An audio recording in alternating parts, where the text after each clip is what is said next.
Welcome back. I've got Doug Drysdale on the line. Doug, how are you today? Hey, I'm doing great, Michael. Thanks. How are you? Good to see you. Great to see you. Really, really looking forward to this conversation as we talked a little bit in the pre-show about this. So, why don't you share a little bit about you, your company, and then we're going to jump into a very important conversation around mental health. Yeah, happy to do that. And thanks for the opportunity to talk a little bit about what we're doing. Like my background, I spent 35 years building drug development companies of some form or other. In the first half, largely through kind of R&D licensing, partnerships, co-developments, those kind of things. And then later through larger transactions, lots of M&A. I've acquired 15, 17 companies, something like that. So building companies organically. But the most rewarding, I think, for the last sort of 16 years or so, I've been the CEO of four different pharma companies, different types of companies, from a generics company I co-founded, a spec pharma company, a CDMO, a contract manufacturer, Cybin, now a biotech company. Two of those were startups and two of those were turnarounds. Two of them were public and two of them were private. So it's a real kind of mix of things. But definitely, I can say that the most rewarding has been the opportunity to grow teams and pull those teams together to deliver things like we're doing at Cybin. And I think that in all of my career in drug development, um, for the most part, it's inevitable that drug development is incremental. We make incremental steps. Science is incremental. We learn a little bit more. Each new product is a little bit better than the one before. But I think for the first time in my career with Cybin, we have something that has the potential to be a real paradigm shift, a massive leap forward, moving away from daily treatment of the signs and symptoms of, say, depression to a more of an interventional treatment that has the potential to rapidly fix depression, remove depressive symptoms. And after just a couple of doses, most patients are seeing benefits lasting at least a year so far in our studies. So a real paradigm shift in the treatment landscape, which is obviously kind of a once in a career type opportunity. Oh, absolutely. And as I shared with you during the pre-show, and I've shared this on interviews before. I don't know if I've mentioned it on my show though. I'll have to mention it. But I've dealt with burnout in my life and also clinical depression, and was on depression medication for about a year, and was able to successfully wean myself off of that through help with my physician and with therapy and whatnot. But that was a year of my life, and on average, you only get so many runs around the circle, and for me to have to deal with something like this over a year, and I know many people that suffer with depression. It's been a lifelong battle to see the results that you're seeing is I get excited about just thinking about it because I know what depression did to me. I know what it does to people. It robs them of themselves, and of course that always passes through to where they work, their families, their friends, relationships, every aspect of it. In society suffers from that. When people lose great people because they're depressed and they're not themselves and they're not able to contribute the way that they want to or used to, society suffers from that. So, that's why, it's so important for us to get you on the show, because I want to talk about, this. And obviously, I don't want to ignore the fact of your career, and a question that came to mind as you were walking us through what you've done all these years is, I don't want to guess that you've seen it all, but you've seen enough. I think as you're navigating through the landscape of getting approvals and investors and all these other things, that you can kind of sense what the next question is going to be, the next step's going to be in order to get things approved or clinical trials or anything like that. So I'd love to hear your thoughts on that. Yeah, first of all, I'm glad you managed to work your way through that challenging time. In some ways, you're lucky that it lasted only a year. Many patients, as you know, find themselves having to turn to antidepressants because the depression needs some help. And then once they're on those antidepressants, struggle to get off of them. Not necessarily that they're addictive, but that they become dependent. It's like a crutch, if you like. And so, and people, as you said, rightly so, people end up spending many years on these treatments, and it was never they were never designed for that. So, and then the other aspect is not just patients, but when we talk to psychiatrists in our studies, uh, it's incredible to see these 20, 30-year psychiatrists who had kind of gotten to a point where they resigned to the fact they had nothing that they could help their patients. So suddenly they're seeing them motivated and energized because suddenly they have new tools that can actually change the course of disease and not just mask the signs and symptoms. Yeah, look, drug development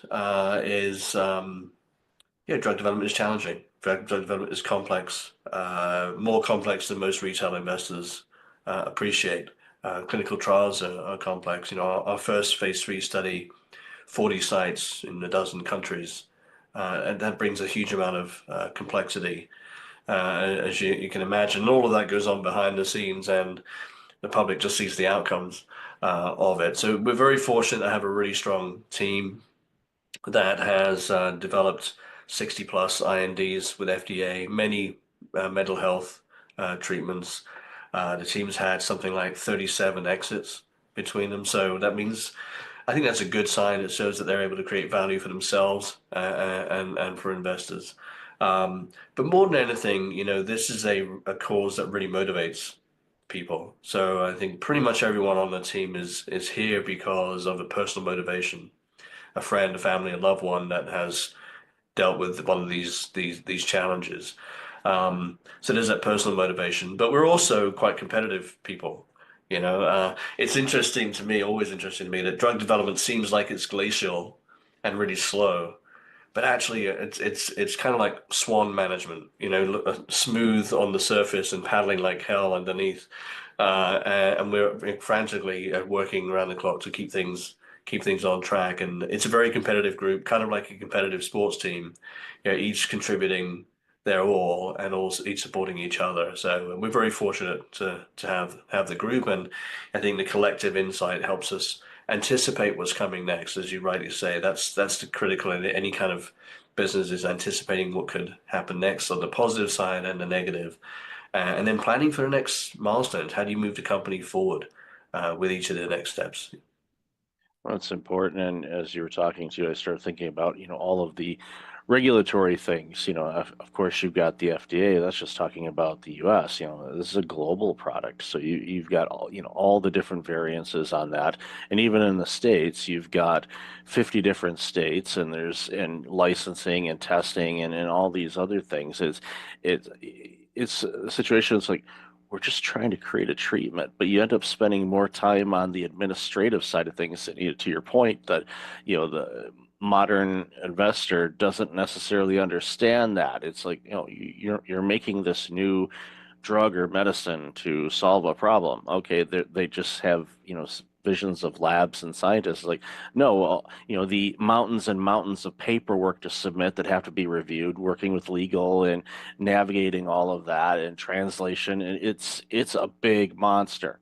But it's having said that, you're not letting that get in the way. You're like, okay, we know that's part of the game. We have to do that, but it's important for us to do that because even what you said a moment ago about psychiatrists who have been basically there's a crease in their chair that they've been sitting in because they haven't had to move much because there's only so much that they could do. Now all of a sudden they're like, we've got this new tool that could actually help people really fast. And what that does, just thinking about this from a billing standpoint for a moment, for a doctor or a psychiatrist, the more people you can see, the more revenue that generates. So if you can build up your practice because you're able to help people and get them in and get them out, you're going to have more opportunities to do that. That's just one little side effect of it. I mean, that's not your primary goal for your organization, but that is one of those positive side effects is Oh we're yeah. helping people. This treatment has the potential not just to help patients, but to help the entire mental health care system. Um, Depressed patients are quite a high touch, 6 or 9 visits a year to their physician, as you'd expect, they're trying to tweak the dose of the medication, or maybe they're switching to a different one because they can't tolerate the previous one, or they're dealing with side effects like insomnia and they want something for that. Um, or they're more likely to have increased blood pressure, more likely to have diabetes, for example. So there's lots of comorbidities and lots of system interaction. Um, the other aspect is that we have a pretty limited number of psychiatrists in the US and in pretty much everywhere, actually. And only about 18% of psychiatrists are available to see new patients because these patients take so much time. Um, and an average wait time for a new visit is something like 40 to 70 days, depending whether you want a virtual visit or an in-person one. So when you think about what we're trying to develop here is an opportunity to dose patients once or twice and then keep them out of the system for at least a year so far, we're seeing in the data. That means no going back for dose adjustments because patients aren't taking any daily meds. No going back for side effect tolerance because they're not taking daily meds. No going back for comorbidities because they're not taking daily meds. And so keeping them out of the system frees up all these other resources for new patients. I mean, even in the interventional psychiatry space, where we see treatments like ECT, TMS, esketamine, Spravato, in these interventional psychiatry centers, those are high frequency treatments. Esketamine dosed 26 times a year, so patients are coming in every 2 weeks. That's pretty tough on these centers that have very limited space. So if we can reduce 26 visits to two, these sites can see a lot more patients. We can deal with the problem a lot more efficiently. Agreed. And we know the stats of, people that are really struggling, just, case in point, I saw a stat the other day, it's, we're just at the time of this recording, we're just ending, the holiday season. So there's a lot of people that'll be getting their credit card bills in the next week or so. And there's financial stress, and the stress Mhm. causes depression because they feel bad about overspending, or they feel bad that they can't, make the payments on time. And of course, that can get you down a rabbit hole of depression and anxiety and self-doubt and all of these things. And a lot of this, I mean, a lot of people, especially when I was going through it, you realize that, a lot of that is just, your brain and chemical challenges and whatever that's, adding fuel to the fire type of situation. And to be able to, take that and not quote unquote mask it with the pills that I was taking for a year, but to actually have something that can adjust things and correct it where, like you said, a visit or two, and all of a sudden I'm good for a year so far. Because it changes things. And again, it opens up the door because, again, I see so many people just in my daily walk of life where I could tell people are having a tough go of it. And I don't know necessarily what the reasons are. I do know that they're having a tough go of it. And I don't, my hope is that they'll be able to get the help that they need. But as you said, there's a long wait list to talk with a mental health specialist, even with the advent of remote therapies and whatnot. There's still a wait period. And then, of course, there's cost involved and all of that, where, you know, the work that your team is doing and the innovative work that it's been doing is creating an opportunity for people to get this help a lot faster, a lot healthier. You don't have to worry about, okay, well, we're giving you this, but now, your A1C levels are going through the roof, or, oh, congratulations, you're going to bust the heart, rate, and your watch is going to be yelling at you because your blood pressure is going through the roof. You won't have that. And I used to work in primary care as an executive, so I see the patients coming in, and I know the challenges they're having, and a lot of it is basically playing whack-a-mole. And that's tough on a doctor because they have to figure out, all right, what are all these different combinations of things? And to be able to use, what your team has come up with, again, it excites me. I'm thrilled that, the work that you've done, and obviously you're leveraging all the experience you've had, but I'm thrilled for this because I know what this means for humanity. If we can get people away from being depressed and help reduce anxiety and other mental health challenges, people will be happier and healthier. And what a world will that be when we can get there? Yeah, no question. And obviously there's a big link between metabolic health and mental health. Um, we know that what people eat affects their mental state. The metabolic health or poor diet leads to reduced mitochondrial function. That leads to reduced mental function because we have 3 times as many mitochondria in our brain than we do in the rest of the cells in our body, and vice versa. When people are depressed, it affects their metabolic health as well for similar kind of connected reasons. So the two are kind of hand in hand. It's hard to fix your metabolic health and all those other things like diabetes, as you mentioned, if the mental health isn't on track, and vice versa. So the problems run deep, and I think, as you said earlier, mental health is kind of like an infectious disease. It doesn't just affect that individual, but the loved ones, the carers, their colleagues, their friends. It's very hard to know how to help someone that is suffering. There's really nothing much that we can do, and certainly the old kind of snap out of it attitude clearly it doesn't work. Um, we're very excited about the potential for this, and we're well into our phase 3 program now, focused on executing that. You're right, you said there's lots and lots of hurdles and barriers. Simple things like drug scheduling, where every site and every vendor and every partner has to have a Schedule 1 license. Adds complexity, it adds cost.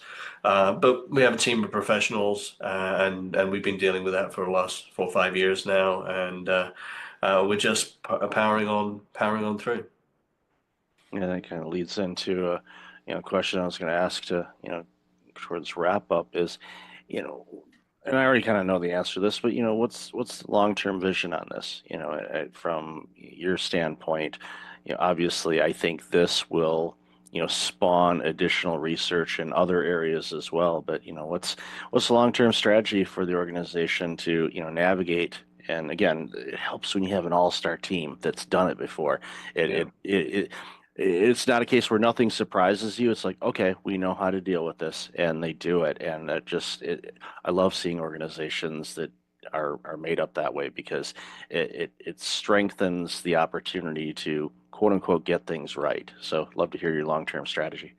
Look, I mean, we're fortunate in that depression studies can be quite challenging, typically, in that when you're dosing patients every day with a psychiatric condition, and then you're comparing that to a dose of placebo, those placebo patients are getting some kind of positive input, if you like, or, so they're taking this placebo, some reinforcement, if you like, and so the placebo effect can be quite large in these studies, and then you get a failure to separate the active treatment from placebo, typically normally because these treatments have fairly small effects historically.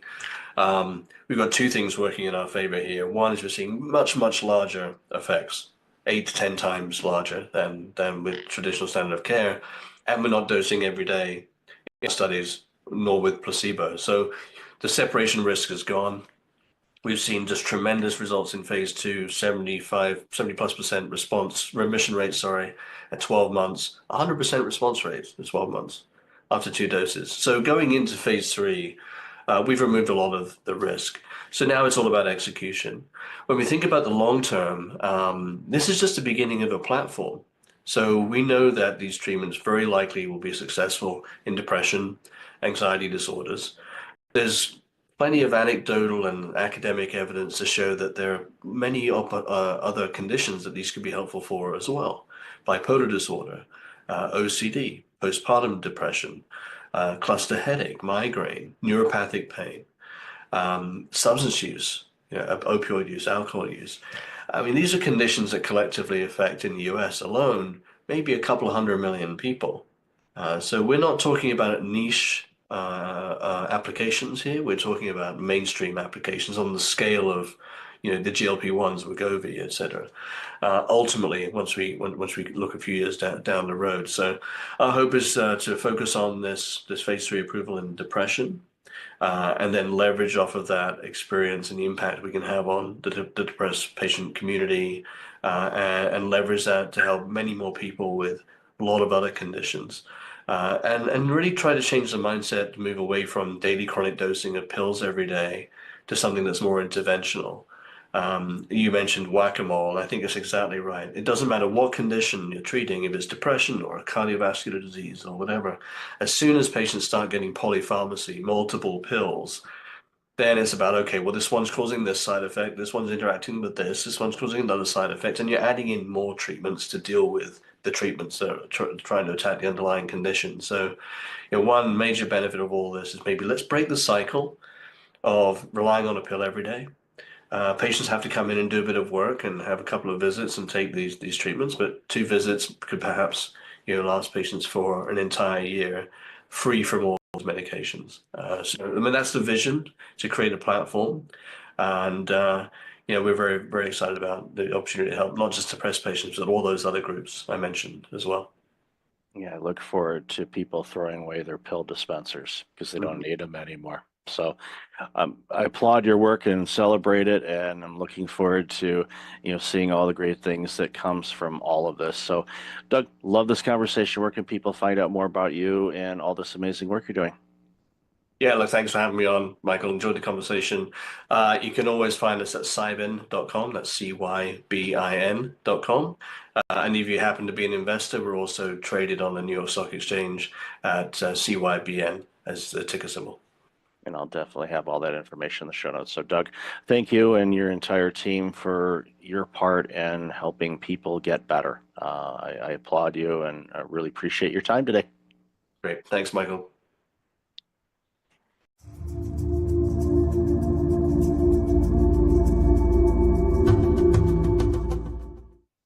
Welcome back. I've got Dr. Kimberly Harms on. Kimberly, how are you? I'm doing great, Michael. Thank you for having me. Really looking forward to this conversation. So, why don't you share a little bit about you, and then we're going to jump into this very important conversation. Well, I've been around the block a lot in life. I've been a commissioned officer in the United States Public Health Service. I'm a dentist, was a first woman president of the Minnesota Dental Association, and I was a national spokesperson for the American Dental Association. But I'm on the other side of that now. I had an injury in my hand, and so I'm not practicing anymore. So I turned to speaking. So I've been an international speaker. I've written a couple books. And now that I'm in the fourth quarter of my life and can look back, I've written a book called Are You Ready? How to Build a Legacy to Die For, because I want to focus on this part of my life and what's my purpose now. It's important work, and it's a subject that I find a lot of people are uncomfortable to approach. And, from a personal standpoint, my mother passed away earlier this year, and she did a pretty good job in setting things up as far as the after passing, with, where things are, how to do things, and all of that. The will was clearly laid out. Everything was nice and seamless and as easy as it could be from that aspect of it. Losing a loved one is never easy, and but it's one of those things where it was a reminder for my brother and myself to say, okay, let's pay that forward by doing the same thing, by getting everything kind of established, clear cut, and all of that. So when our time comes, when it's the end of the fourth quarter for us, then our surviving families and friends will have clear instructions how to do things and have it set up in such a way where they don't have to worry about that. They just, can focus on the grieving and the mourning and all of that. So if anybody takes anything away from what I'm saying, go get your will or your trust set up, get everything laid out. I know it's not a fun topic, but it's going to happen. And the it's a gift that you're giving to not only yourself but loved ones, because it's peace of mind for yourself, knowing, okay, I don't have to worry about any of that. When I go, then I don't have to, worry about that before that transfer, before I, expire basically. So important work for sure. So, and I know in your story, in your bio, you've, had to face, some significant losses over your life. And I they teach us lessons, at least from my perspective. And once you, learn how to grieve, and again, that's even another subject. I think a lot of people, unfortunately, don't really know how to grieve. So I'd love to hear your thoughts on that. Well, I lost my mother to suicide when I was 17. And then I lost our son, who was this brilliant student at Columbia University, came home first semester on top of the world. He had been named to the dean's list in engineering. He was in the place. He'd been elected to student government. He was just on top of the world, so happy. And 2 weeks after his second semester started, he took his own life 45 minutes after a breakup with a girlfriend. So a failure. He wasn't used to failure, I think, and he had a young brain. He was also a jazz pianist, which is why he loved Columbia, because he could study engineering and play jazz piano. And our world was just torn apart. It just exploded. And I learned a very important lesson then. And that was a couple of weeks after coming out of my dental office. My husband was out there at practice with my husband, and he was talking to the cousin and very seriously. And then the cousin came over to me, and he was angry. I'm a grieving mother. I wasn't used to angry people coming at me. He was angry, and he was shaking his finger in my face. And I was taken aback, and he said, "Don't you ever let your remaining children feel that they are not enough. Don't you do that to them." And it caught me by surprise, because I realized that he had lost his brother at the same age that we had lost our son.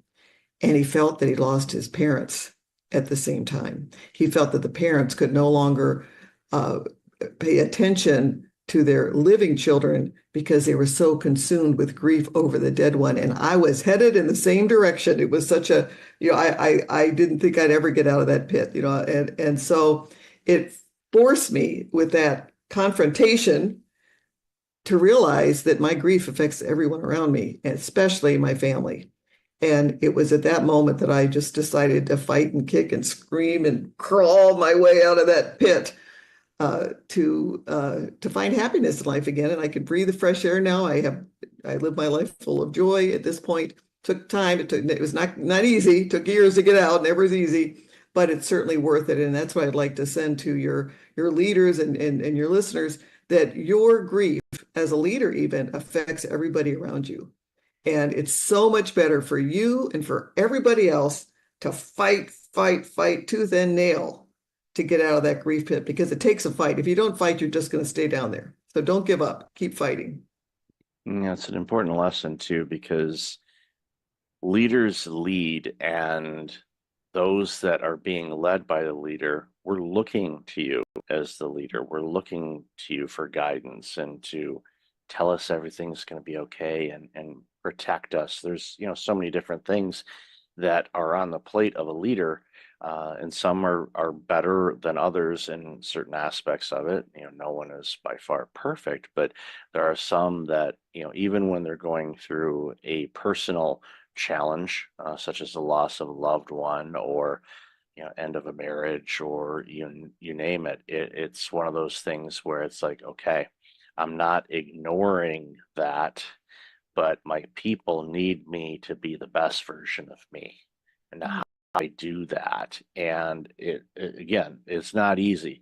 This isn't for the weak, but the listeners of this show, you're not weak. You know that you're strong, you're resilient, you're able to accomplish a lot, and you're going to accomplish even more. But there's going to be days that are going to be tough, and sometimes weeks, sometimes months, depending on what's going on in your world. But know that there is another side of this. But yeah, you're going to have to fight through it and get through it. And that confrontation was a blessing to you, quite frankly, from my observation, because I've seen people that have lost loved ones, and they never recovered. I think about my grandmother, when her youngest son died in an auto accident, and he was well into his 40s when this happened, and it spiraled grandma to the point where she didn't recover from that. And then she developed Lewy body dementia, and that was a 7-year fight, and very tragic to view and experience all that gave us. But I often wonder if the situation with my uncle passing away, if that did not happen, what would have transpired? Would she have had that? Because our bodies and grief and our thoughts impact how our body reacts. Our body is like, okay, you're dealing with stress, so I have to do all these other things. And having worked in healthcare before, and you know this obviously in your practice as well, that our brains and our thoughts can manifest diseases, illnesses, gum disease, you name it. I mean, yeah, there's all kinds of other factors, but it's our brains are very powerful and they can be very helpful to us. But if we don't feed it the right things, they can be also very detrimental to us as well. Well, that was a perfect example in my case because I got treated for depression after my son died. It was part of my fighting out of the pit. And, of course, I have a mother and a son who took their own lives. I better get treated. Depression's in my family. But my husband, and I used to call him my stubborn Norwegian, he was a Norwegian farmer, and we were married for 44 years. But he did not get help because, he's a tough guy. He's not going to get help. And he had just had a liver transplant 6 months before my son died. And his heart checked out great before the transplant because they don't give you a liver if your heart's bad, right? And about a year or so after Eric died, he ended up having quadruple bypass surgery and a valve replaced. And then basically after a long struggle with this broken heart, passed away 4 years ago. And I really believe that the grief, the untreated grief, the unrecognized grief, this idea that you can just be tough and get through it without help because you need help to fight your way out of that pit. I really believe that hastened his death. I believe that we might have had him, we're all going to die at some point in time, but I believe I might have had him a couple more years because he was only 70 when he passed, and we miss him. Yeah, that's early. Based on longevity of people, it's 70 is still very young. And as discoveries and science and things like that, we're all living much longer, which, is great to, contribute to society and things about that. Because, both my parents are gone and they were in their mid 70s when they left. And it's like, it just seems like it was too short. But I think, to tie this into a leadership a little bit more, grief is one of those things that impact leaders as well. Where let's say they have a bad work experience, maybe they had a difficult departure from an organization, and they go on to another organization, start working. But if they haven't worked through and processed what transpired, then I find that it diminishes their leadership, it diminishes their clarity, it diminishes their ability to be the best version of themselves as a leader. And it's one of those things, talking, about your late husband as well. And I was, also diagnosed with clinical depression. I sought help on that, worked through it, was on some medications. I'm not on them anymore. For me, it was important because I thankfully recognized that I wasn't me and I didn't like that. And I wanted to be me again. And so I needed to do the work, not just, taking medication and thinking, okay, magic pill, make the pain go away. No, it's like that's not how it works, people. I mean, short term, okay, but you have to work on some things. And again, it's not easy, but is it worth it? Oh my goodness, yes, it definitely is. So, your thoughts on leadership and dealing with unaddressed grief and the impact that has on themselves and organizations. Love to hear your thoughts on that. Well, I really think we need to lead through grief. And I think one of the best things you can do to develop a team that's tight and together. Today, everybody's struggling getting employees in, just because of the market. And one of the things that keeps a work team together is that common bond of respect. And when you're grieving, I would speak all over to dental organizations about this, but when you're grieving in the dental office, I recommended that we have a little huddle in the morning, usually where everyone just looks forward to the day and just admit, okay, Mary just lost her mother. She's a little on the edge right today. So let's watch out for her. Let's cover for her if something happens. We used to have signals if there was a problem. When my son died and we were trying to come back to work, we kind of had I call it a crying room upstairs where if I get triggered, because you're going back to work, you just lost your son, everybody knows who he was. They all loved him. They all would want to say something when they came in. So 30 times a day or so, I get, so sorry for your loss. And which is great. I mean, that's what you should be doing. But sometimes it was overwhelming. And I had like a little signal to my dental assistant and to the others where I could just like, excuse myself from the room for a second and go up into the crying room where we had Visine and then, tissue and kind of get myself makeup remover, get myself put back together, and then come down and someone was covering for me. So when you lead through grief and you've got like somebody's down, someone's on the injured list, you're grieving right now, let's surround them and help them get through their day. What the result is as a team that is bonding, a team, and the greatest predictor of happiness are strong personal relationships, right? So you've developed these strong relationships with your team and make your workplace a happier place. So I think one of the things you can do is when a grief situation occurs, lead through that, address it, bring your team together. And I think that the benefits are long lasting. I love that approach to the team huddle. I worked in healthcare and we had huddles in the morning, but they were geared for, okay, who's the patients coming in today? Is there anything out of the ordinary? Or, okay, we have, Mrs. Smith is bringing in their son and he's autistic, and Nurse Jackie is the one nurse that he likes to work with. So we're going to shift Jackie's schedule. So when Mrs. Smith brings in her son, Jackie will be there to help, comfort the son, to mitigate any potential issues that may arise with dealing with somebody that is neurodivergent. But those were things that we did. I love your approach on, okay, yeah, we prep everything up. Okay, Mrs. Jones is coming in. She's afraid of needles, and she doesn't like the drilling stuff. So maybe put some headphones on, whatever may help that patient navigate through the dental scaries.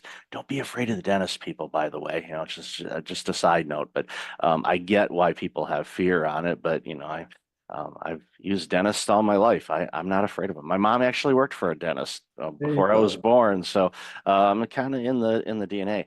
But I love your approach because, yeah, okay, this is who's coming in today, but it's also how is everybody doing? And if you have a tight group, and you can do this with large teams, and of course small teams, you really should do it. What that does is it allows for, okay, Janice just got back from a trip and she got a little bit of jet lag. We know that she's not going to be 100% today, but she's here. Okay, just help her out, check in, see, and need any help on this? No, I got it.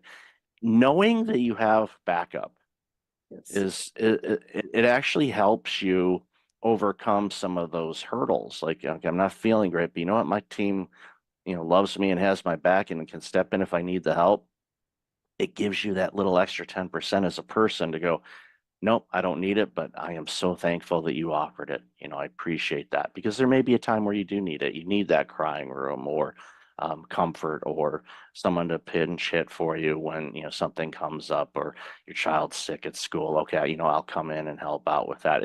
When you have that dynamic, you don't have to worry about retention of people. Your challenge is, turning down all the resumes, because people want to work in that, because people long for belonging. People long to be in organizations like that. When you have that, it's something that it takes work to keep it that way, but it's such important work to do, because it just improves every aspect of what that organization does. Doesn't matter if it's a dentist's office or a retail store or an accounting firm or whatnot. Right. And again, it's those relationships, building relationships, and you need to lead that. I mean, you give permission as a leader to develop that type of a system where everyone has their backs, and then just acknowledging that, there's an issue that's going to affect the team, because they do. And then that helps the person overcome their grief. It helps they feel they have people have their back, and that helps them. It gives them that courage to kind of move their way out of the pit eventually. So where do you, this is not the where do you see things in 5 years question, because 5 years ago we didn't know what was going to hit us. But I'm curious as to, what are some of the common challenges you're seeing right now in the workplace that leaders should really do their best to get ahead of and work through? And I know we've talked about a bunch, but is there any others that come to mind for you?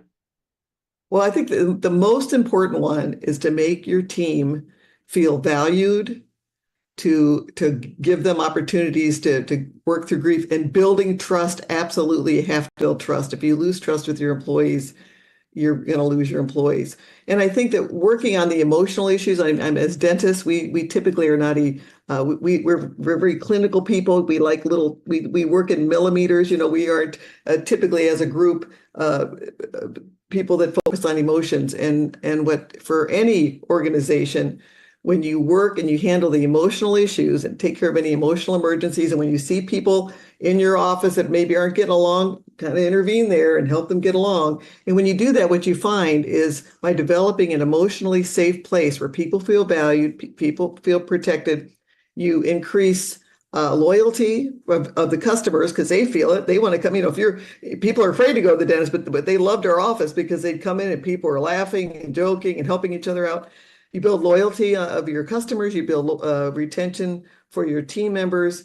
And ultimately, you build production, because if everyone's working together for the same goal and you're all on the same page and you care about each other and you're working together, you increase production. So it's a win-win-win-win-win situation to manage those emotional emergencies well, to take care of conflict, and to build trust. Yeah, trust is one of those things that can take years to build and seconds to lose. And and again, everyone, leaders to the front lines, everyone's a leader wherever they happen to be. But it's one of those things where when you present yourself at work, and I see this a lot, I think a lot of people struggle with, their own internal battles, their mindset, their egos, you name it. There's so many different things that get in the way of us living our best lives. But we have to remember that we are a collective. When we go into work, we're part of an organization that's doing great things, whatever you happen to be doing. And if you present it doesn't mean you have to show up 100% every day. It reminds me of an old joke that I saw a long time ago. It's like, I give 100% at work, 12% on Mondays, 10% on Tuesdays, and it's like, that's not what I mean, but I still, I should have I'm sure I could find that. I could print that out or create one myself, but that's not what it means. There's going to be days you're not going to be 100%. We know that we're just, that's how it's going to be, but give your best that you can at that moment and be there for people. And again, in the environment you mentioned, and with the huddles and all of that, when you're not feeling it, let your people know.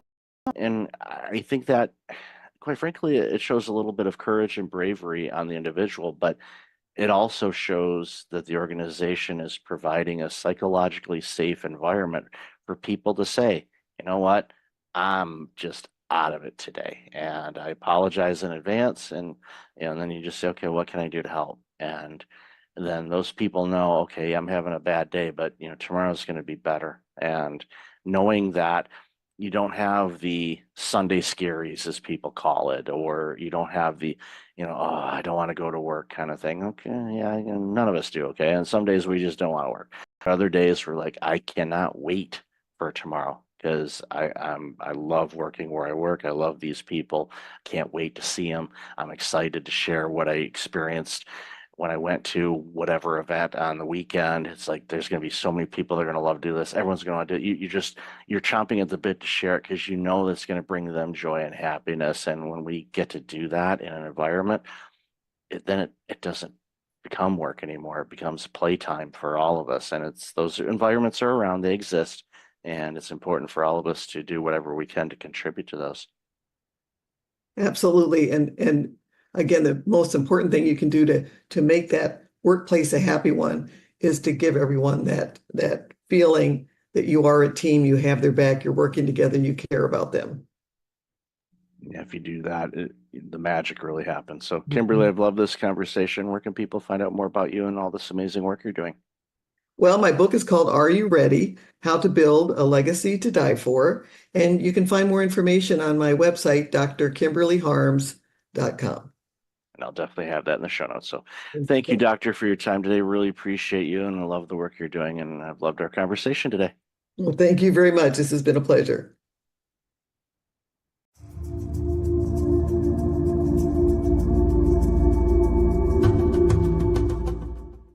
Welcome back. I got Neil Twa on the line. Neil, how are you today? I'm too blessed to be stressed. Thanks for having me on the show.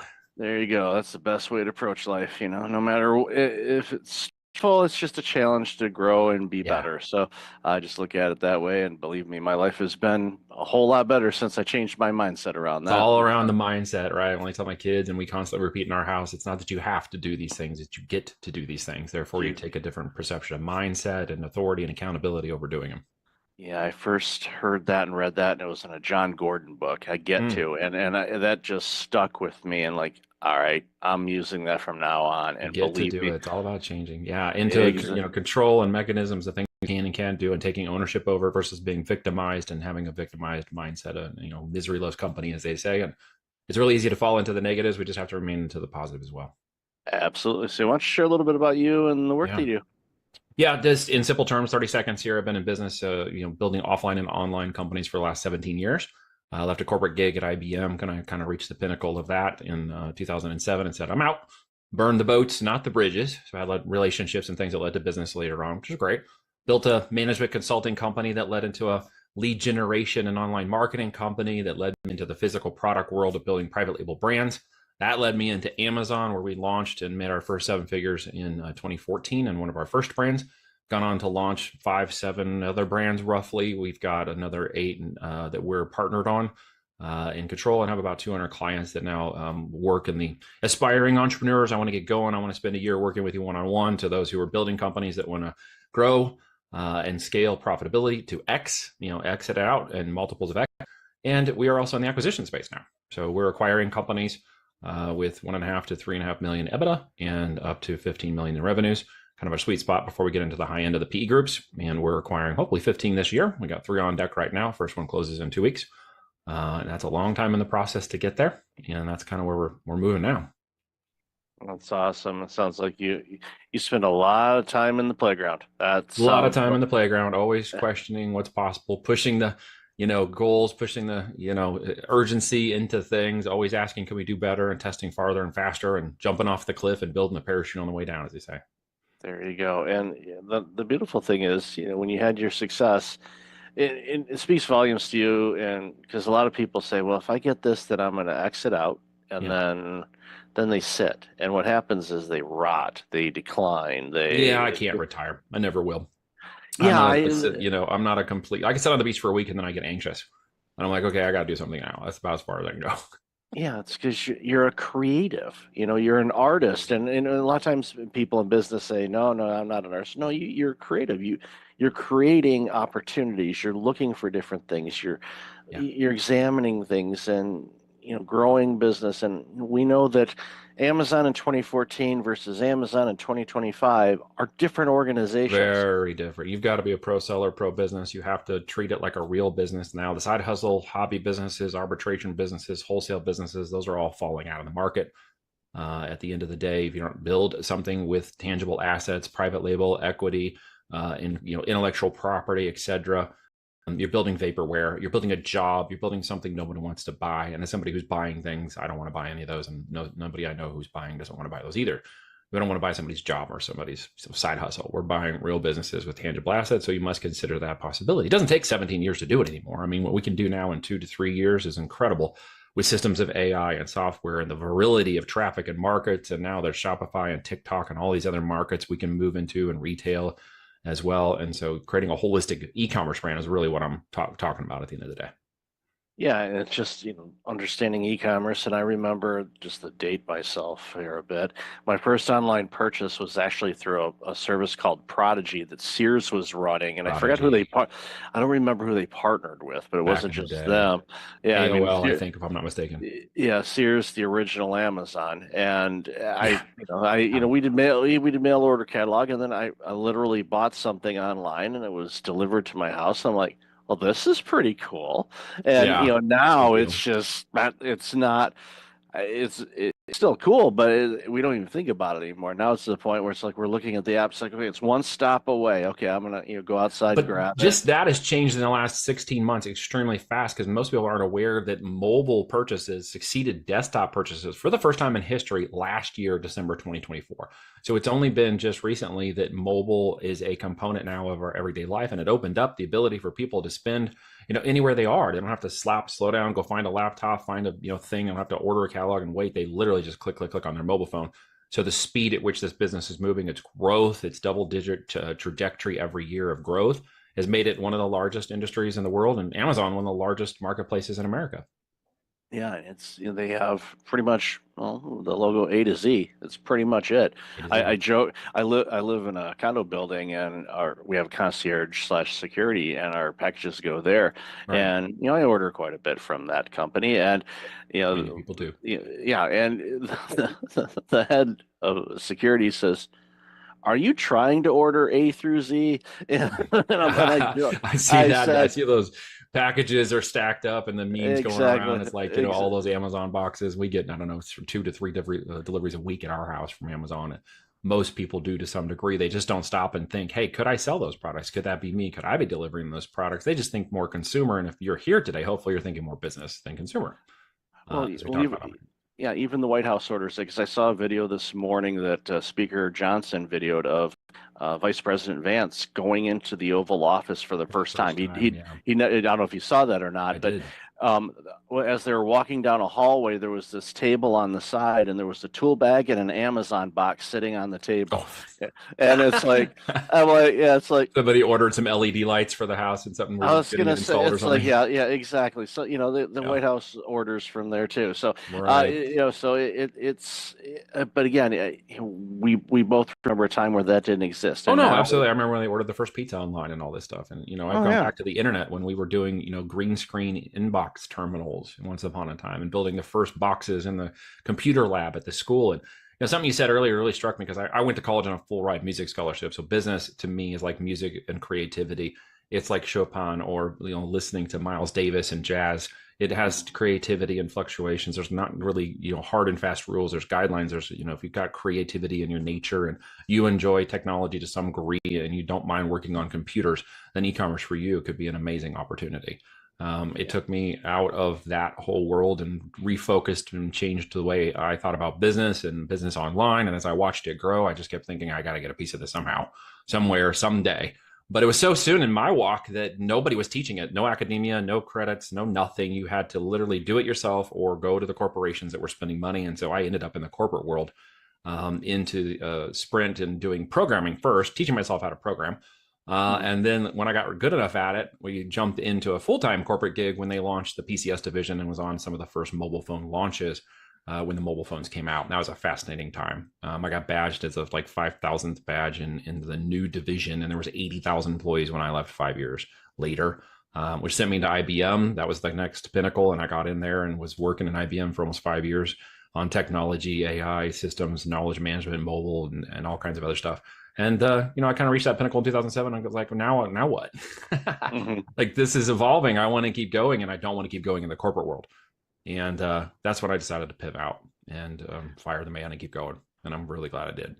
Oh, yeah. Yeah, because even in corporate, even if you have a forward-thinking organization, there are still these plateaus or ceilings or whatever you want to call them that are like, we're not quite ready for that. And they're not going to let the entrepreneurial creativity spirit that you might have in you, or that desire, is not going to be nurtured. It's going to be squashed. It was for me. It is for most people. Yeah. It is meant to create that, it's a business. I get it. They got metrics, they got profit and revenue. They've got to keep the operations going. And not everybody's cut out to be an entrepreneur at the end of the day. There are high risk, high reward opportunities for that. And a lot of people are concerned about that. Maybe we can unpack that for a minute here, but there's always high risk, high reward in the business. You could be fired. You could go, you could have a great career and never be fired. You could, run a really great W-2 career for 20, 30 years. It's fine. But not everybody feels like that's their path. And that's where entrepreneurialism comes in. You just have to remember it's a high risk, high reward opportunity. Sometimes you fail. I could fill this office with the amount of failures I have. Big ones, I've been bankrupt before. So you don't know what your boundaries are and how you pushed yourself in this life until you give it a shot. And I think the biggest regret I'll never have was never saying I never gave it a shot. Right. Yeah, it's so important. And what you said about, people, kind of go, oh, I don't want to run my own business. Like, that's scary. There's a lot of risk involved. But a stat that I share all the time is like from the year 2000, 52% of the Fortune 500 companies are either gone or were acquired. So over half of the Fortune 500, people kind of know who those guys are, gone. And so you're telling me that your job working for this smaller mid-sized company that you've put in all this time, that they're safe, quote unquote? No, they're not. No, none It's of like it's safe. one pandemic, you could be wiped out, or one algorithm change on a social media platform Yep. or Your social media badge gets platform. called below a certain point, and the CFO is like, great, all of these people across this organization have to go, and your badge number got called. It's like, well, Yep. that's not fair. You get victimized by the system. And I was a part of that. And so when I got out, I was like, I'm never going back. I burned the boats. That was it. You never go back. I'm Right. going forward no matter what. And Yeah. by the grace of God, I have a life partner, my wife, who's now 17 years of marriage, who we got married that year I left in March, and I left in June. And so we were, newlywed couple. And I'm like, hey, we're going to do this venture. You want to go on a, business adventure with me? And she's like, absolutely, I'm in for this, because we're young. And she was working as an RN. We, had a little income, and I had the severance from IBM, so we weren't hurting. And then we got pregnant in that first year, which we wanted to do, but didn't expect it to happen that fast. And then by December of that same year, she had to go on full bed rest. So she had to stop working. So we went from high income, two people getting married, all life goals and everything. We're going to start this business. We're going to have this time. And all of a sudden it was like, whoa, everything changed. We got to pivot. We got to pivot. That house we built, the thing we moved into, that's, the one we customized and thought we were going to spend the next 10, 20 years in, we got to sell that. Like everything became about pushing the dream out, is giving us as much time as we could, and compromising the things that we needed to compromise. People are like, well, I wouldn't want to sell my house to do that. Well, maybe you don't feel the opportunity is great enough for you. Well, I don't want to stop driving my car. Well, then maybe you don't want to risk that. Well, what if I have to put my payroll on a credit card? Well, I've been there and done that. The level of risk is going to be, down to the reward. It just is the same balance over and over again. I wanted the reward of what I've now called my 5 Fs. Okay. That is faith, family, friends, finances, and freedom. If I can't have those things in the life, I don't want it. And none of those things really resonated with that corporate career and that stat. And I knew that I had to go off and create it. And I wanted to be a part of my family. I wanted to drive purpose and value into my life and my family's life. Now I have 4 daughters. We homeschool them all. We live on 50 acres in the country. Our lifestyle by design has now been and created and done. It took us a long time to get here. And it could be done a little faster, with experience and the help of experience from other people. But I had to do a lot of it on my own, and I had to figure out a lot of it on my own, and had to, circumvent those sharks in the water from going from my hell island to heaven island. But, I'm in a place now where my lifestyle begets my business, and that becomes the business I have in my life, down to even I'm teaching an entrepreneurial group in our homeschool co-op starting this Friday for 15 weeks. And we're going to be doing an introduction to entrepreneurship and growth. Pick your product, pick your lane, pick your business opportunity, and let's start figuring this out. And there'll be kids 14 to 18-year-olds in range in there. And we're going to get them starting businesses in the next 15 weeks. Beautiful. I mean, all the things you just said in that 5 Fs are critical. And, you use that as a guidepost on anything. It's like, okay, how does the 5 Fs match up with this? If there's anything where it doesn't, and then out because it doesn't align. And yes, it may have taken you longer, but it's all about the journey. It is a journey. Yeah. Well, we're always in a rush, man. Everybody's such in a rush. It's like, well, can I do this in the next 12 months? Well, no. Well, what happens in the next 12? You're going to keep doing it. You're going to keep going. Yeah. Perseverance and tenacity are just part of the game, right? Yeah. 3 to 5 months, 3 to 5 minutes can happen in 3 to 5 minutes. There's a lot of hopium, a lot of fake scarcity, a lot of this, lottery mindset mentality. I refer to it as kicking over in our culture out of desperation. Yeah. And in many ways, I get it. I mean, when I, got over leveraged in a business and went too far down the line and ended up having to declare a business bankruptcy, I've got the screenshot that shows the $267 I had in my bank account. I still keep it there to humble myself and what we have and where we're going now and the kinds of things we're doing. And I don't take it lightly. I have a huge responsibility of stewardship and presentation over that. And I'm not going to compromise that just to gain a few dollars. I've been at the bottom and had to fight my way out of it. So I understand when people are like, well, I don't have all that money to get started. Okay, well, be resourceful, figure it out, do the work, maybe a little more sweat equity, got more time than money. Okay, get out there and figure out something you could do. Put some equity into it. Well, I don't know if it's going to work. Well, if there's a guarantee it's going to work, everybody be doing it. So first you got to get out there and start walking the freaking process. Well, what am I going to do when it's successful? There's always that fear of success that kicks in too. And a lot of times that one's unrecognized. Well, what happens if it's successful? What if I got to get more money? What if I have to hire employees? You'll cross those bridges when you come to them. The what if scenario for aspiring entrepreneurs who want to get going, they can build a list 15 miles long, and you have to kick that to the curb because guys like I I'm not going to take and have any patience with that thought process. You're going to have to go off on your own and do a little walkabout and get that figured out and come back to the table with a much stronger mindset. Absolutely. And the question I always ask people is like, okay, how bad do you want it? Because if Apparently you're not as coming up, bad as they want it. yeah, because if they're asking, well, what about, and it's all fear-based or 100%. All victim-based, fear and th- scarcity based, limiting mindset. yeah, Yep. Limiting it's belief like, systems. And yeah, I get it, dude. I grew up in a house where money, I jokingly say money in our house was a 4-letter word. Dad worked, man, 30, 40, 50 hours a week. He was a hard guy. He didn't graduate school, but went in and did a couple tours in Vietnam. He was a Navy veteran. He was, suck it up, buttercup. We got into the cars, we changed our oil, we did everything ourselves, as we had the time and the skill set and the energy. So we learned, but we couldn't complain. And we certainly couldn't talk about money, although we had the things we needed. And there was food and I got clothes. Anything I wanted, I had to go figure out. So by the time I was 12, I'm out hustling in the lawns to make extra money so that I could even borrow his truck to go do things to pay for the gas. That was just part of the requirement. And didn't get my own car, of course, because we couldn't afford that. And so I just really learned the value of hard work and perseverance and dedication and tenacity. What I didn't understand was the time that I was trading for that money could be worth a lot more when I changed my mindset and perceived differently. And I actually had an uncle, and it turns out this was kind of a rich dad, poor dad scenario. I didn't understand that till much later on when I read the book. But my uncle was an entrepreneur, was a go-getter, was a guy who thought very differently. He started a boat company in San Diego and got to go down there and see his operation and talk to him and just started picking his brain and, asked him if I could call him more if I had questions. And for the better part of a decade, he was my mentor. He died in an ultralight aircraft accident in 2005. And that was one of the catalysts for my move out of IBM in 2007. It took me 2 more years to kind of refocus my brain and understand that this had to happen. But he had always encouraged me to get my own thing going. One way or another, buy a franchise, do something. He's like, you got to do something. Introduced me to a lot of wonderful people and really expanded my mind into the abundance thinking that I had been locked out of because I simply didn't have access to it. yeah. And going back to what you said a few moments ago, which I really want to commend you on, is the workshop that you're going to be doing with 14 to 18-year-olds, teaching them how to be an entrepreneur. That is so lacking. We think about it because the small business is the heart of our country, It is.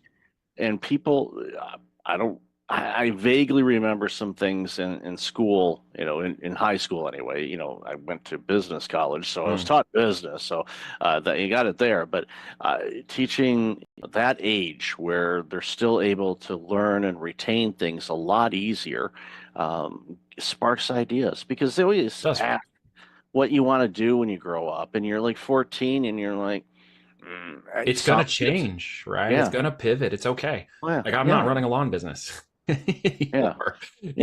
I ran for a while a game server company called Killer Game Servers, and I had to handle zero density. And before Twitch and YouTube and all this stuff was cool, I was out running the gaming forums and tournaments, raising up a business and getting people to subscribe to a $24.95 a month service where we could do a Zoom style call without the just audio only. So while they were playing the games, they could multi-channel conversation. And it was really cool. And I was setting up thousands of people playing these games, just leading the game board and telling everybody that I was from killergameservers.com. And they went and checked it out. And I raised up, 10,000 people into that service and had 20 game servers running out of Texas. So there's so many ways to make money that I think people acquiesce the idea that it could happen for them when the bar is so low now. I mean, we didn't have the technology. When I was running mobile campaigns in 2008, 9, and 10, we had barely any interfaces to run the campaigns. Just the systems were not there. They were coming online. Companies were putting on, the advertising campaign dashboards and stuff, and we were running them on spreadsheets. So we didn't even have the campaign dashboards yet. It wasn't until like 2010 that the dashboards were actually coming online and we could actually start seeing it digitally and track it digitally, which was a game changer, of course, as well. You have all that in front of you right now. And see, people just, because there's so many things, I don't think they know what to do. And so I would encourage anybody who's thinking about the long term, which in my world is 3 to 5 years, by the way, for a business to growth, trajectory, scale, and exit, okay, it can happen in 3 to 5 years, and it can happen at large scale, okay, because the internet, the virality, the traffic. I mean, Amazon does over 8,000 units a minute, okay? The first $1 million sales hour just happened last July, 2024 on TikTok. And that took like 30 years for QVC to have the first $1 million hour. So this is moving at lightning and breakneck speed. If you have a product, a narrative, and a service, and you can get in front of people, you can make a lot of money today selling physical products and branding products.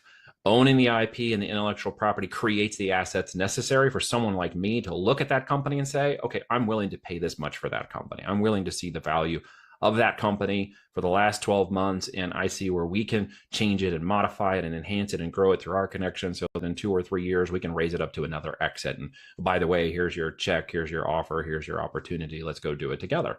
But you've got to build that asset or no one wants to buy it. And that's where physical products are great, because you've got both the digital aspect of the digital real estate of Amazon and you have YouTube and Shopify and TikTok shops and all these other places. And it's a physical product. So I'm taking inventory that is put, capital into fiat capital into a physical inventory that's worth 10 times what we paid for it. And so I like that model because I'm a little old school in that way. And I don't have a purely digital model, because I can appreciate the idea of physical, inventory. And I really appreciate when people get it in their hands and they love it and they want to tell us how much they love that, because that kind of completes the whole circle, if you know what I mean. Really feels like a really great value, a physical value that they love and talk about and tell other people about those products, right? And we sell everything you can imagine, dude. All kinds of different products. Well, that's the thing. It's like, there's that, tangible thing, and you get the feedback from it, and you go, even the other day, I bought a sleep mask, Yeah. Okay. and, it was, from, I think, a very small business, and, they sent out a direct message, and I responded back. I took the time and I said, this mask is amazing. I'm buying another one. There you go. I have one in my travel bag and one at home, and it's like, it's great. I love this thing, and they're just ecstatic by it. It's like, so, but again, there's a physical product, and I tell people, it's like, if you're looking for a sleep mask, here's the one. I need to put that out, put an affiliate link or something on my site. It's like, go get this sleep mask. It's good. But recommendations and referrals are always great when it comes to that product base. People will trust that. That's why the affiliate side of marketing has grown so fast, so big lately, especially with this, like TikTok and stuff, is because people are, reviewing these products and giving you lots of insight into how they work and what they do. And I met a lady just yesterday whose son is making great money at 13 affiliating products on TikTok Shop. Now he's too young to do it personally, and they don't want his face on there. So he actually makes videos where he doesn't even show his face. He just talks about the product and reviews the product, and he's making great money. She made like over 600,000 last year doing exactly the same thing, just recommending products, even though it's faceless, so they can be on there. And I'm like, dude, there's just so many ways to make money now. I personally like the physical product space. So if somebody's interested in that, that's, what the heck do I actually sell is their first question most people have. And I will tell you that there are millions of product opportunities to innovate and create and develop them. It's actually a little easier to do that, create and develop a product. We have it manufactured for us. It's created and manufactured for us. And then we sell the product. It's the three major components of a physical product business. Of course, there's more to that. And I don't mean to oversimplify it during the time we have here, but it is really building something of intrinsic value at the end of the day, not just vaporware. Building something, and they would say, well, it's already built. It's like, well, if that was the case, we'd still be driving around in Model Ts, and we're not. We might be, driving around in a Tesla, or a Model S, or we might be maybe a spaceship to Mars. I don't know. Everything's happening now, right? Yeah, I mean, it's the things that we've seen in our lifetime. When anybody says this is possible, I look at it, it's like, you know what? I remember having to get up to change the channel because my dad said put on channel 7. I was the remote in my house too. Exactly. Hey, can you change that table? Can you change that? We only had 5 channels anyway, so it didn't happen very often. It wasn't a case where it's like I would hate life now if it's like, okay, change it to channel 265. Yeah. No way, dude. It was like we didn't have cable, so it's like you get your 5 channels, and when the president came on, you're like, oh my gosh, the president's on every channel. We can't watch anything else. That's exactly. So I love this conversation. Where can people find out more about you and all this amazing work you're doing? Well, Voltage, you could just search for me anywhere, or you can look at my name, Neil Twa. Yes, it is TWA, and as you can see, I'm not a small Asian guy. The voltagedm.com domain, voltagedm, that's digitalmarketing.com. You can check out a 45-minute presentation where I go with my partner, Kevin Harrington, over the As Seen on TV strategy. We've got our book there called Almost Automated Income with FBA, Creating a Lifestyle-Driven Business Model through the physical product world. And you can check that out. It's, I think it's only like $5 on my website, or you can get it on Amazon too, of course. And that talks about the different strategies of the 4 pillars of success within building an e-commerce company. Plenty of free information, virtual summits, the books, and other resources for anybody who's, aspiring entrepreneur with the idea of building an e-commerce company, or somebody who's building an e-commerce company and might want to grow it to an exit and maybe have us take a look at it. Yeah, that's great. I'll definitely have all that in the show notes. So Neil, thanks for this conversation. Really love the work you're doing. Thanks for having me on, Michael. Even though I most appreciate you. Thank you.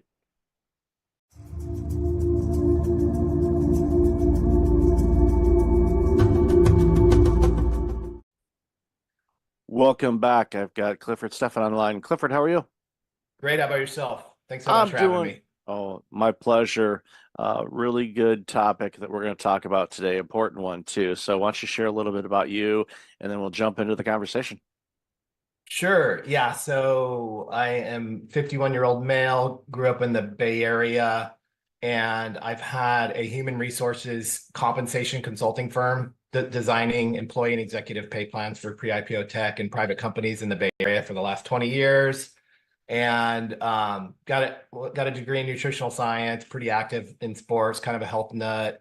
And yeah, kind of by my late 30s, early 40s, kind of starting to look and feel my age, and was pretty heavy social drinker, and it was in corporate America, and so I kind of wound up taking a break from alcohol and just kind of got a lot of epiphanies and a lot of just benefits. I think you hit on a lot of these things around stress management and kind of just looking and feeling and trying to perform at your best and be grateful and all those things. And so I that was kind of my epiphany. And so yeah, I'm super excited. So I started this men's health and wellness movement called Booze Vacation to kind of encourage my peers to consider taking an extended break from alcohol to as kind of a reset and kind of a opportunity to kind of tap the brakes with our health and wellness, and because it is one of those kind of predictive models that can cause a lot of issues and a lot of ongoing stress. And so yeah, I'm doing that officially full time starting in June, so I'm super pumped. Kind of my life's passion, and it's been a lot of fun. And yeah, so that's what I'm kind of up to. That's very important work. And yeah, I've shared a little bit on my show. I think I know I've had it in conversations, maybe not so much on my show, but as far as my family is concerned, there's alcoholism in every branch of my family. Mom's side, dad's side, mom's side, mom's dad's side. You just name it. You literally branch the thing out, and you can pinpoint where alcohol was a huge issue for people. Now, for some, it isn't per se, um, but it does impact, as your research and the work that you do does impact a lot of things. Obviously, our physical health, but also our mental health as well, because I know a lot of people, especially those, I have, family members that deal with it, or have dealt with it, when they were alive. It was, it's a coping mechanism, to quote unquote get away from the stressors of life instead of dealing with the stressors of life. And it's kind of ironic in a way, because if you deal with the stressors in your life, head on without additives and whatnot, you can actually overcome those stressors where you don't need the, the vice basically to overcome your stressors. But it's one of those things where people don't quite grasp that for some reason. Yeah, it's a really tricky substance. And yeah, we're not targeting alcoholics. We're really targeting men of success that, I think have a difficult time navigating our alcohol obsessed culture where it's at work, it's at play, it's at your sales meetings, it's at all the dinners. And yeah, just, with your physiology, your workload, and what you've accomplished. A lot of people, kind of lean into their careers, and there's a lot of wear and tear that goes with that. And you pick up some bad habits. And I think we have a tendency to try to be that same guy from high school or college. It's wild and crazy and work hard, play hard. But unfortunately, as you stack on the responsibilities and the wear and tear, it is a pretty predictive model. Like you mentioned, obviously stress, it's essentially even small amounts of alcohol, couple drinks regularly, every week will rewire your neural circuitry. So we're talking your baseline levels are higher stress, higher anxiety, lowered mood, lack of impulse control and discipline. So that's a pretty big deal in and of itself. And then you have sleep, you have brain fog, you have how it's affecting, again, through that impulse control, your diet, your blood sugar. It goes down a pretty far rabbit hole when it comes to just, looking, feeling, and performing at your best, being grateful, being present, and not just kind of moping around waiting for the weekend, when you have all your stuff to do during the work week. And so, yeah, it's a pretty big, important deal. And I kind of found in my peers, it's so ingrained in our operating system and our reward system and how we relax and how we go to events that it's, we'll take a dry January, we'll cut back a little bit, but the science shows that, in most cases, guys are gonna need a dedicated 3 to 6 month break just to kind of get back to factory settings when it comes to your rewired circuitry, as well as just kind of getting that back socially and at work to be able to navigate life and relearn how to have fun without it. And if you don't, unfortunately, again, you could be taking action, but you're just really not getting the results. And so you're like, okay, that didn't work really well. It wasn't very fun. And, I'm really glad to get back at it. And so you kind of miss that opportunity. So booze vacations are 3 to 12 months. We're kind of more offense than defense. We're not making up with lame excuses. We have, a game plan. We know what to say. We have, good non-alcoholic drinks at the ready. And it's really a land grab around all the things that alcohol is diminishing, as well as the wear and tear that comes with success. Really just fixing the core principles around your health and wellness when it comes to your sleep and your diet and your fitness and your operating system, really. And so it's really important. And if you don't, life happens, you get kind of spun up, you have less time and space and, more frazzled brain, and it's not great outcomes. It's not a lot of fun when chronic disease starts showing up, unfortunately, in your 40s and 50s in a lot of cases, depending upon, lifestyle factors. So that's kind of the reality. So we're not cool with that. So we're kind of talking some trash on our favorite social pleasantry and having some fun with it. It's important work. And, for somebody like myself that deals with, individuals and teams that are burned out and stressed and fatigued and all of that, it's a common denominator. Like you said, it's very difficult to go anywhere where it's not front and center, promoted, marketed, from commercials, watching sporting events, at the sporting events, you name it, concerts, at dinners, servers are saying, hey, would you like, here's our latest wine collection or whatever they happen to be pushing that day. It's front and center and everywhere. And it's a cultural norm. So for those of us that don't drink or have stopped drinking, that's when you notice it if you're paying attention. And sometimes there's that element of peer pressure, but there's also like you said, you wait, 3 to 6 months, you stick to it, and your body, repairs itself and rewires itself. All of a sudden, in many cases, you feel better. You taste foods differently. So, just naturally, your eating habits change because there's certain foods that pair with adult beverages, as I like to call it. And you find that you may not like to eat those types of foods as much. So you improve your diet, you start feeling better. When you start feeling better, all of a sudden, those stressors that you were facing, those stressors are still there, but they're not impacting you the same. And you're able to navigate through them or around them easier because you're not in this fog. You're getting good sleep. You feel better. You start looking better in many cases. And if you're in your 40s and 50s and you're successful, it will become noticeable for a lot of people. Like, Cliff, what are you doing differently these days? And like, well, I just, taking care of myself and doing this, and I've cut back on this, or I've stopped, drinking alcohol for a while, and I'm seeing some amazing results, and I'm enjoying life without having to have an adult beverage all the time.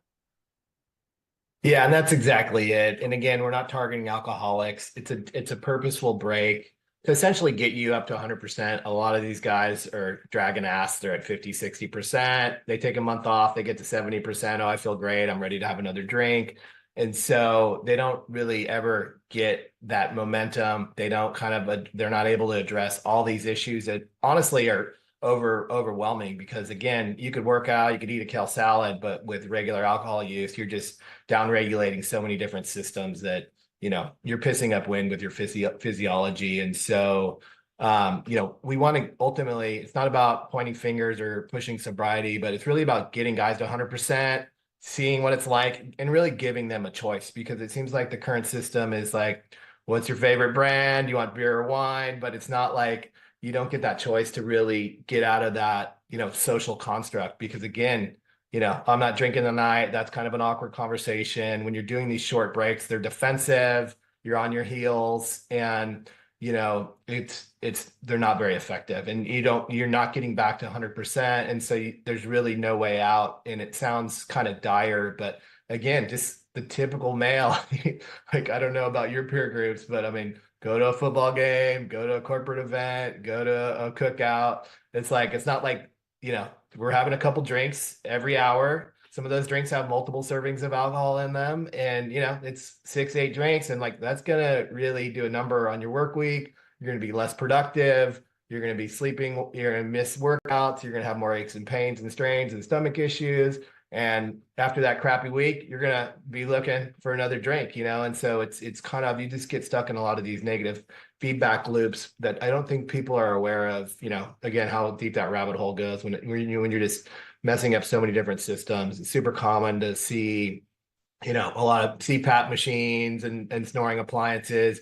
You're dysregulating your autonomic nervous system, your respiratory rate, your heart rate, your stomach. You're creating a leaky gut, chronic inflammation. So there's a lot of Advil and Tylenol, in the gym bags. And ultimately, again, when you're crushing testosterone as males. So, when you stop getting results at the gym and stuff like that, you're like, whatever, I'm kind of a sore shoulder. I'll just, stick with work. And it's like, you wind up, you have plenty of money. And then once you lose your health, then you're pretty screwed, because things can kind of go sideways pretty quickly. And you realize you haven't been spinning the right plates. And so I think it's just really imperative as guys, we kind of target guys in their 30s or 50s. We were talking offline about how I think some of these younger generations, they have dating apps, they have, they have weed, they have all kinds of different stuff that, back in the day, I think we were more indoctrinated into the alcohol type stuff. And that, it's a very predictive model. You use it and it works really well. And then when you stop using it for a period of time, it doesn't work well. So you kind of break that system. And again, ultimately, probably probably 70% of our members will go back to drinking, but they're just drinking way less and for different reasons. And they've had that opportunity to restore their health, which is a limited time only offer. Once you hit chronic disease, a lot of people are going down with cancers and cardiac events and arrhythmias and all kinds of, autoimmune diseases and stomach issues. And, once you kind of start playing with your doctor and pharmacist and surgeon, it's kind of like all bets are off. But we really want to give guys a lifeline and an opportunity. And again, I'm kind of sounding like a nervous Nelly, but the reality is that, success, wear and tear, age, and regular alcohol use is a very predictive model. And it's not just the alcohol, but yeah, it just really erodes your diet and lifestyle. And like you were saying, it's like, yeah, it's really kicking your metabolic health in the groin. And there's a lot of sugar spikes with IPAs or just you're just craving a lot of junk and a lot of processed food. You're eating after dinner. That's dysregulating your sleep. It's spiking blood. It's just kind of sitting in your gut. It's just a lot of negative things that you get stuck in, and it becomes normal, and it's not, it really tanks your quality of life that, now, because you're more stressed, you're not as grateful, you're not performing and looking as well. And then later on, when these chronic disease states start showing up, it's not a lot of fun. And this is for guys that don't really have a drinking problem, they're just kind of a normal guy. And so that's kind of the scary part. Yeah, having worked in healthcare for over a decade, I saw, as time was going on, younger and younger people dealing with chronic diseases. And it scares me, because assuming that they do live a longer life, if they hit the average lifespan of what we do today, that's a long life to be dealing with taking medications and all of the side effects and everything else that comes from it. And even a public disclosure, which I have not shared this with anyone. There's only a handful of people that know this. Next month, at the time of this recording, we're recording in the middle of April. Next month, I will have been dry for 1 year. I have not had any alcohol in almost a year. And the Awesome. things you've talked about, I noticed, right away. But then as time went on, I just noticed just improvements without necessarily making any other adjustments. But the adjustments kind of came naturally because I was feeling better all the time and not waking up kind of lethargic and groggy and things like that. So I was able to say, you know what, I'm gonna go for a longer walk, or I'm gonna do this, or I'm gonna, work on this, or clarity. It's like, I'm gonna tackle that today, or I'm gonna do this. I just found it easier to do it. And it was, a choice of saying, you know what, I'm gonna take a little of a pause on this. And it got to the point where, pardon the pun, I got addicted to feeling better. And I was like, okay, well, I'm gonna stay dry. And I've got family and friends that drink, and I shared with them. I said, look, I'm not going to be that reformed smoker to you and say you shouldn't. I mean, I'll point them to this interview and say, hey, watch and listen to this. But, for me, it's like you're going to do what you want to do, and that's you. I'm not going to tell you not to do this or not to do that. But for me, I know everything that you mentioned is absolutely true. What I've experienced over this last 11 plus months is just feeling better, more clarity, digestive system's better, blood sugars and all that kind of stuff. Blood work comes back clean. I just feel and perform better, which has allowed me to do different things and take on additional things that I probably wouldn't have had the necessarily capability or discipline or motivation to want to try. So it's just, I'm a real life example of what you're talking about. And I'm not a client. I'm just full disclosure here. I'm not a client. I'm just, have you on the show. But what you said is truth, because I have experienced it myself. And that's, I was so glad to hear, because it was like, oh yep, yep, yep, yeah, I was nodding in my head. Yep, yep, yep, you're right. Yep, yep. So again, it's just, we I want people to feel better. Especially when people are stressed and they have a difficult job, and your clients, they're high performing executives, senior leaders, the prime of their work life.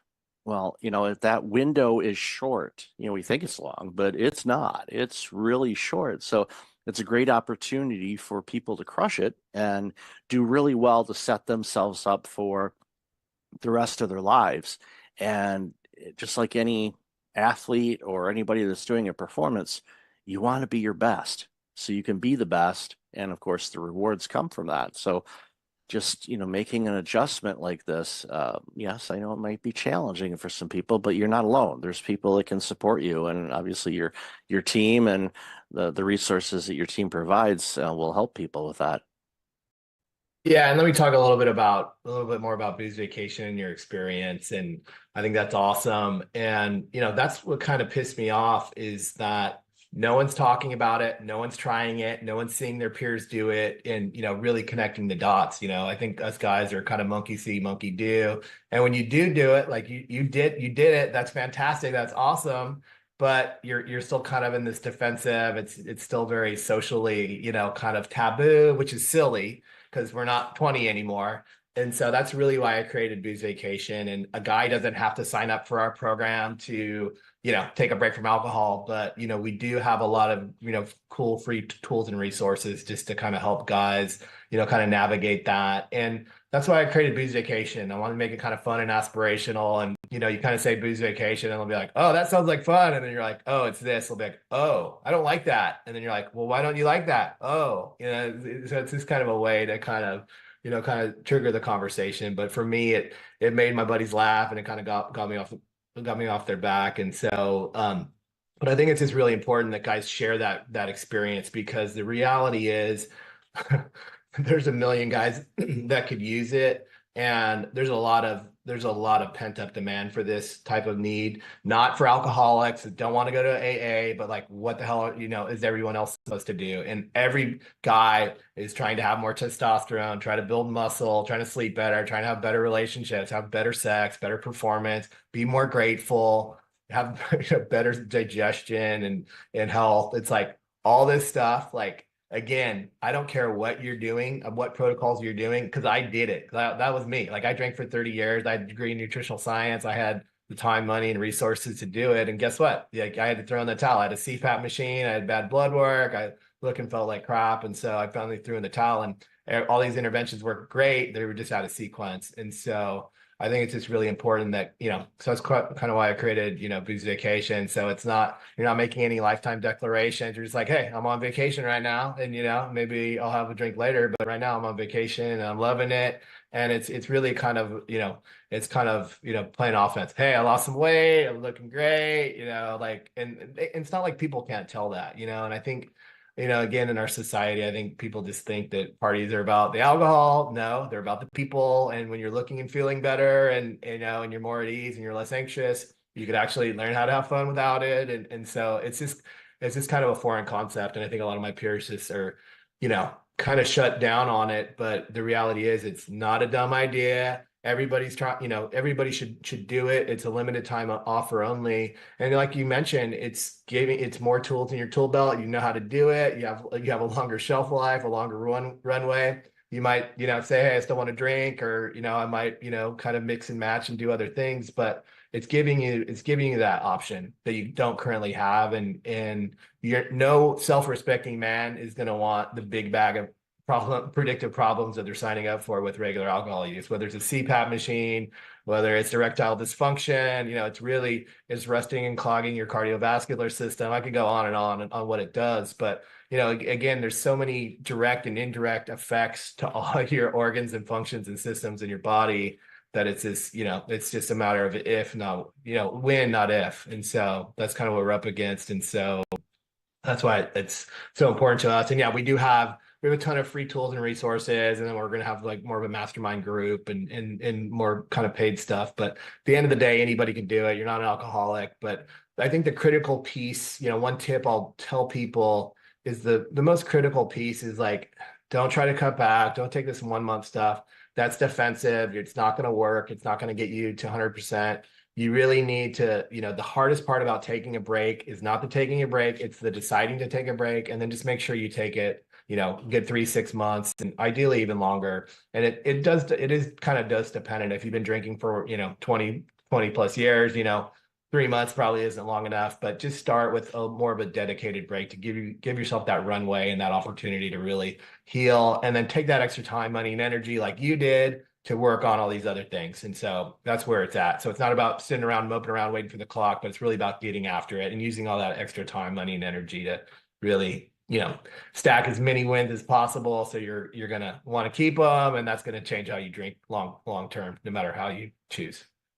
Yeah, it's amazing advice, and I'm really thrilled to have had you on the show and talk about this, because I know what it's like to feel better, and I want people to feel better and perform better, because when leaders perform better, guess what? Those companies perform better, which means their employees perform better, which means society gets better products and services.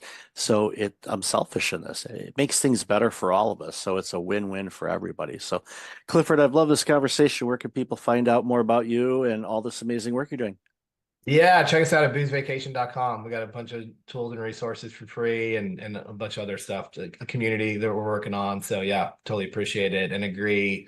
I think, yeah, just kind of, being present, being grateful, being engaged, and, being real, because like I said, I think alcohol can kind of dumb us down and have us in these lowered states, and we're just more us when we're, at full capacity. So I agree. And that really helps teams as well.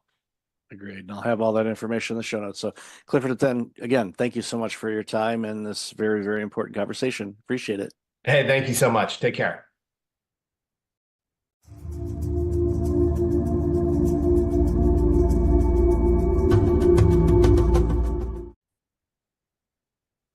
Welcome back. I've got Erica Ziegelman on the line. Erica, how have you been?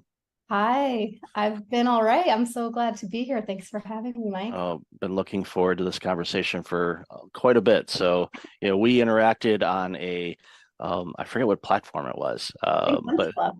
Oh, that's right, Lunch Club. That's right, and realized, both have San Diego ties and all of that, but we're not originally from that area. So, why don't you share a little bit about you, and then we'll dive into the conversation. Yeah. So my name is Erica Ziegelman. I'm an integrative leadership coach and a former media executive, worked in advertising for agencies, startups, tech companies for about 15 years before having my own journey with burnout there and back a couple of times, and then decided to educate myself and acquired a new toolkit of skills. And now I support leaders who are in corporate so that they can tend to themselves and be more conscious leaders and avoid burnout. So we clearly had a lot to geek out on together.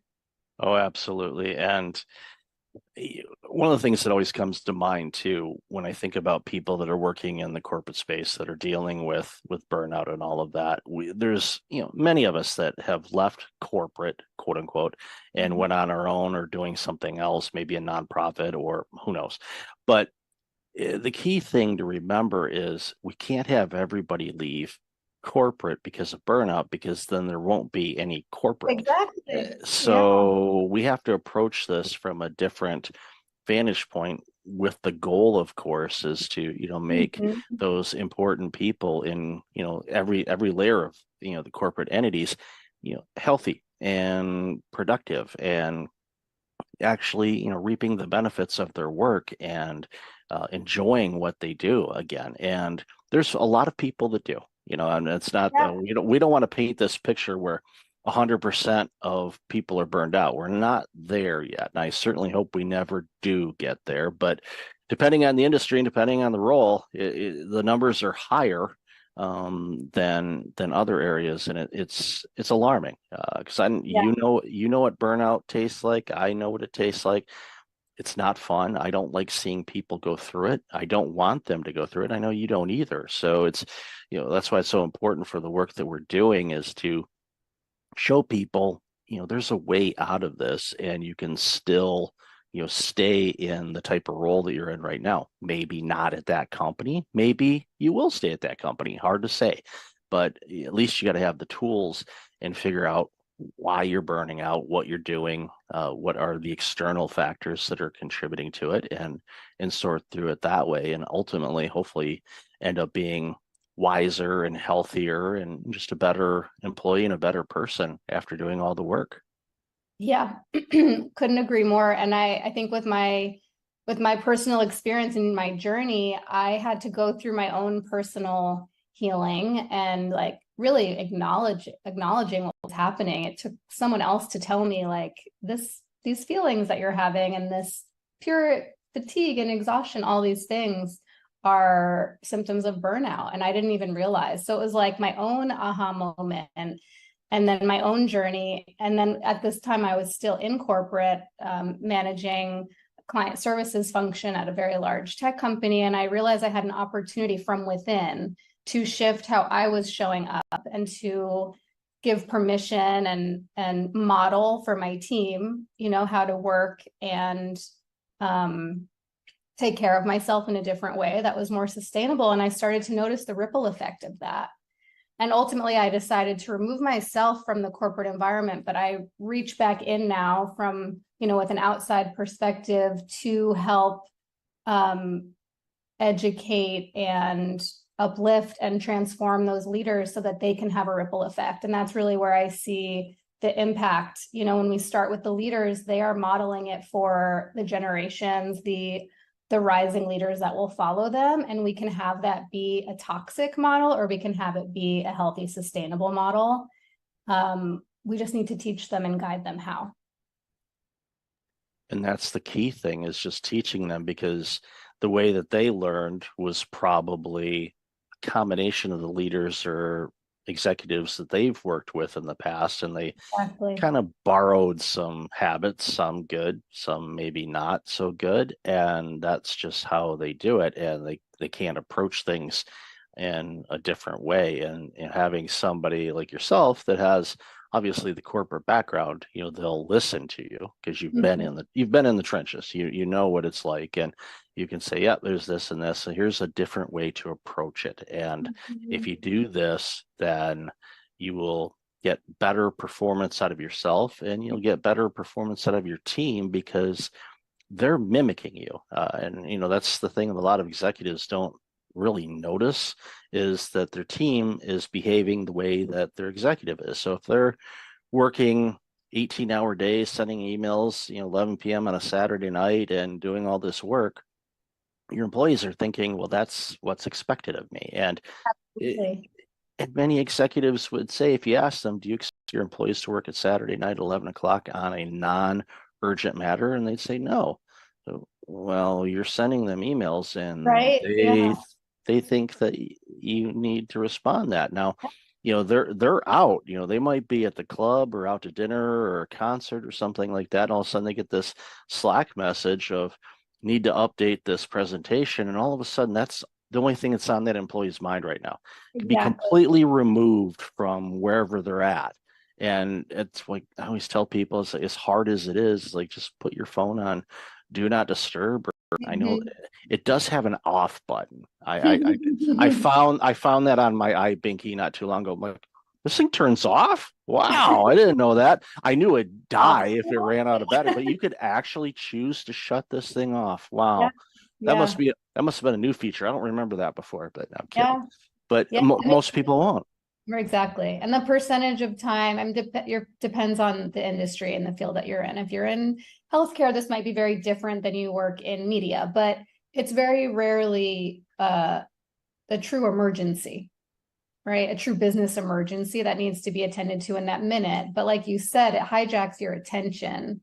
So even if there's nothing you can do about it, or it's not necessary for you to take an action, you're now taken out of the present moment and having a parallel experience to what you're actually doing, and which also means that we don't have that time to recover.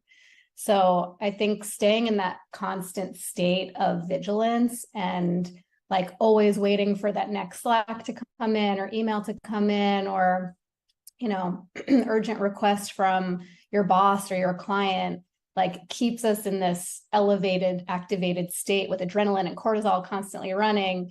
And then when you have time off, you can't really unplug. We're like addicted to that. So I know I'm preaching to the choir, but that's what happens. And if leaders aren't aware that they're contributing to that, that's a huge opportunity to inform them and to shift these behaviors from the top down.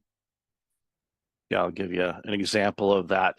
I called it, I actually published an article not too long ago on my blog about addiction to email, basically. And what I purposely did, not with your email, but with most of the emails that I get, I set up a separate email account if it's a newsletter or it's a lead magnet or something like that. So I have everything driven to that email address. That way it kind of keeps my business email account relatively clean, other than just business inquiries and client work and things like that. So the other day I went to log in at the other email, and there were 60 new emails that came in that morning. And I thought, okay, this is way too much. It's like, and I'm not saying that those emails, I signed up for them. They weren't just like spam, they showed up. No, these are separate emails that I had signed up for with all great content. But the problem is, if you spend all your time looking at those 60 emails and all the messages, and again, all of them were rock solid good, it takes you away from what you should be working on. Pick 2 or 3 things that are your most important things to do that's going to move your business, your career, whatever, forward. If it meets the criteria of those 3, then by all means, sign up for it, read the email, but apply it. Do something with it, make a note of it or apply it. Otherwise, you're basically reading the newspaper. And it's, again, not knocking anybody that has, sent out emails to, but what I ended up doing is like, you know what, this is too distracting to me. So I had a choice, either delete the email account or just unsubscribe. And I went through and just unsubscribed pretty much all of them. And if anybody's listening and I'm, you got my unsubscribe, it's nothing personal. It's just it was taking too much time away. So now my inbox, it's a lot, a lot less emails are coming in. It's business specific mostly and all of that. So I'm finding that, thing you just talked about. It's like, wait a minute, I didn't get a message. Oh, gotta go check my message. Gotta go check my. So it's something that I found myself guilty of, and I talk about it too. It's like, come on, my brother gave me the phone nickname of iBinky because I was always on it like a baby with a pacifier. Yeah. I'm sure Apple has that trademarked. If they don't, they should. Or somebody else can do it and then make a few $1 million off of Apple. They You get have royalties. Yeah. they have it. But they would probably win in court because it's so close, and Apple has more legal power than most of us do if we all combine our money together. But Fair. another story for another day.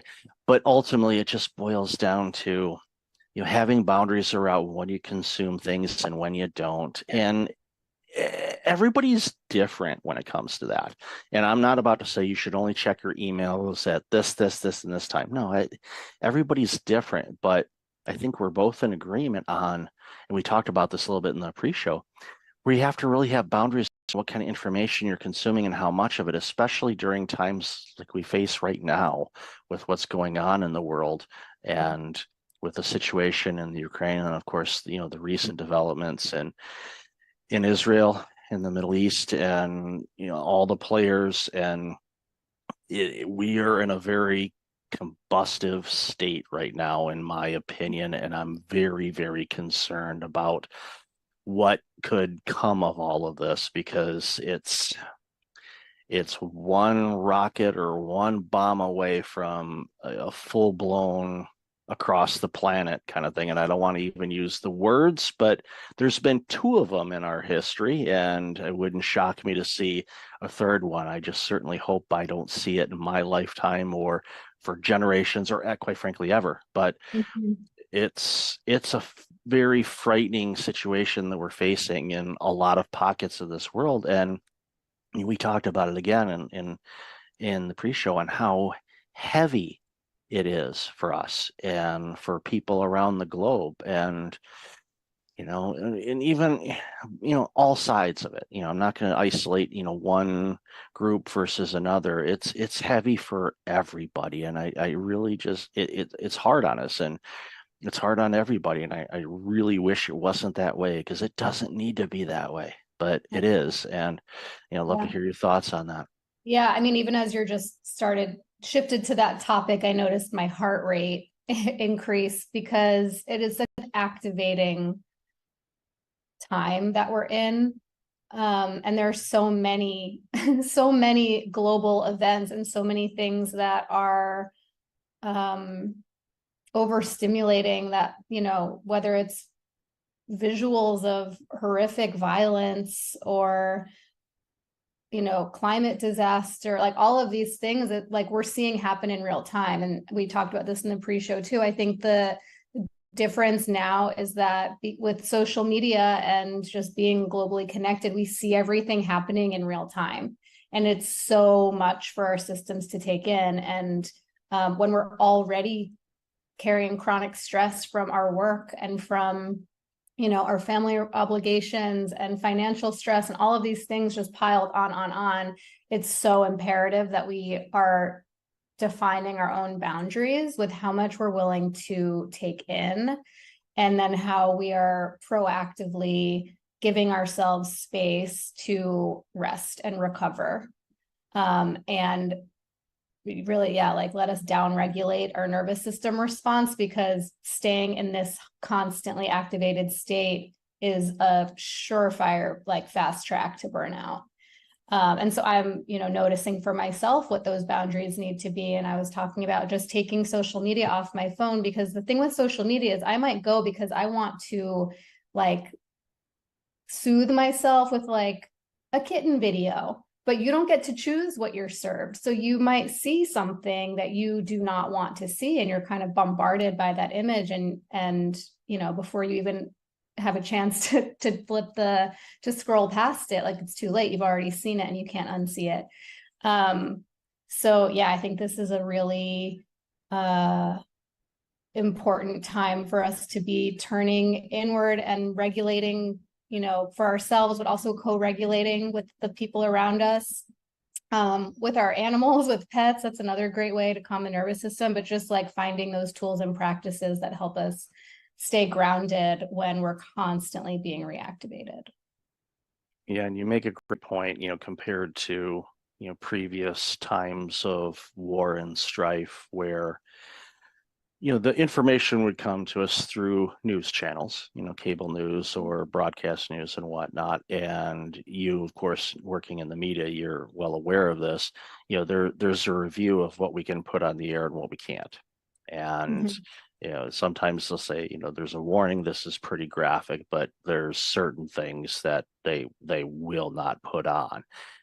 The thing with TikTok or Instagram or any other service where you can actually go live and show exactly what's going on in the world, not just from your balcony in Tel Aviv and seeing things, bombs and all of that, but even the people that are taking hostages and some of the things that we've been, I thankfully have somehow avoided seeing most of that because I just, but you hit it right on the head.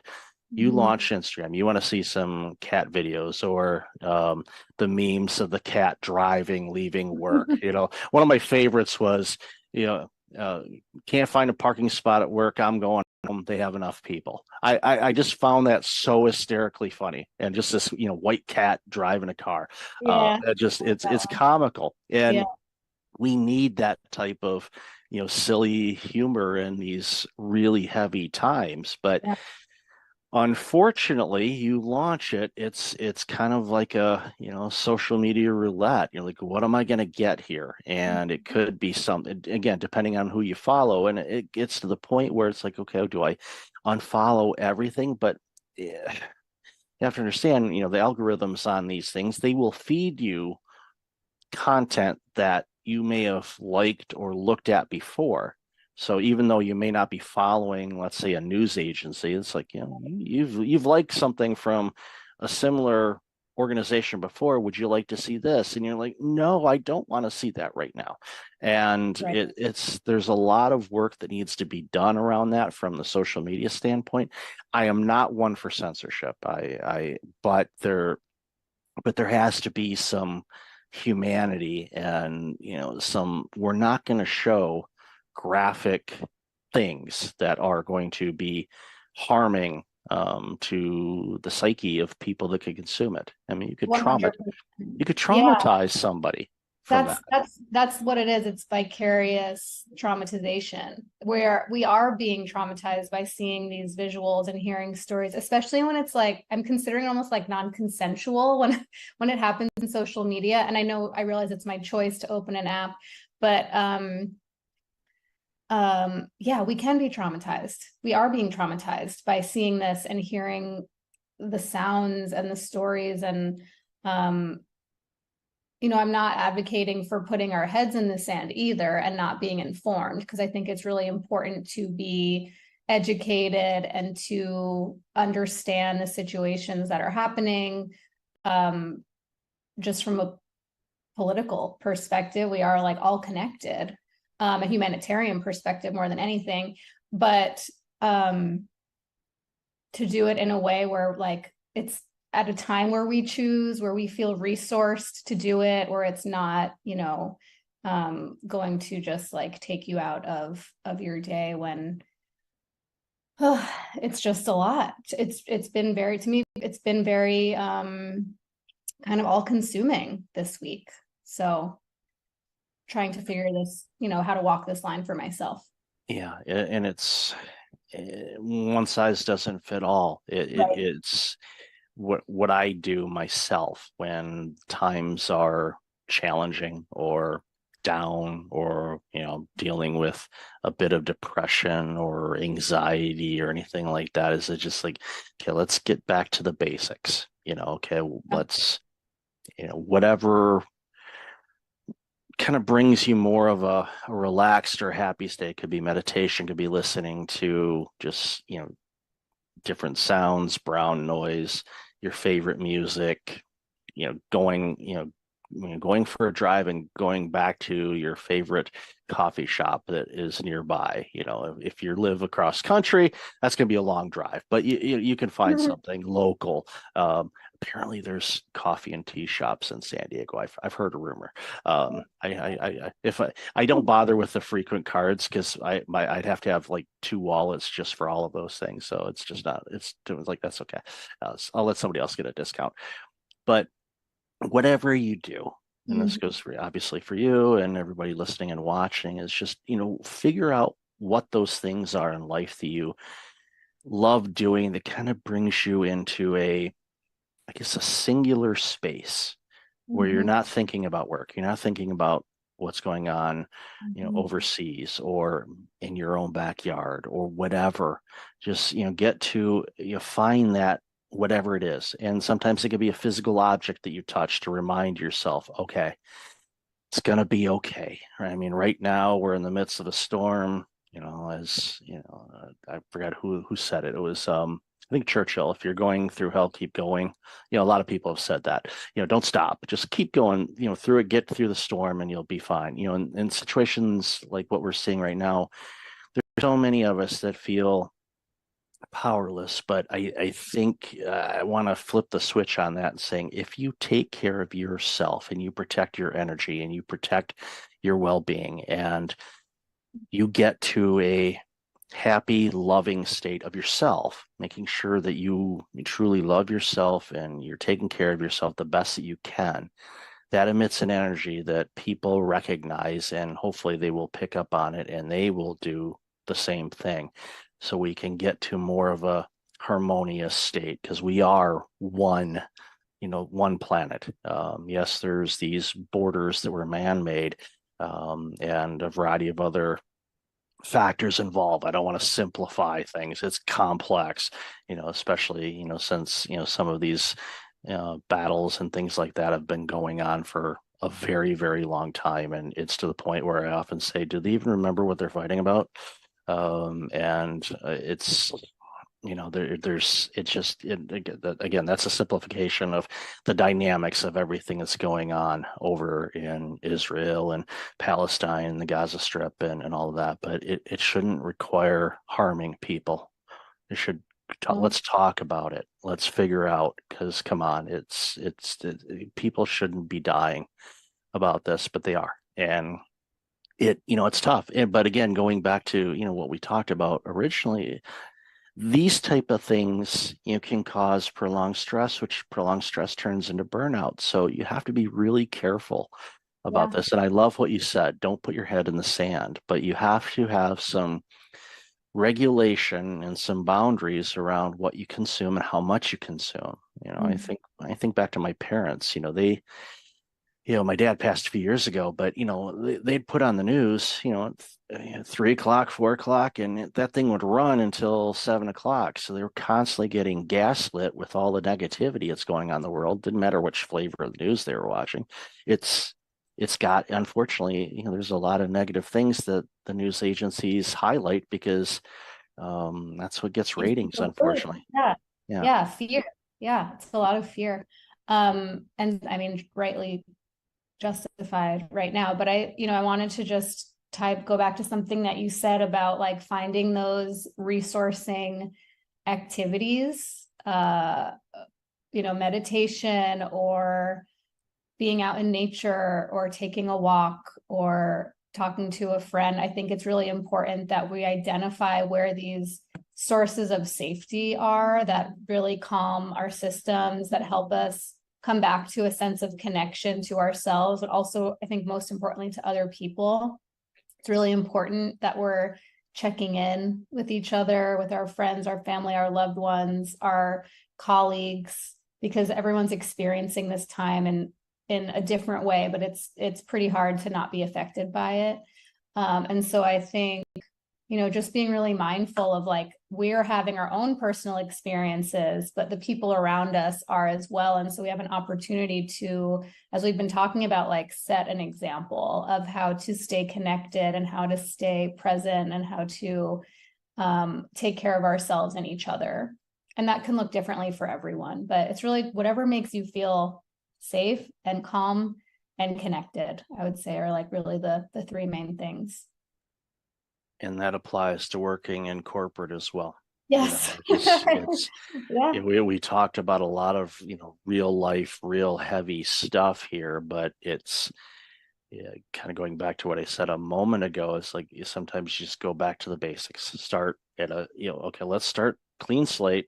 Don't throw everything out, but just like, okay, we're gonna go in a different room that isn't used. Okay, let's kind of map this out. Let's start here and add the things we need to. It's kind of like the junk drawer in a way. And it's probably not a great analogy, but we all have those, where there's a box or a drawer that's just filled with, I'll save this for later kind of thing. And you look at it and it's just like, what in the world? I don't even know what this thing is.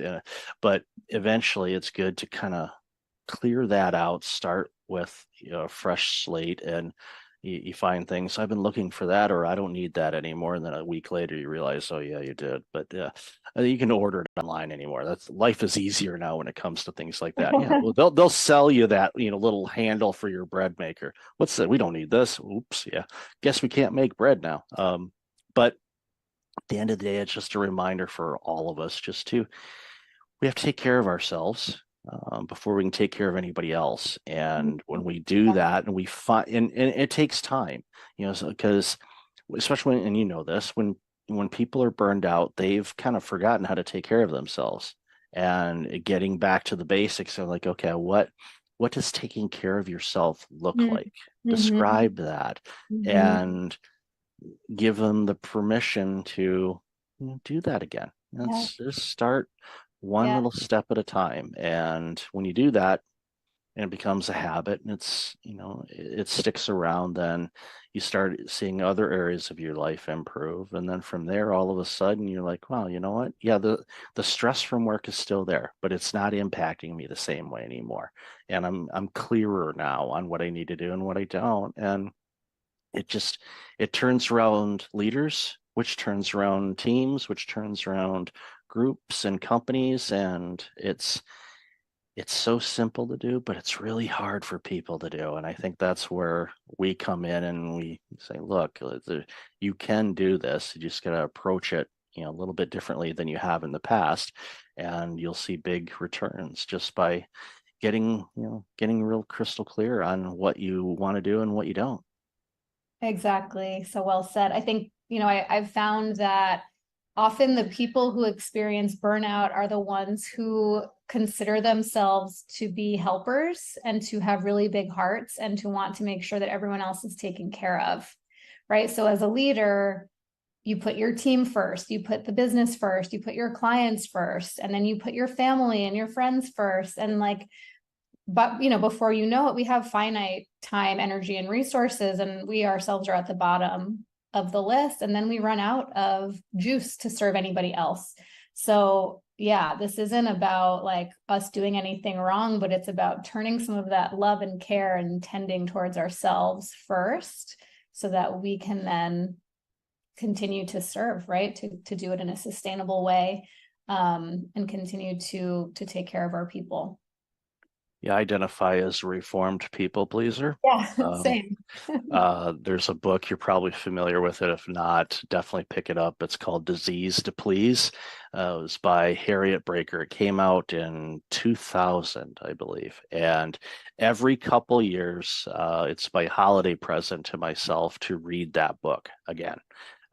It's got 21 days of exercises in it. It identifies all types of people pleasing. I thought I was a certain type of people pleaser, but after reading the book, I realized I was something else. And it was an aha moment for me when I finished that book, and it alarmed me and it also gave me insights as to why, one of the components why I burned out, because I was putting everybody else before me. I was like, I wouldn't delegate because they got too much work to do. I'll just go ahead and do it. And yeah. So if you don't take care of yourself first, you're not going to take care of anybody. So, and when you do take care of people, they're getting a much better version of you. And that's one of those hurdles that a lot of people have to get over. Once they figure that out, they go, wow, I'm actually the best I can be. So I can be the best when I do give. So it's I think it's also modeling how to take care of ourselves. Like when we sometimes we think, oh, I need to I need to demonstrate to my team how to work hard and how to deliver results. And of course, that's important, but there's one of the most impactful things that I saw an old manager of mine do, and this was probably 12 years into my career and was the first time I saw a manager take all of her paid time off during the year. Didn't roll over days. She used all of her time. She went to every one of her kids' recitals and school conferences, and she showed up for her personal life in a way I had never seen modeled before. And then it gave me permission to use my paid time off, and to recharge. That's why we have it. But I hadn't seen it before because I had only had the example of managers who are like, oh, I work through my vacations and I only take 2 weekends off a year. And like, there was some badge of honor in that. And I had to see it modeled in my own leader to realize like, oh, wow, that empowers me to do the same. And when I do it, it empowers my team to do the same. And this is how we prevent burnout. So, yeah. Yeah, I had that badge of honor. Then it was turned into a badge of stents in my left anterior descending artery. So I don't want to do that again. Oh. That was not fun. Oh. But at the end of the day, it's important for us to take care of ourselves, because when we do that, we're actually taking care of others as well. So, Erica, I've loved this conversation. We could talk for hours, you know that. But where can people find out more about you and all this amazing work you're doing? Yeah. Well, you can follow me on LinkedIn or Instagram once I go back on there. I am on LinkedIn regularly at Erica Ziegelman, or my website, ericaziegelman.com. I would love to connect with any listeners or viewers of the show. I offer one-on-one coaching and group coaching and work with corporate teams on conscious leadership, burnout prevention, all the topics we talked about. And yeah, it's been such a pleasure, and love, being able to share our experience and empower others with this knowledge. No, thank you. And I'll definitely have all that information in the show notes. So, Erica, always good to talk with you. Thank you so much for your time today. Really appreciate it. Likewise. Thank you so much.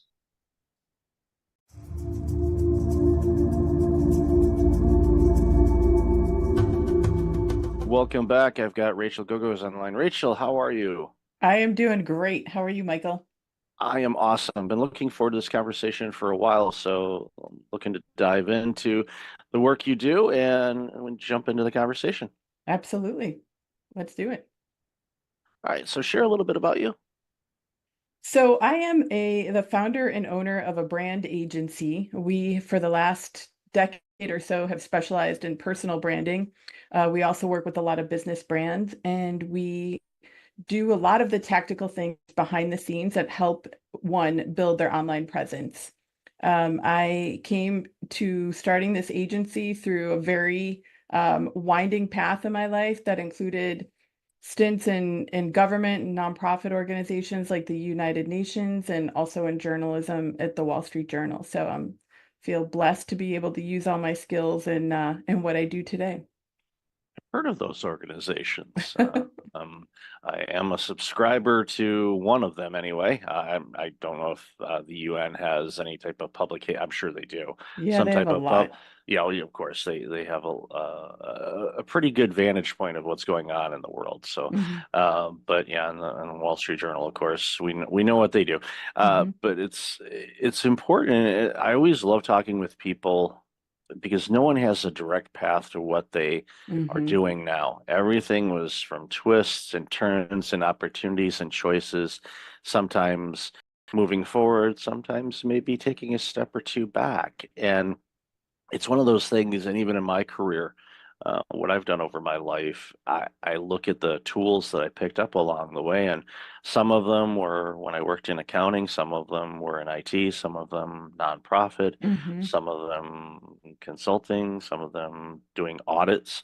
When my original career as a public accountant, auditing all kinds of different organizations, which I never thought would be beneficial to me in the work that I do today, but it is, because Yeah. when you speak with organizations regarding workplace culture or burnout prevention or whatever the case might be, I have at least somewhat of an understanding of the nuances of what that organization, as far as the type of organization it is, might be running into. And when I bring it up sometimes in conversations, people look at it and they say, did you ever work in this field before? Mhm.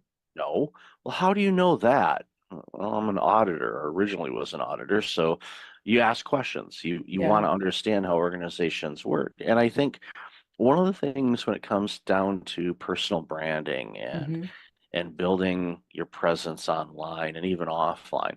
And yes, there is an offline world. I know Yes. for many of us, we forget that, but it's there's still out there. But I think, and I run into this a lot, and I'm sure you do too, and I'd love to hear your thoughts on this, is when it comes to boasting about what Mhm. we do or who we are or what we do, we struggle. Now we can explain, like I just did a few minutes ago about, okay, this type of organization has these aspects to it, all these parameters, and I can articulate it that, without a problem. But then you ask me, okay, what do I do? We kind of get that, second grade stage fright kind of thing. Mhm. So, Mhm. love to hear your thoughts on that. Mhm.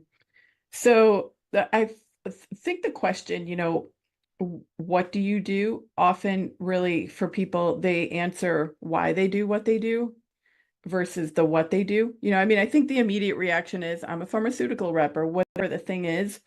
But I think the more important answer actually is the why somebody does what they do, because then you really start to get to the heart of a person and the soul of a person, and it's a much more memorable conversation. That's one thing. The other part I want to address here is this boasting piece, right? And many times when I talk to people about personal branding, they immediately go to that thought, right? Oh, I don't not comfortable boasting about myself or bragging about myself or whatever that might be. And that's actually not what personal branding is. So I'd love to share that personal branding is really about, we all come to different relationships with a reputation already in hand, right? So part of a personal brand is our existing reputation, which if someone doesn't know someone, right, they can easily Google them and get a sense of somebody's reputation very quickly nowadays. And the other part of personal branding is the personality, like the real essence of the person. What makes them tick? What are their values? What is their mission in life? What is their drive in life? What are the things they're really convicted about, really passionate about? Those are all elements of a personal brand. So if you think about it, if you start to share some of those things, it's not really boasting. It's just kind of dropping the kimono a little bit, and letting people in and just letting people know who you are. I think it can be a little bit awkward doing that online because sometimes you feel like you're talking into a black hole, but there's certain ways one can write content so it doesn't sound like that, right? And try to also increase engagement and conversation and posts as you're informing people a little bit more about yourself or educating them on the work that you do in a way that can be helpful to people too. Like articles that I write or keynotes or posts, anything like Mhm. that. What I tend to do when I can, and I'm thinking about it, is as if I'm having a conversation with somebody. And of course, there's writing styles, and you can make it conversational, or you can Right. follow guidelines and all that. Because ironically, I found out the other day, my sixth grade teacher, Mrs. Nicholas, who was just as stern as they came Mhm. with English and proper Mhm. things and all that stuff, and even to the point in my writing I use an app called Grammarly, which a lot of Oh people yeah. probably use. Mhm. So my nickname for that app is Mrs. Nicholas. And I one day I thought, what, I wonder, you know when she may have passed away or anything. So that was sixth grade, that was not yesterday. Right. So I thought, okay, when did she pass away? She hasn't. Oh, And amazing. I'm like, one, that's awesome. Two, it's like yeah, she would be. I think she would be quite pleased and not surprised in the work that I'm doing. Yes. I'm there's days I'm still shocked at that I do what I do. Like, Uh-huh. wow, but I can connect the dots. I can see how I'm doing what Yes. I'm doing, but there are days where I have to kind of pause for a moment and go, all right, why is this such an awesome experience now? Because I, again, never would have done it before. And I think Mhm. the storytelling of branding Mhm. is important because people connect to stories. That's why people love watching television shows or going to the movies or watching movies. I mean, everybody paying for the 400 streaming services that we all have now. Yeah. People love stories. So when you are talking about what you do, Mhm. there's if you can somehow bring those people in, like you mentioned, Mhm. and share the story of why you do what you do. And Mhm. yes, okay, compensation, money, we all get that, but Sure. there's a reason for why you do it. There's something that resonates within you that you chose this path instead of doing something completely different. And I think the more people that do that, the more connected people start feeling, and the whole know, like, and trust factor comes Yes. into play because you can look at, a website or you can read a bio and you Mhm. can go, wow, it's as if I know this person. And if Mhm. you have that, then you're like, okay, let's proceed further Yeah. and work with them on something if that's what you're looking for. Yeah. No, you hit the nail on the head when you said connecting the dots, right? That's so important to put, particularly on an about page or, on your LinkedIn profile as well. Because if we just put a list of every place we've worked, kind of like a resume, we're not actually connecting the dots of how it's relevant to what we're doing today.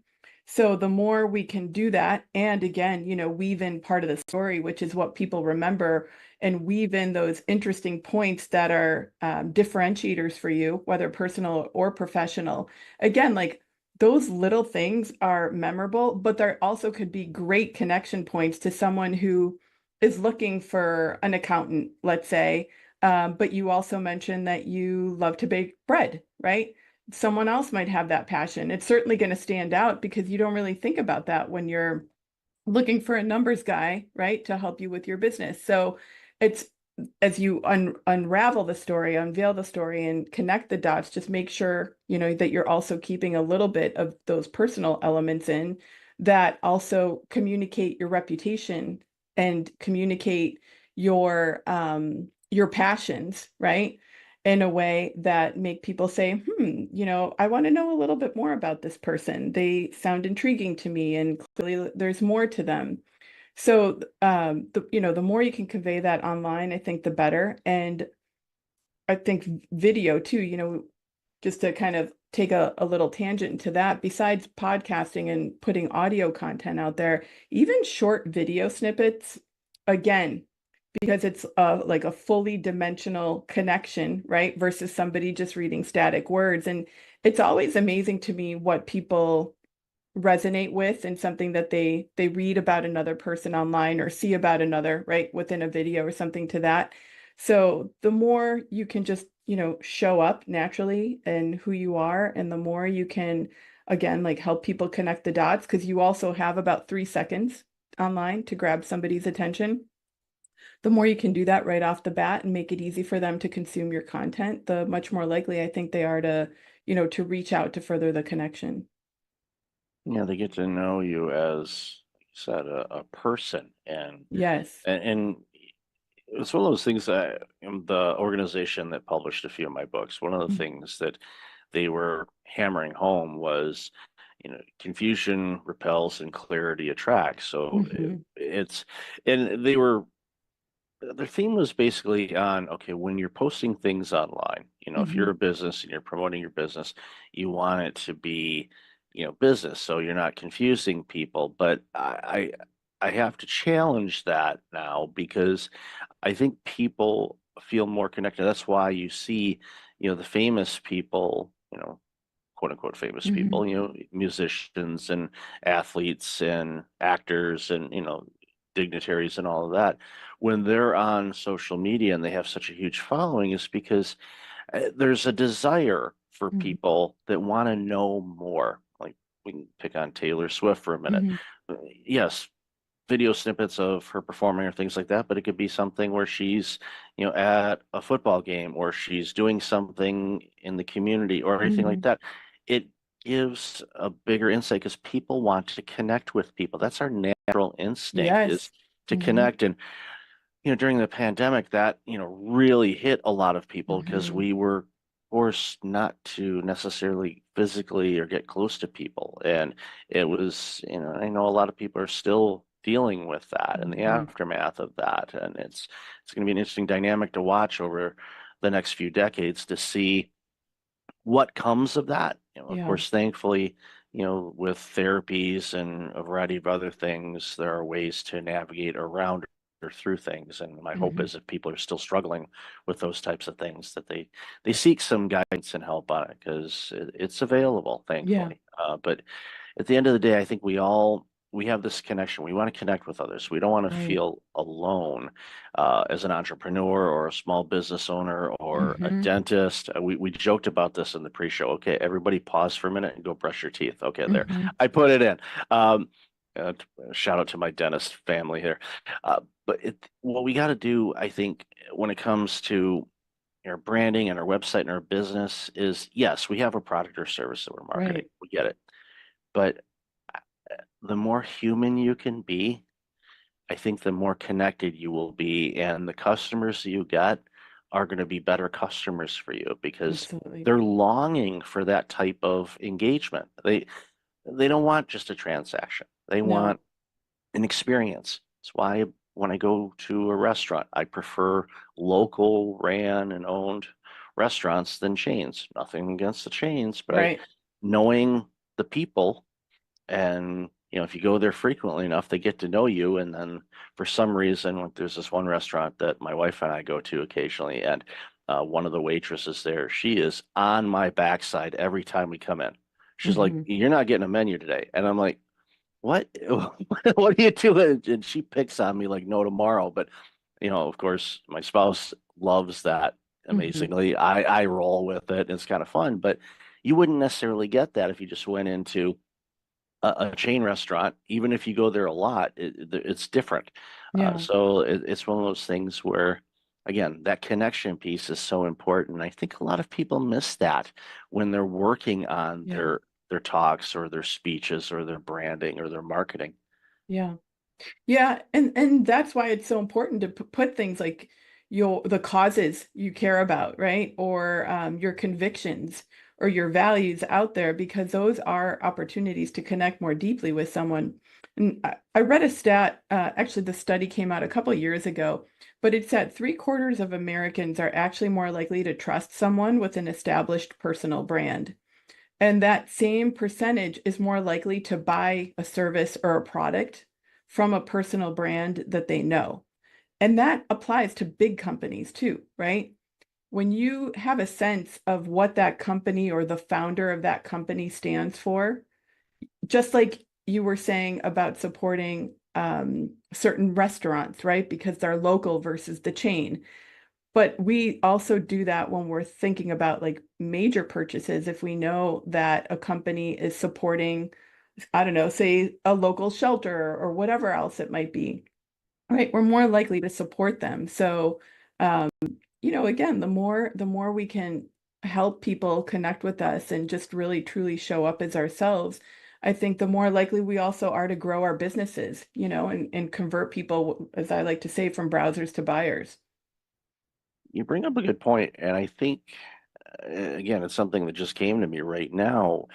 When we start thinking about what we value and what we find important, like the restaurant analogy, or you gave a Yes. great example of, supporting a local small charity Hmm. versus a large national or Hmm. international one. Again, nothing wrong with any of them, Yes. but it you connect to that and you go, okay, why is that important to me? Okay, now what would be important to my potential customers, clients, friends? What would be important to them? What can I do to Hmm. help create that type of environment where people recognize that and feel that, where they Hmm. feel, again, going back to what I said earlier, it's more of a connection instead of just a transaction. And Yeah. those are the things I think that really helps people stand out. So thank you for sharing that component, because that really that struck a chord with me. I mean, our entire conversation has, but for some reason that one clicked for me big time, because now is something that I am going to go back and think about. Again, the work that I'm doing. It's like, how is this benefiting people? You know, Right. it's Yeah. what is there something here? Am I doing it for an ego stroke, or am I doing it to provide benefit and value to Of somebody where it course. can help them Yeah. get to where they want to go? Right. And one more thing about that too, the values and sharing more and expressing more. I think it needs to really come from the core, from a real true place. It's great to think about what's important to your customers, especially if you're a local business, right? You really want local to survive and thrive in every industry. And that I think a lot of companies have been suffering since 2020. But back to the piece of thinking about aligning with others around those values, I think it's okay to be polarizing. Meaning, I'll give you a specific example. We're working with a client who is very convicted about certain things going on in the world, you know, around COVID, around rights, around medical rights, around schools, school districts, what's going on in those places. But she also has a part of her personal brand where she's a holistic business person, right? Talks a lot about gut health and you know, certain other things in that arena. And we were talking about how much of those two pieces, right, do we make visible, right? You've got these real strong beliefs here that can be very polarizing for some, but you're also this incredible business person with great experience in building up these health and lifestyle brands. So, you know, what we deducted is like, it's okay. And this is what I would have advised her, but I was so glad she was comfortable doing this, you have to put it out there because they're both parts of you and they're such an integral part of that person that you want to attract those business clients that are okay with these strong polarizing beliefs here. And the fact is, her audience is going to be a lot easier to market to and way more niche because of her strong feelings and values around certain topics, right, that are polarizing today. It's not going to make her lose clients. It's actually, she's going to lose the right clients, right? She's only going to be working with the right people that she can totally help and fully show up as herself with and help them grow in other ways too. So I just wanted to share that because I think it's very important. You know, I think a lot of times in today's world, especially the last years as things have evolved, is like we're self-censoring a lot because we don't want to make waves.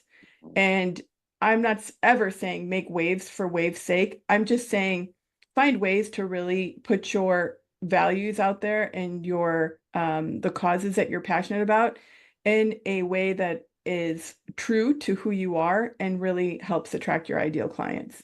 I love that you said that because it can be polarizing, and yeah, there's definitely a fear where they say, okay, if I, am on one side of a political fence versus another, or, based on causes or beliefs or rights or anything like that, that I, could lose clients. Yeah, And you put it quite well, where you'll lose the wrong clients or you'll lose the the right wrong, clients. or you'll Yeah, lose the right I almost clients, said excuse that me. too, though. Yeah, Yeah, but it's like they're wrong for you, but they're right to lose because they're exactly. not in alignment. Because it's like if you're hiding something back, and let's say you are, an ultra conservative or an ultra liberal, it could be either Yeah, side, and you're working with a client that is, maybe the opposite of your right. beliefs. Doesn't mean you can't work with them, but a lot of times you think that or maybe you're acting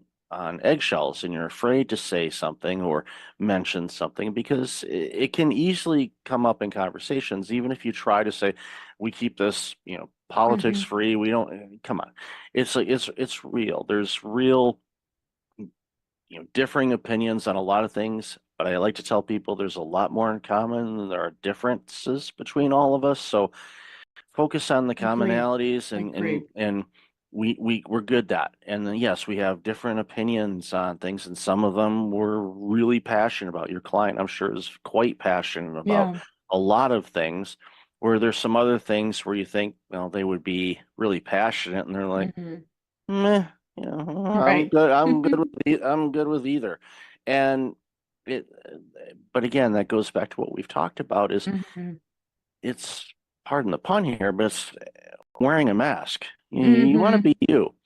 people can read if you're being genuine, or they can read if you were putting on a facade or a So true. mask Yeah. on something. And you don't want to do that, because if you're putting that on and they read that, they're like, oh, they're hiding something. All of a sudden, that element of doubt comes in, like, okay, they're hiding this. What else would they be hiding? Now, Mhm. that could go for relationships, or that could be going through, work Right. type of relationships, customer client type situation. So be yourself. But and I love the way that you put it too, is if you have a belief on whatever Mhm. issue it happens to be, and that is in the wheelhouse of the work that you do, like gut health or Yes. anti-vax versus vaccines or anti-medication versus holistic care, Mhm. share that, but share it in a way with compassion and love and Exactly. understanding, instead of saying, I'm right, you're wrong. Well, who's right and who's wrong, and who determines who's right or who's wrong? Exactly. It could vary. There used to be ads of physicians that were promoting the benefits of smoking. Mm. Yeah, good luck getting that ad out now. It's not going to happen. Right. The things change, information changes. We revolve, or some people say we Mhm. regress too. It's like, Mhm. well, it's this human thing is not easy. We're Yeah. still trying to figure it out. I don't think we ever will, but that's part of the challenge of life. It Exactly. gives us some creativity and opportunity to be fun. But I think it boils down to, and what we've talked about a lot this morning, is just, I think the more you can be you, I think the Mhm. better you're gonna be, because then you don't have to pretend. You Yeah. just you show up every day being you. Yeah. And that goes a long way, and it comes through in your messaging, your branding, everything that you do. Yeah. Yeah. And I think what happens, Michael, to people over time is they kind of lose who they really are, right? It's like we're in different work environments or different relationships. And bef after many years or months, you're kind of going along with whatever the thing is. And you kind of lose track of what really makes you tick and what is really driving you. And I love to just share with people, take some time every now and then, like have a coffee date with yourself and really just kind of set your own GPS and figure out, where do you want to be in 5 years and how are you going to get there? And that's not just like numbers driven goals, but it's really like take a look at the people you're surrounding yourself with, take a look at the environments that you're in.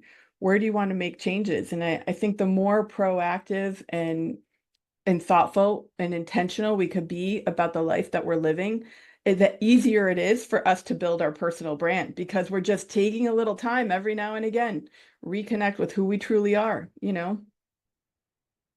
It's an exercise that I do at least a couple of times a year. Oh, that's great. And it's That's rare, by the way. Yeah, I know. I found that out there. I was like, what do you mean you haven't done that? And it's Mhm. literally and Ram Tran, advisor, leadership individual, served on presidential commissions. I saw him speak at a conference several years ago. Mhm. And it's an exercise that he does. He Really? does it, but he does a deep dive at least twice a year, where his theme of what he does is, first he starts off, he's like, okay, I'm gonna list all the things that I'm doing right Mhm. now, and I'm going to decide what I am no longer going to do. And he just like chops it off. It might be something successful. So Right. we'll be wild here, and we'll say, okay, in December I decide I'm shutting the podcast down. No, I'm Right. not. Mhm. But that would be the extreme of it. But there's some things like, okay, I'm not going to do that anymore. I'm going to focus on this. And a lot of it has to do, and this is something that I know a lot of people have a really hard time with, is that looking within. Mhm. And they start beating themselves up. I should have done that. They start shooting all over Yeah. themselves. Yep. Stop that, people, please. Approach it. And this is something I learned years ago, and I originally did it when I was a kid, and then Mm. you lose it as an adult. But approach things with childlike curiosity, Mhm. and wonder why. What do I want to do? What would I like to do? There's Mhm. something that I've been wanting to do that I've been putting off for a long time. Why don't we let's schedule that? Let's start focusing on that. Is there something I want to do differently? What am I feeling when and this is something, once you get better in tune with yourself, you write down, okay, I'm going to work on this in Q1 of Mhm. 2025. sit with it for a minute. It's like, okay, how am I feeling with Mhm. thinking about that? Do I feel excited? Do I feel, "Ooh," do I feel, what do you know, Right. What's what do you coming up? feel? Yeah, Hmm. because if you feel, oof, there's a good chance you're going to postpone that or procrastinate or just simply not do it. And then Right. that's when you need to dig in and go, why don't I want to do this? And Hmm. just might not be in alignment. It might be something that, well, I saw this on a social media post or somebody Right. said that I need to do this and Gary V's doing this. Nothing Hmm. against Gary. He's a great dude. He's been very successful. It's like what works for Gary may not work for you. Right. So figure out what works for you. And when you do that and you get more in tune with what works for you and what Hmm. lightens you up and gives you the excitement to come in to work, whether you go somewhere or you walk into a different room in your condo, whatever. Find those things, but check in with yourself and list all the Exactly. things you're going to do. How do they make you feel? And if there's something that's like, dig in deeper and figure out, Hmm. okay, why am I, dealing with that? It could be a past trauma. It could be a variety of different Hmm. things. I don't Hmm. know, but sit with it and figure it out, and then you'll realize, okay, this is a hurdle. And I tell you what, and from personal experience, when you get over those hurdles that Hmm. were a big block for you for a long time, and you get over it, and now you thrive in that arena, I tell you what, it's an amazing feeling, and I Yeah. really encourage people to do that. Yeah, absolutely. I couldn't agree more. And I love that you take the time to do exercises like that. Yeah, it's important. I highly encourage, and people can send me a note and ask for, it's not really a framework, but it is kind of a framework. I'm more than happy to share, how I go about it and what I do. And Hmm. I probably should just write an article about that and put a info Totally. sheet on there and say, Yeah. here, you go get it free, give me your email address. I promise I won't spam you. Right. It's like, and there's a link there. It says unsubscribe. If you don't like it, just click that. I do it. I do it all the time. Don't tell people. But anyway, Rachel, I've loved this conversation. I could talk to you for hours on this. So where can people find you and all this amazing work you're doing?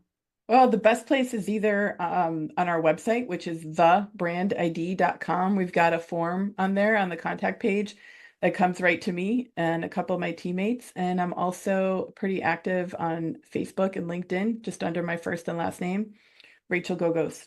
And we also, back to the soul searching piece, actually, we've got a personal brand guide that outlines our framework for your audience if they want to take a little time with themselves, have a coffee besides your amazing methodology, which I'm sure will be great when you share it. They're welcome to also use this tool. It can also help them professionally in how to position themselves too. Definitely. I'll have a link to that in the show notes. So, Rachel, Perfect. thank you for being you. Thank you for your Thank time you. today. Really appreciate all the stuff you're doing and enjoy the rest of your day. Thank you so much.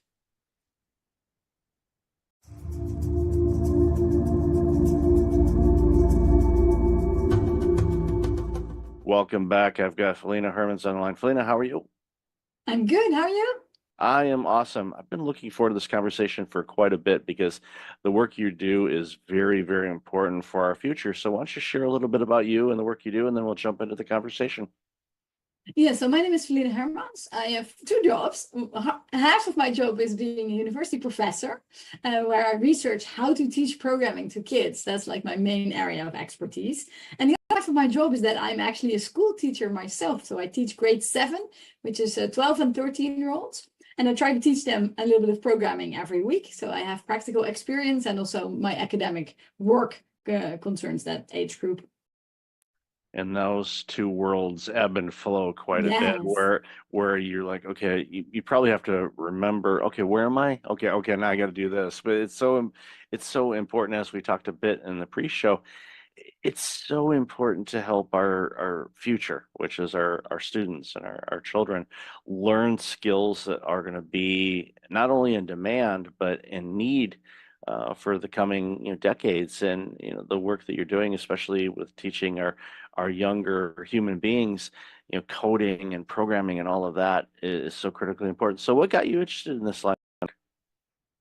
Yeah, so that's a funny story, actually. My original research in academia was not about kids at all. I was actually working on professional programmers, specifically end user programmers, so people using spreadsheets and stuff like that. But then I thought, is this the most interesting thing I can do? I'm not sure if I want to do this anymore. I really did it for quite a long time.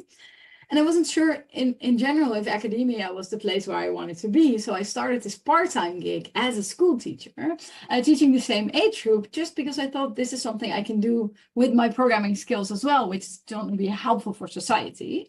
And then I figured out there were so many interesting questions. I thought, well, but how do we teach 12-year-olds, right? Because they're a bit too old for the really kid stuff. Like there's this really, really wonderful programming language, Scratch, that people might have heard of, that comes out of MIT. And that's really cool. You have this like Lego blocks that you can use to program. But then 12-year-olds, 13-year-olds is like, well, that looks like a toy. That's for kids. We don't want that, teachers. We want to have a real programming language that I can make some money out of, because money making is very much also a driver for some kids. Like, well, Scratch doesn't look like this is going to get me a job, right? I want to do Python or JavaScript, what all the professionals are doing. So then we switched from doing Scratch to doing Python. And then the kids were excited about that, but then they were also struggling because there's so much syntax and everything is in English. And you probably hear that English is not my first language. So the kids I'm teaching, I don't teach them in English, I teach them in Dutch, but error messages in Python are in English and the code is in English. So I thought, okay, there's a lot of motivation for them to do the grown-up stuff, but it's just a little bit too hard. And then one Christmas break about 5 years ago, I thought, okay, what if I make a very tiny, simple Python in Dutch, and I can use that in my teaching? And that tiny project that I just really envisioned as a prototype turned into a really big open source project that is now used worldwide. We support 56 different languages. And it also turned into a very interesting research area, because designing a programming language that works in a lot of different languages and designing a programming language that's just easier and gradually grows with kids, technically, no one has ever built that type of thing for this age group before. So there were technical challenges, academic challenges, and it also just got a massive user base that I wasn't anticipating. I'm so glad you had that thought during the holidays to create something, because as somebody that's a native born English speaking individual, we take it for granted. And Python and the other programming languages, whether it's Unity for games or JavaScript or things like that, it's okay, great, it's in English, but it's limiting the creativity from the world. And that's one of the things that I've celebrated throughout my life, is when you hear about innovation and things that are coming from different parts of the globe that historically haven't been able to participate in creating things for the masses. I celebrate that because it gives us so much more robust products, services, skills, programs, you name it. And the fact that you took this idea and it's hitting so many languages, that just opens up the world for so many people that it creates, again, I'm thrilled by this. And part-time I help out an organization that does Python coding, and they have kids from age 5 to 17 that do coding and programming. Awesome. So familiar with Scratch, familiar with the Lego robotics, the Spike builds and We Do and all of those things. And it's great to see. But when we have the 12, 13, 14-year-olds, they're looking at Scratch and going, no, I'm not doing that. I want something else. And they get into it and then they realize, okay, wow, this is a bigger thing to chew off than I thought. But as with everything and the way that the courses are designed, and I know it's the same thing that you do with Eddie, is you build it in such a way where they're learning the skills that build onto the skills. So as they're getting deeper into learning the languages, the coding and programming languages, those skills that they picked up, maybe a couple months ago carry forward. They know how to do it now. And it's just a natural progression for them to get better and better. And even to the point when they're problem solving. And in case of point, I'll give a real life example. There's a college aged individual that is actually doing, one of the coaches that helps out, but he's also in college to learn programming and things like that. And he brought in some programming. His code was broken, and for the life of him, he could not find it. So I can't find this. And I asked him, and this goes back to my spreadsheet days when I was originally an accountant. It's like sometimes you just got to step away from it and look at different things. Read a book or go outside and stare at the clouds. Don't stare at the sun, kids. Just a reminder. Even if you have the solar glasses, don't stare at the sun. But you get step away from it and you get back to it. And usually, more times than not, it's as if someone took a yellow highlighter and highlighted the broken code. Oh, there it is. It's just you step away from it. But it was funny to see a coach that's coaching on it was really frustrated by his own code because he couldn't figure out where the error was. And again, that goes back to the teachings that you do. And and I want to obviously hear your thoughts on this, but I don't want to diminish your school teacher component of things because that helps with all the work that you're doing. Because again, those worlds kind of mesh together, and I think those skills as a school teacher really help you out in this organization that you had launched and the open source things and all that. So definitely want to give the platform back to you to share some of your thoughts on this. Yeah, absolutely. Because even after all those years, I'm still teaching 7th grade using my own product, right? And there's no better way to improve the thing you're working on is to work with it. So I was just, we have this meeting with other open source contributors every week. And I was just telling them the other day, like, you need to work on this part because I will use it as a teacher. And next week, I have my different cap on and I will say, this is not clear and this is not clear. You have to improve this because as a teacher, these and these and these things are really annoying for me. So it's really very nice to combine using the product with building and designing the product. And it's also, as you were saying, the things that kids are learning are not just about programming. It's also about being like more resilient to stress or frustration or unclarity. They also create these big programs like, teacher, it is broken. How? Why? It's like, I don't know, right? And sometimes I'm lying, sometimes I see it straight away, but sometimes I also don't see it. I'm like, I don't know this 100-line program that you created last week, what it's supposed to do. I don't know, but here's a debugger, right? So we can step through the program and then it will tell you at least what it's thinking it should be doing. Or here's some techniques, you comment out this code, you look at the values of variables. So we give them these techniques, and these aren't heady techniques. They are programming techniques. And maybe there are even techniques that go a little bit beyond programming. We're like, okay, what is this supposed to do? Why isn't doing that? Just taking a step back and doing some analysis work. And it's really very, very fun and valuable to have kids then come back 10 minutes later say, teacher, I know what's wrong. Like, awesome, right? I didn't do any work. I just told you to use these techniques and then you figured it out. That's very, very cool.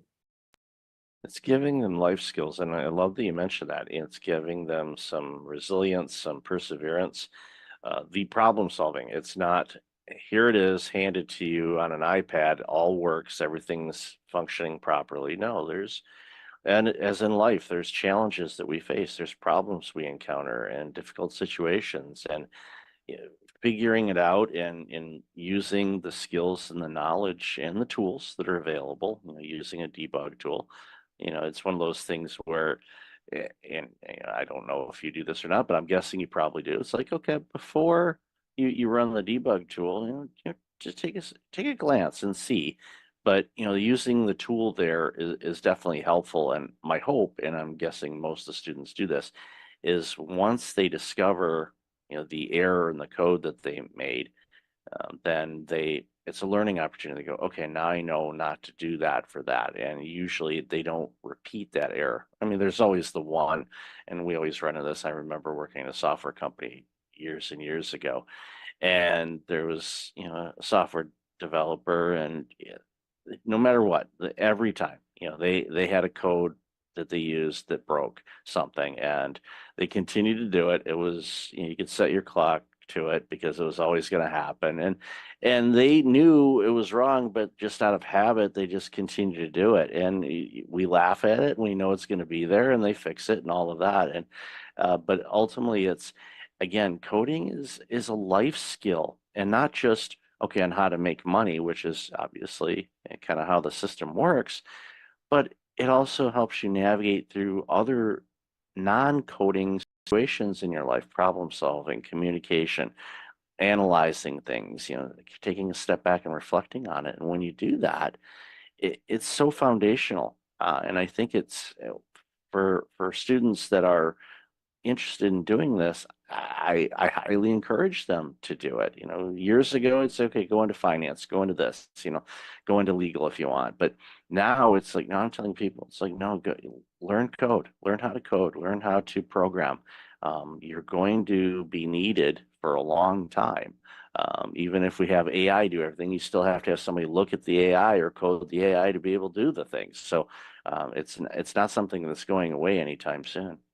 No, and it's also an awareness about what technology is, right? What I'm seeing with young people, but actually also with adults that don't know any programming, is that they think that technology, software, the internet is just something that exists like oxygen in the air, right? But once you've done a little bit of programming yourself, you're like, hey, wait a minute, someone created this website with a goal, right? Get to scrolling Instagram and they're like, wait a minute, someone created Instagram and then they created it in such a way to keep me addicted. Like this is the goal. It's not an accident that I want to keep scrolling. It's actually something that someone programmed in. So that awareness that all technology is human made and that decisions went into the internet and Instagram and Facebook and WhatsApp and whatever, that too is something that they're learning from a programming class that isn't necessarily, oh, now I know how to program. It's also, aha, everything on the internet is programmed by someone, which also I think is a very, very valuable lesson in terms of, for example, AI, that they don't buy all the hype that some adults are peddling, like, oh, AI can think, it's going to take over the world. They're like, wait a minute, someone made the AI. It isn't something that just exists out of the air.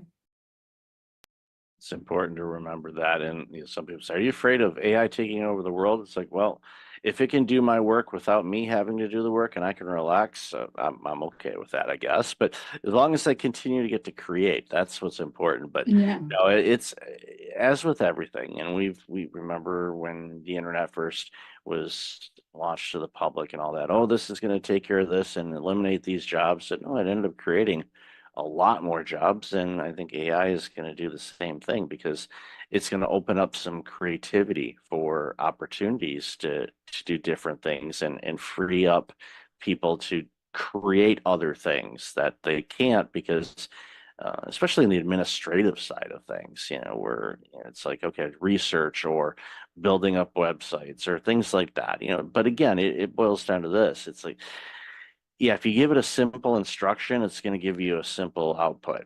If you want it to do additional things, it's just like anything, you have to give it the right amount of instructions to do what you want it to do. And sometimes even that, it doesn't do that. We see it with image generation, for example. It's like, okay, create an image of two people sitting at a cafe. Well, it'll probably get that right, but you never know. It might come up with something like, okay, that doesn't look like a cafe.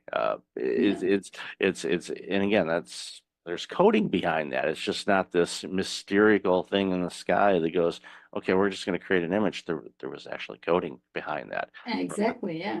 And even if you use an AI for coding, then checking if there's two people in a cafe is relatively easy. But if a lot of code comes out, then you still need some understanding, like what exactly is this doing? Isn't this doing extra things? Sometimes, of course, my students in class think that they can use an AI to generate codes, but then immediately, I catch them because like, why are you defining 3 variables here that you're not even using, right? Oh, well, I didn't notice it was working. It's like, yes, I see it's working somewhat, but you're doing things that don't really make sense if you know enough about coding. So for a very long time going forward, people that are using AI to generate code will still need understanding of code to figure out if it's not making mistakes that are maybe so simple as defining extra variables. But of course, this could also be security vulnerabilities, accidentally leaking information.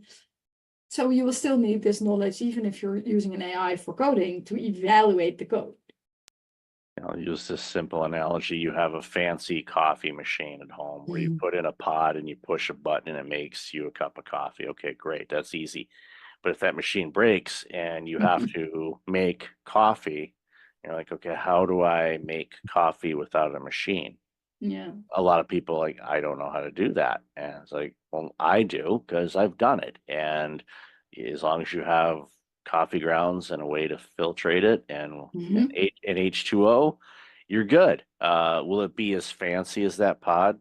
No, but it's still going to be coffee. And it's a simple analogy, but it's Yeah. important for you to understand if you have AI do something, you should be able to do it without AI. And that's what's really Yeah. important for people. I don't want people to forget how to do things, because if things happen, internet goes down or things like that, it floors people, and they're like, "What do I do?" Well, we're both of the age that we remember a time in life where we didn't have a smartphone to look something up, or Yes. Or the maps internet in or general. yeah, we how do you know how to do this?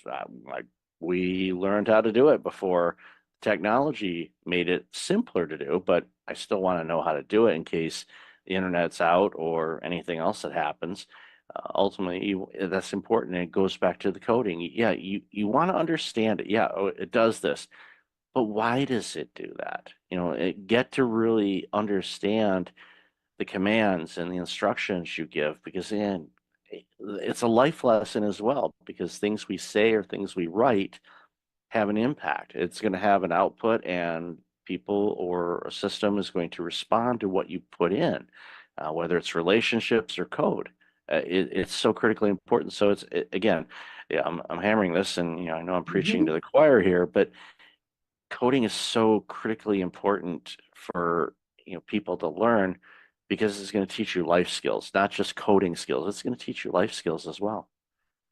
Yeah, it's going to change you from like a passive consumer of technology. That's really making me so sad with the current generation of kids, is that they have this magical machine like a phone or a tablet or a computer. This, when I was a 12-year-old, I could only dream of such a powerful machine.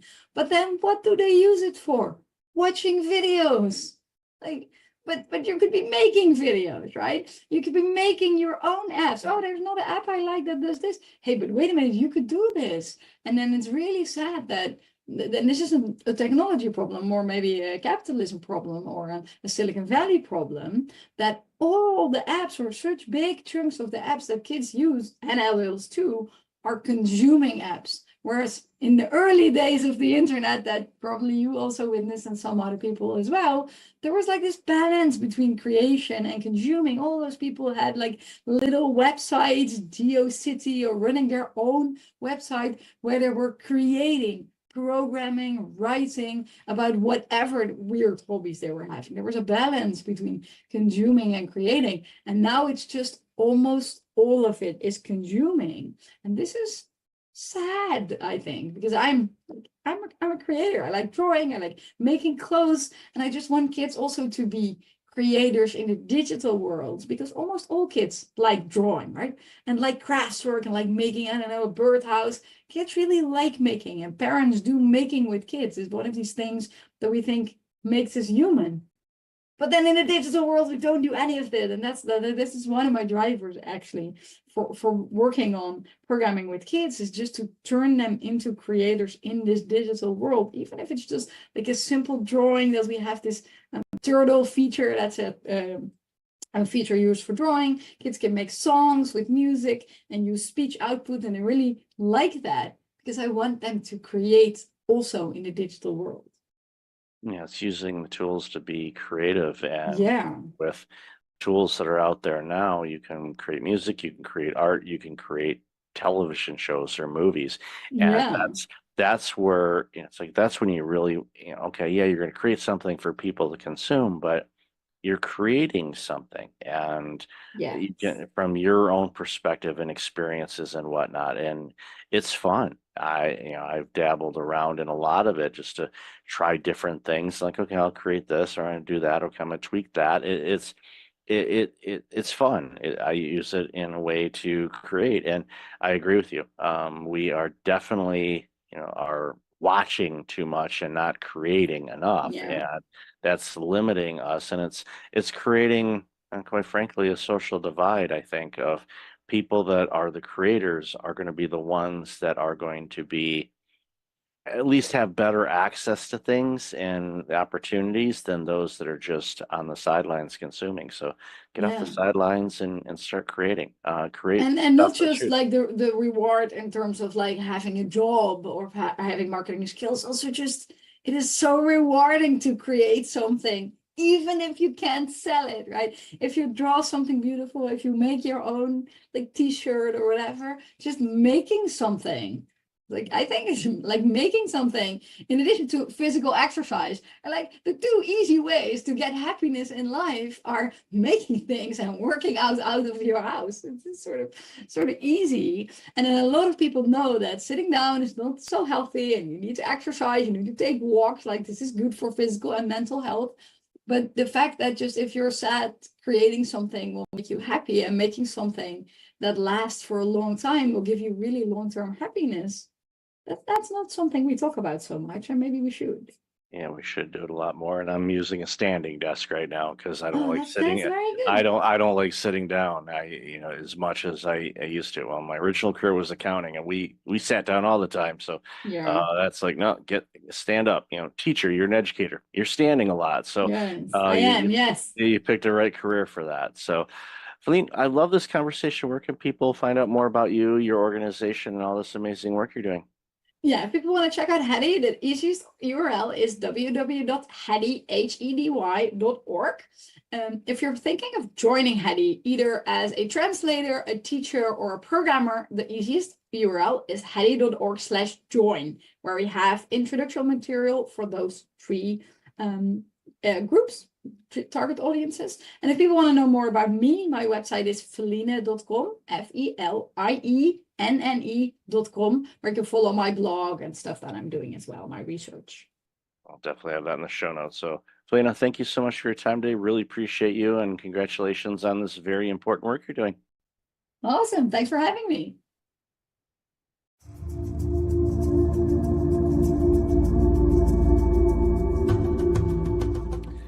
Welcome back. I've got Scott and Tammy on the line. How are you two? Oh, doing great. Nice to be here, Michael. Yeah, pretty fantastic. Thank you. Awesome.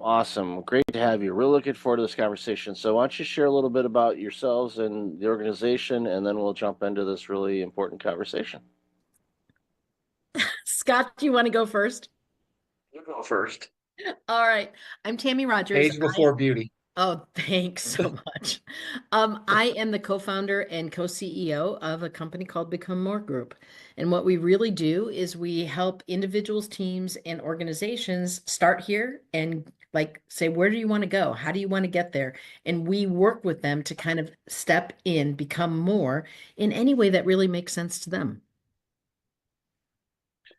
It's important.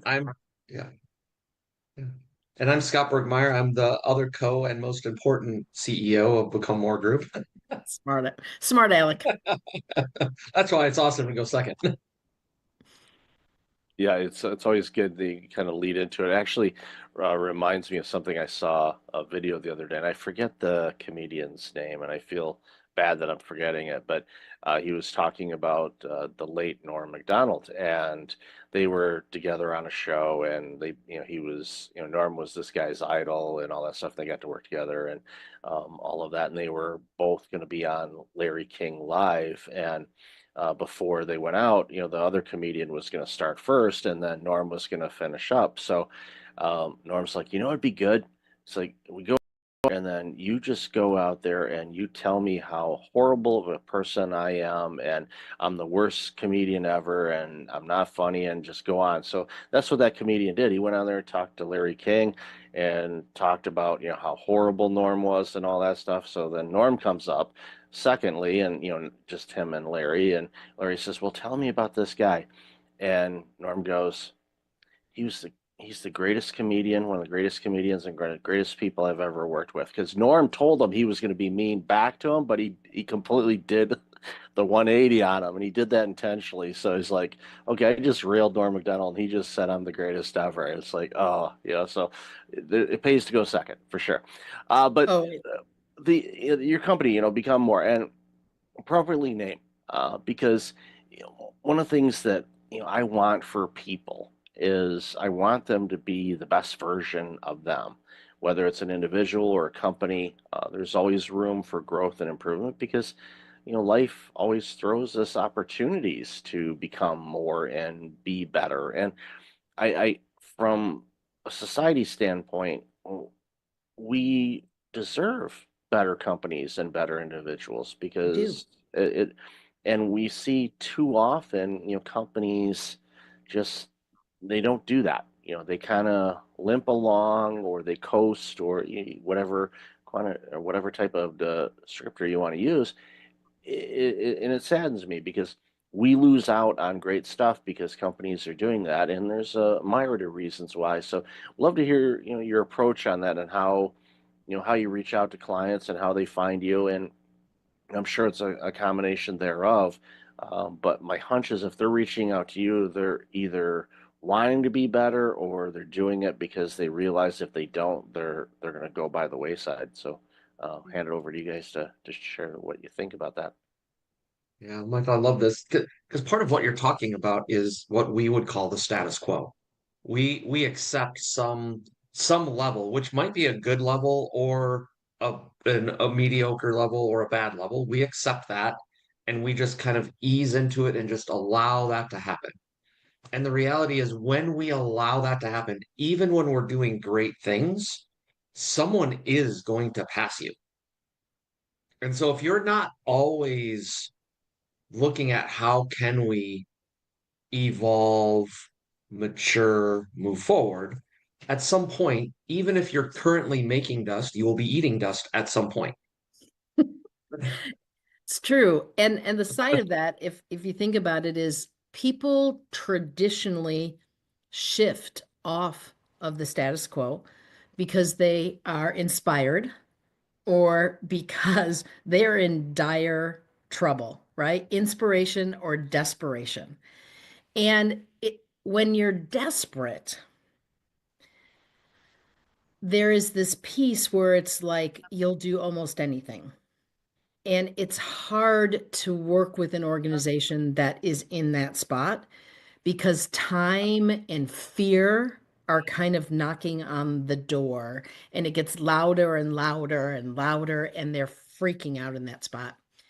Inspiration is a much better place to be.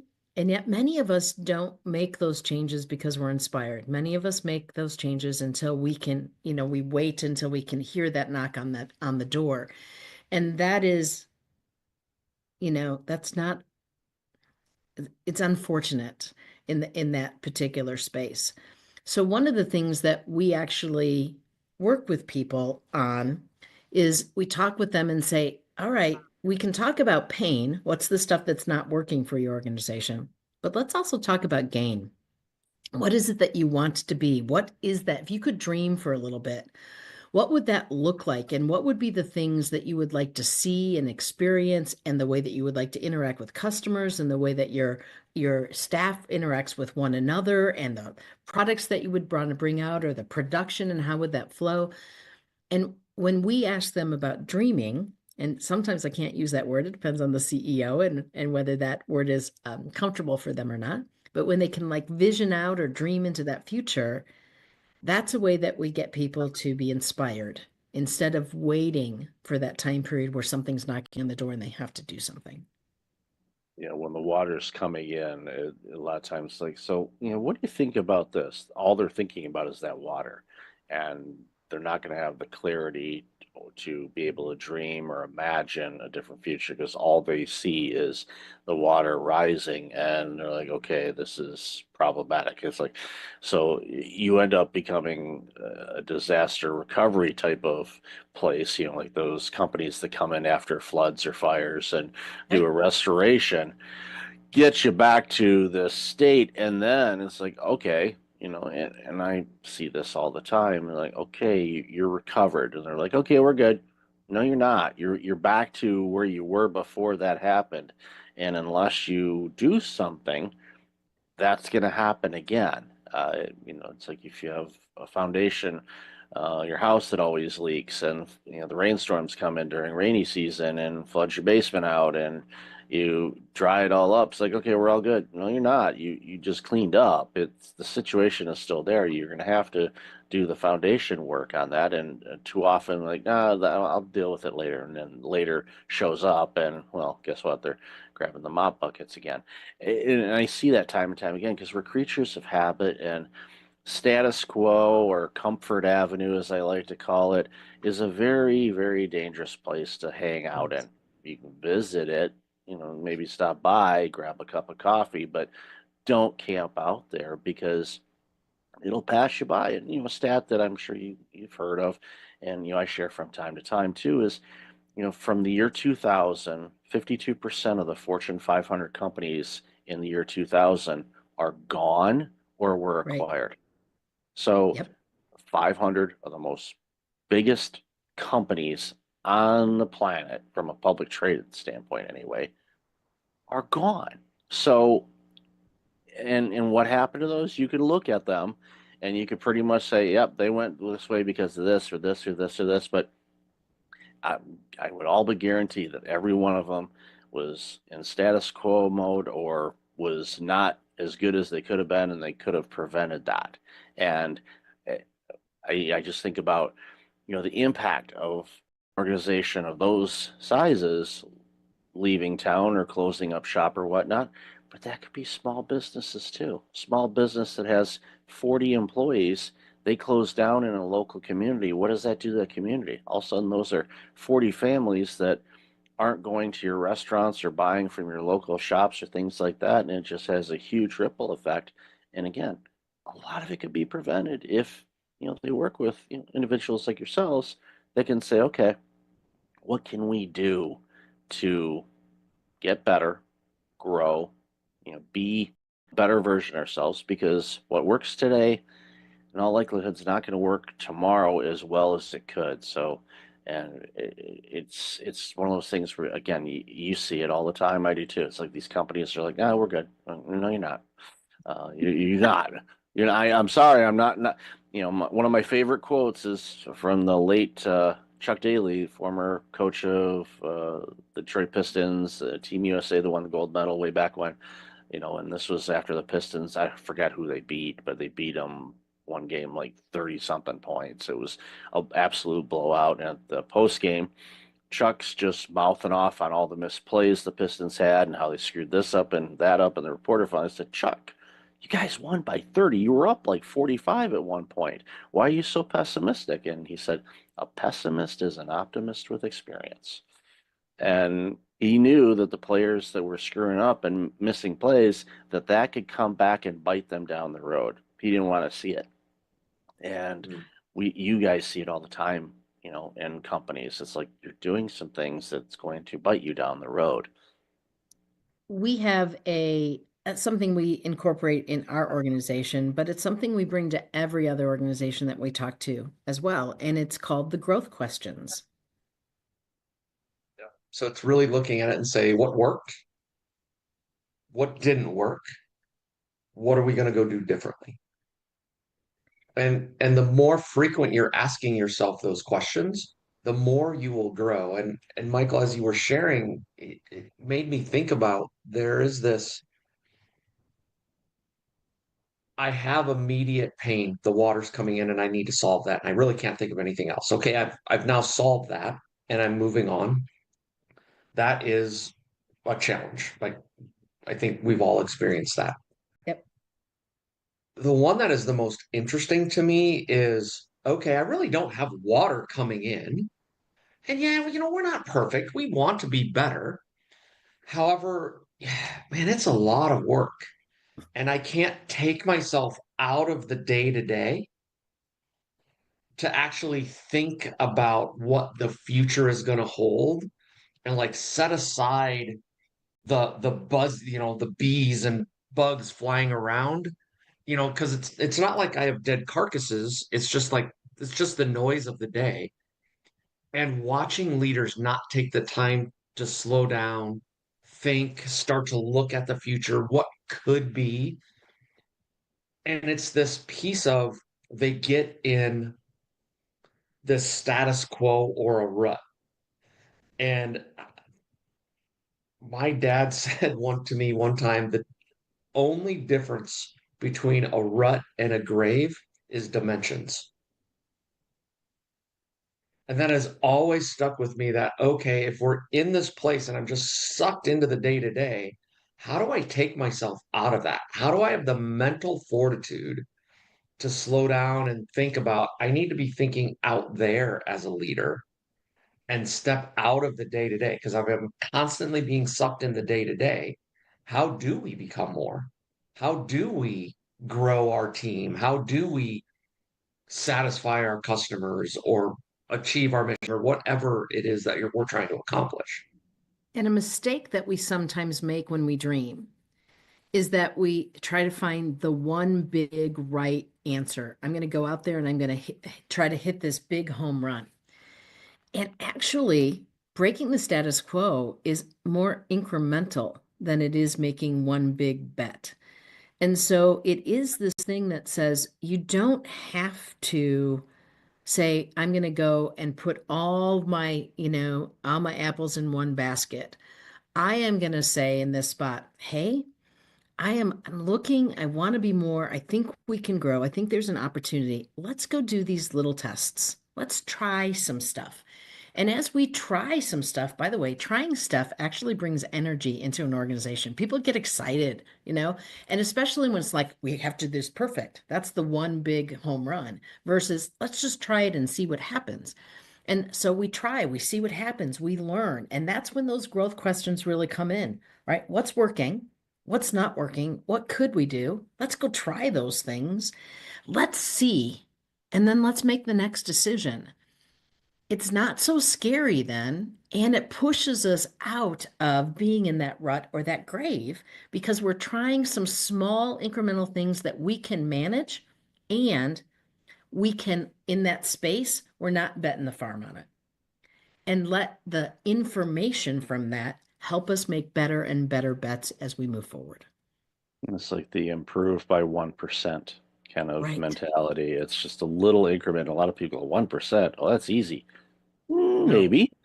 No. Maybe it's not, but we don't tell them that because we want them at least to try. It's Because true. otherwise, like, oh, 1%, I don't know. But it's the little stuff, and you stop and you pause and reflect, and it's where meditation in a way. The pause and reflect is meditation. A lot of leaders say, "Well, I can't meditate." I said, "Well, do you ever reflect on things and think about how a project went or some ideas of what you want to do in Q3 or Q4?" "Oh yeah, all the time." "I hate to spoil it to you, but you're meditating," and it scares them because they're figuring some yogi is going to come and hit them over the back of the head, But it's like, no, that's not going to happen. Well, I can't promise that. Likelihood is not going to happen, but depending on where you happen to be, anything's possible in this world. But ultimately, and I love that way to do it. It's like let's look for the momentum. It's little steps. It's one step here, one step there.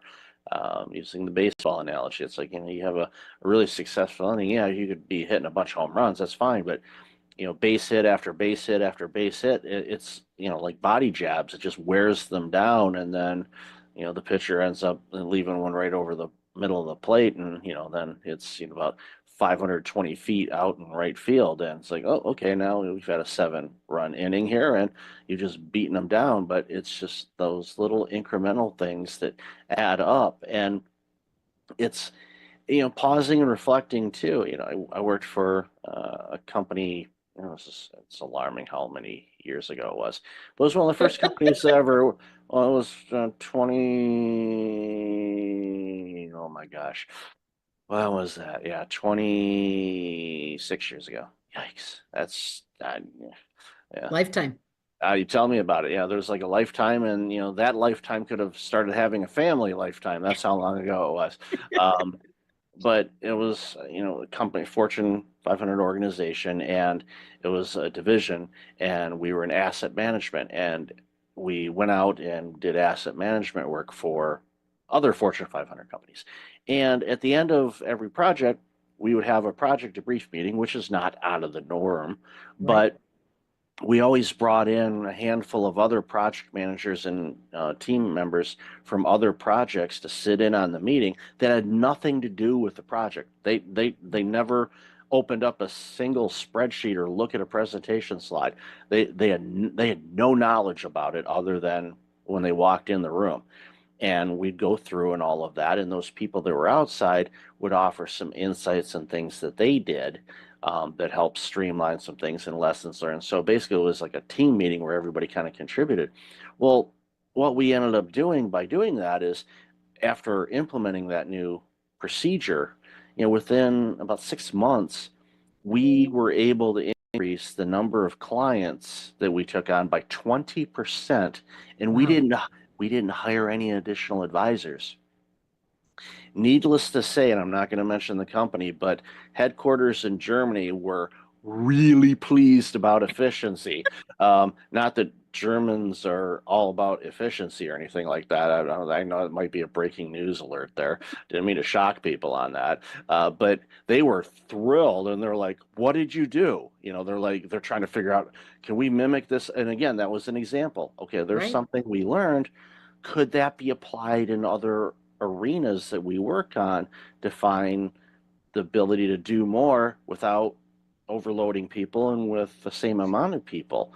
And it was one of those things where I was obviously much younger then, didn't pay much attention to it, but upon reflecting, looking back, thinking about ideas, it's like, that was great. So anywhere that I was a leader, didn't matter what role I was in, I did that. I would bring in some Right. outsiders and say, okay, well, what's your thoughts on this? What do you see? And it just improved things. And it was a simple thing to implement. A lot of people thought I was crazy at first. Like, well, they weren't on the project. Why are they here? Like, you'll see. Just work with me on this. And then they realized, and then all of a sudden they wanted to be part of other meetings, probably because they didn't want to work and they just want to sit in the meeting. But Oh yeah, because people love meetings, Michael. yeah. My brother, and this was years ago too, worked for an auto sector company, and you'll get this. They actually had a meeting to determine why they had so many meetings, Of course. and Makes the, and complete the, sense. they didn't come up with a solution. So Because it was an ineffective meeting. There you go. yeah. Is there an agenda? Could this be an email? Do I need to be there? Yeah. Yeah. I Yeah. do like that methodology that you're talking about, outside eyes. I mean, it's great, especially if you have enough internal staff to be able to have an outside perspective. That's phenomenal. If you don't, that's what you kind of need consultants about, right? Because an outside perspective says, I don't have any skin in the game. Here's just something to think about and consider. It's not like you did this wrong and you did this wrong. It's not like an audit. It's this thing that says, here's something that you might want to consider. Here's something that we've done. This is what our experience says. And that's how you get better incrementally, but you do it very quickly. And so that's what's really interesting about that. That is growth, very specific, a growth plan to help us see what we can do differently and not just get stuck in, well, this is the way we do it. Well, it worked last time, we'll do it this time. And having the outside in, whether that's a consultant or whether that's someone from the next department over, Right. ideally, like, they have the ability to ask the quote dumb questions that we just make the assumptions on. We assume we do it this way because it's the best way, but having someone say, well, why? I was with a financial organization and they were talking about, oh yeah, when we do mortgage work, they, like, if you pay, you have the ability, you could pay every 2 weeks, and actually that reduces your overall interest, etc. Well, when someone chooses to do that, they have to take that money and put it in an account and then wait until they have a full payment. And I'm like, so they're like double, triple work that they're having to do. And I'm like, help me understand why. And they all look at me like, what do you mean why? It's what we're supposed to do. I'm like, yeah, I understand that's what you're supposed to do. Help me understand. You have made the decision to do that, or there's a legal, regulatory reason to do that. And there is actually a legal, regulatory reason to do that, to make it compliant if they want to sell it on the outside market, versus a car, a consumer loan, a car loan or something. You could make $1 payment every day, and that will be applied. And it's so interesting, like the process hoops they have to do. However, they have never thought of, like, in their mind, it's just, well, we just do this. And it's just normal. Like, why are you even asking?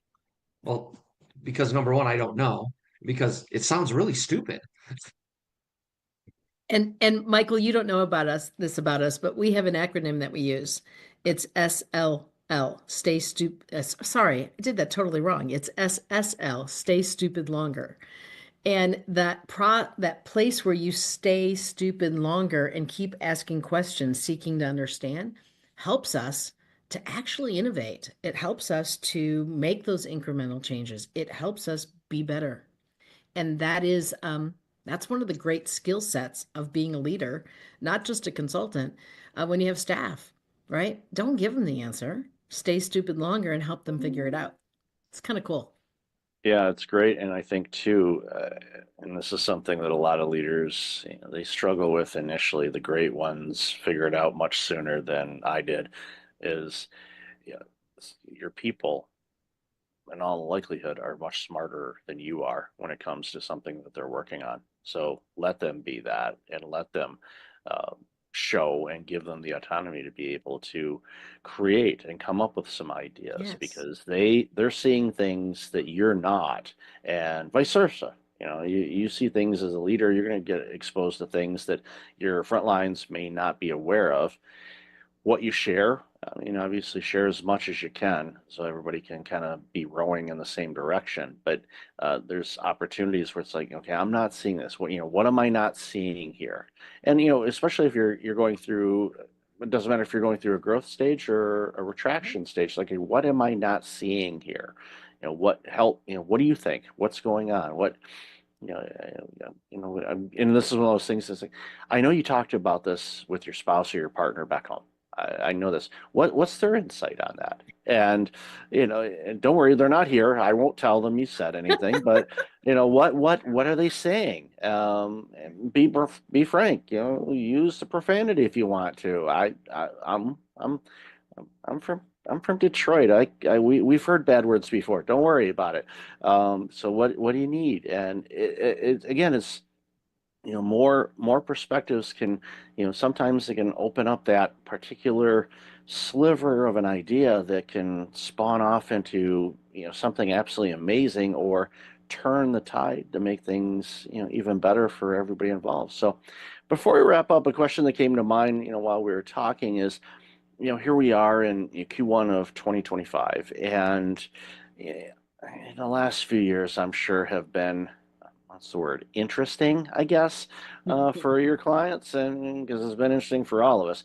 But what are some things that you're seeing that customers or your clients are doing, whether it's something they're struggling with or something that they're looking to do? I'm just curious on that, because I want my audience to kind of hear some things and maybe shed some light and give them some ideas on some things that they're working on. So I'd love to hear your thoughts on that.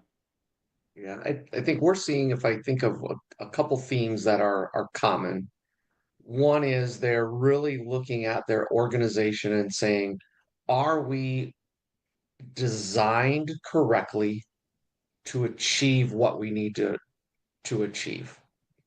And that could be anything from reporting structure to our processes, like our processes clear and well defined, so we know where are we getting the most value, for our customers and for the organization. I think that's one. I'm still seeing many leaders say, how do I grow the next set of leaders, the next set of folks that we need to lead? And I think then the third thing is, how am I building a relationship with my team so that they understand me, I understand them, like because it allows me to grow and coach and get those better outcomes. So to me, those are the three kind of buckets of things that I'm seeing organization kind of double down on right now. I think there's also this piece in the relationship side of this, where it is really understanding that if we don't build a culture where people have the ability to contribute. We are not getting the best and the brightest to work for us. Once we have someone working for us, they're not giving what they are capable of giving. And when they actually, quietly quit is the kind of the term that people have been talking about for years. We're paying them, but they don't even feel satisfied, right? And in that spot, if they're not satisfied and bringing their best and like being excited about how they can contribute, then that organization doesn't grow. So this thing about relationship and culture and getting out of the way of our folks so that they can be brilliant instead of me taking all of that on and being egotistical as that leader, that piece, we're having a lot of those conversations as well. And that really does fit with that leadership piece, and it does fit with that growing piece. I think we kind of felt like we had to stick with the status quo with the last few years and the things that have happened. And what we're finding is that that's not satisfying and it's not healthy. And so those are the areas that we're seeing people really talk about to get themselves out of it.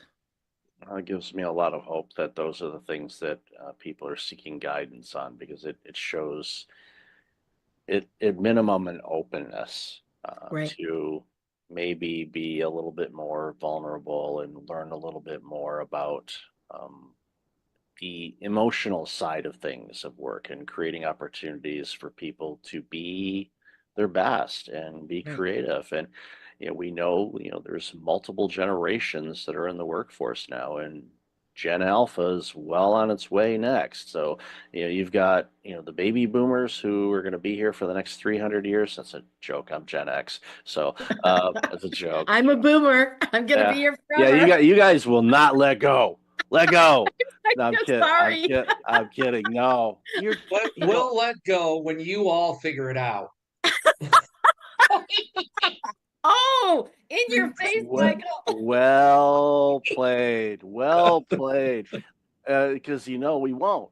No, I think, a completely different tangent. I think a big, obviously there's, a variety of different reasons why, but I think from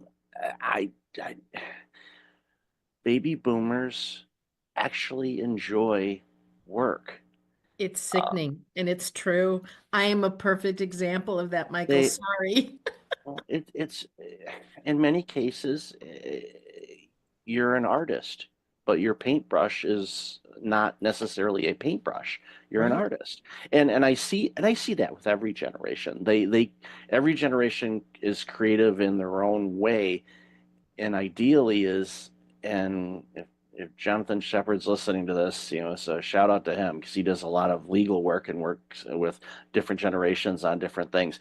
It's when you take all of those skills and you put it together and you let it mesh and form into this ecosystem, that's when you see some absolutely superb organizations. And I know It's a that's beautiful thing. it's literally you take it back and go, you want to, in a way you want to bottle it up, you want to go, and say, oh wow, how does this work? It's like, because it works. And I know that's a very simplistic answer, but there's a lot of ingredients to it, but it's by design that it does that. So I've loved this conversation. We could talk for hours on this. So where can people find about you guys, and where would you like them to check out? Yeah, easy, three places. Easy. One is our website, becomemoregp.com. Or if you're like, hey, I want something specific, you can email us at becomemoregp.com. Or if you want to hear some more of our rants and raves, you can listen to our podcast, The Leadership Line, on your favorite podcast thingy. There you go. Thingy. Yes, thingy. Yes, I'll definitely have the links to all those thingies in the show notes. So really appreciate you, Scott and Tammy. Thank you so much for being awesome people and the amazing work you're doing that makes the world a better place. So really appreciate your time today. Thank you, All right, Michael. thanks, Michael.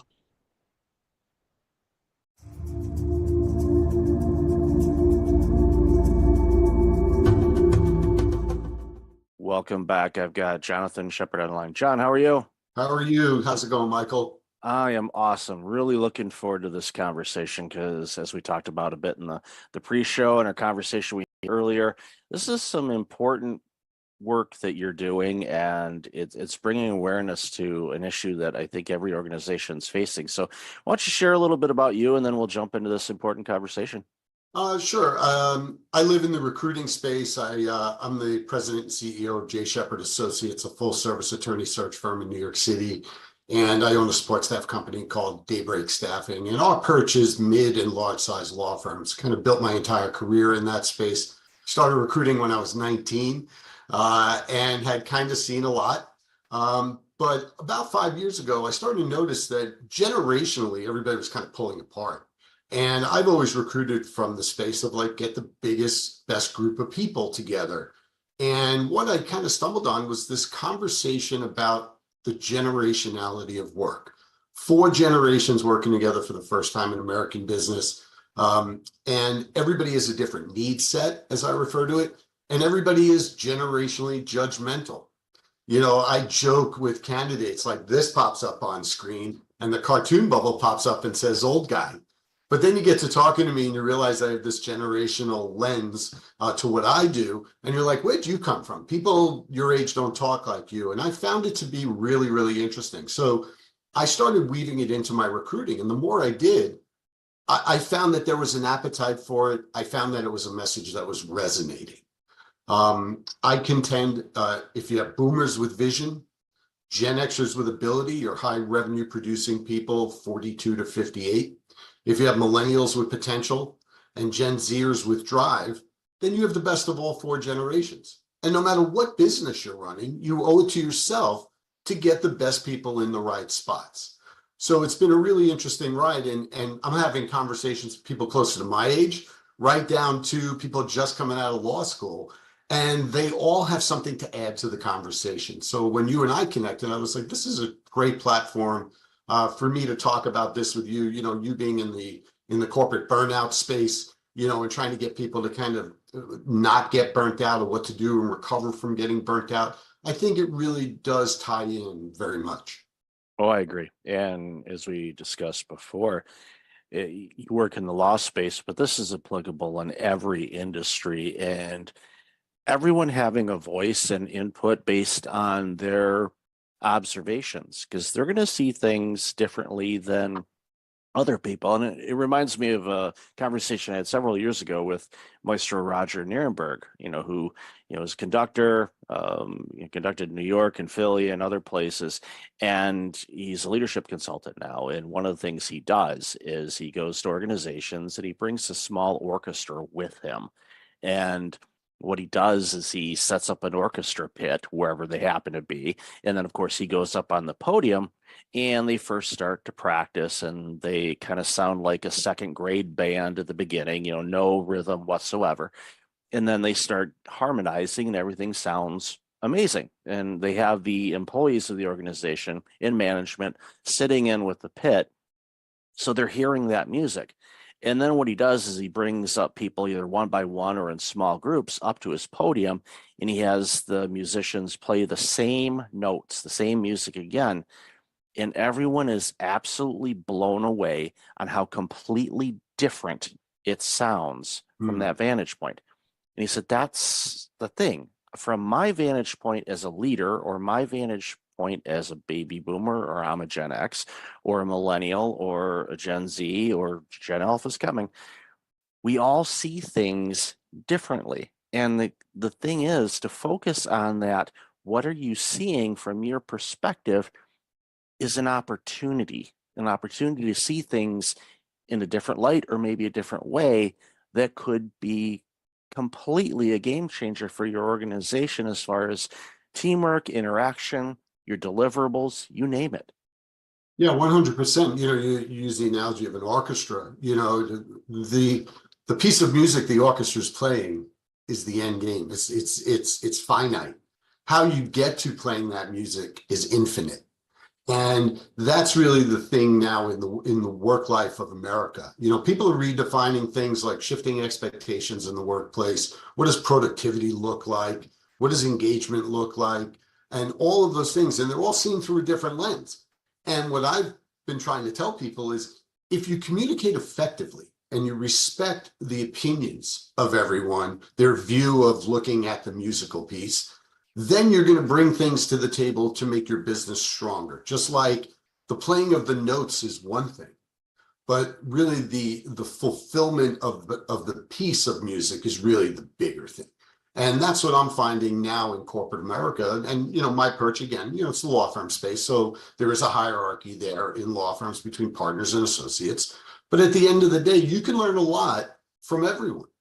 And if you're open to that, you're not going to take every policy and everything like that from somebody who's only been in the workplace 2 or 3 years, but you may take a piece of that policy and apply it and win over the entire workforce. And I think that is now post-pandemic where firms find themselves and they don't really know the way forward. Why? Because you have 2.5 generations or 2.25 generations on the younger side who are basically saying, yeah, I know we're a successful firm. I know we've been around a long time. Everybody's made a lot of money, the boomers and the older Gen Xers, but we don't want to do it that way. We want to have a different experience. We want to do interesting work with good people at a fair wage, at a company or a firm that we believe in. And then we want to go home and we want to have a life. And we don't want to be defined by what we did for a living, unlike the baby boomer generation, who was very much defined by their occupation. And now the push-pull of that is that there are other options out there for people in the workplace because there are progressive companies out there that are embracing everyone and not saying, well, we did it this way. I mean, you and I are old enough to have parents that said, wait till you have kids, right? And, and at the end of the day, it's really now about the kids telling the old uns what to do. So it's a really interesting time in that regard as well, because it's a time of opportunity, like you said. Yeah, great. And it was a post, I don't know if it was a podcast interview I did or an article where, coming from a Gen X standpoint, it was basically an olive branch to millennials and Gen Z and to the baby boomers as well. It's like, look, we all have gifts to bring to the table that's going to make this world better. Let us all figure those things out together, share our experiences, and it makes such a big difference. And, I think back early in my career, I originally was in public accounting, so I worked for a CPA firm, similar kind of hierarchy situation to legal, where you've got your partners and you've got your associates. And, I would learn from everybody, from the senior most partner that had probably 40 years on me to a recent partner who was maybe 10 or 15 years older than me. So that was, I'd pick their brains on different things and get their perspectives, learn about their personalities, what made them motivated, why they looked at things a certain way, and just, borrowed some, work styles from everybody and tried it out. And I think the more open-minded all of us can be when it comes to learning how to do things and shifting away from this, I'm going to put in the 80-hour weeks every week, and then, this is who I am. Hi, I am Mike Levitt, and I am this. Well, I don't identify myself as necessarily a burnout consultant or a coach or a podcaster. And it really depends on my conversation. This is some of the things that I do, but that's not me. Other generations, as you said, they, identified themselves with who they were in a workplace, which I think is, one of the, I don't want to call it sad, but it is kind of sad in a way, is when the baby boomers have started to retire, it's an identity crisis for some. And I've had conversations with them. They're like, I don't know who I am. I'm like, you're Bob. That's who you are. And it's very limiting, right? Why would you want to be one-dimensional, right? Why would you, you're a father, you're an uncle, you're a brother, you're a, softball player on the weekends, you're, any of those things. But what I find is that people are so in their comfort zone and so unaware and maybe even a little afraid to just try to come out of that zone a little bit to extend themselves. The firms that I do business with in the mid and large size space, the ones that are trying to find the way forward are the firms that lateral partners and associates want to go to. They may be stumbling with a policy or an initiative, but they're out there trying. And it's the firms that are out there trying because they're going to listen to people a little bit more of all generations. And it's not really a commercial for, oh, you have to get with the times and, you know, the younger generations are coming up and everything like that. It's not about that. It's about you're running a business. And if you needed a better computer system, for example, you can go out and buy it. If you needed higher caliber performers in your business, you should owe it to yourself to find them, regardless of where they are in their career. I did a roundtable of managing partners last summer, a breakfast question Q&A, and one of the managing partners stood up and he said, John, let's cut through all the BS about recruiting and people and all this. What are the top 2 things you look for when you look for people for law firms? And I said, that's easy. Number 1, subject matter expertise. They got to know what they're doing, no matter where they are in their career. And that's true in the law firm space and outside the law firm space.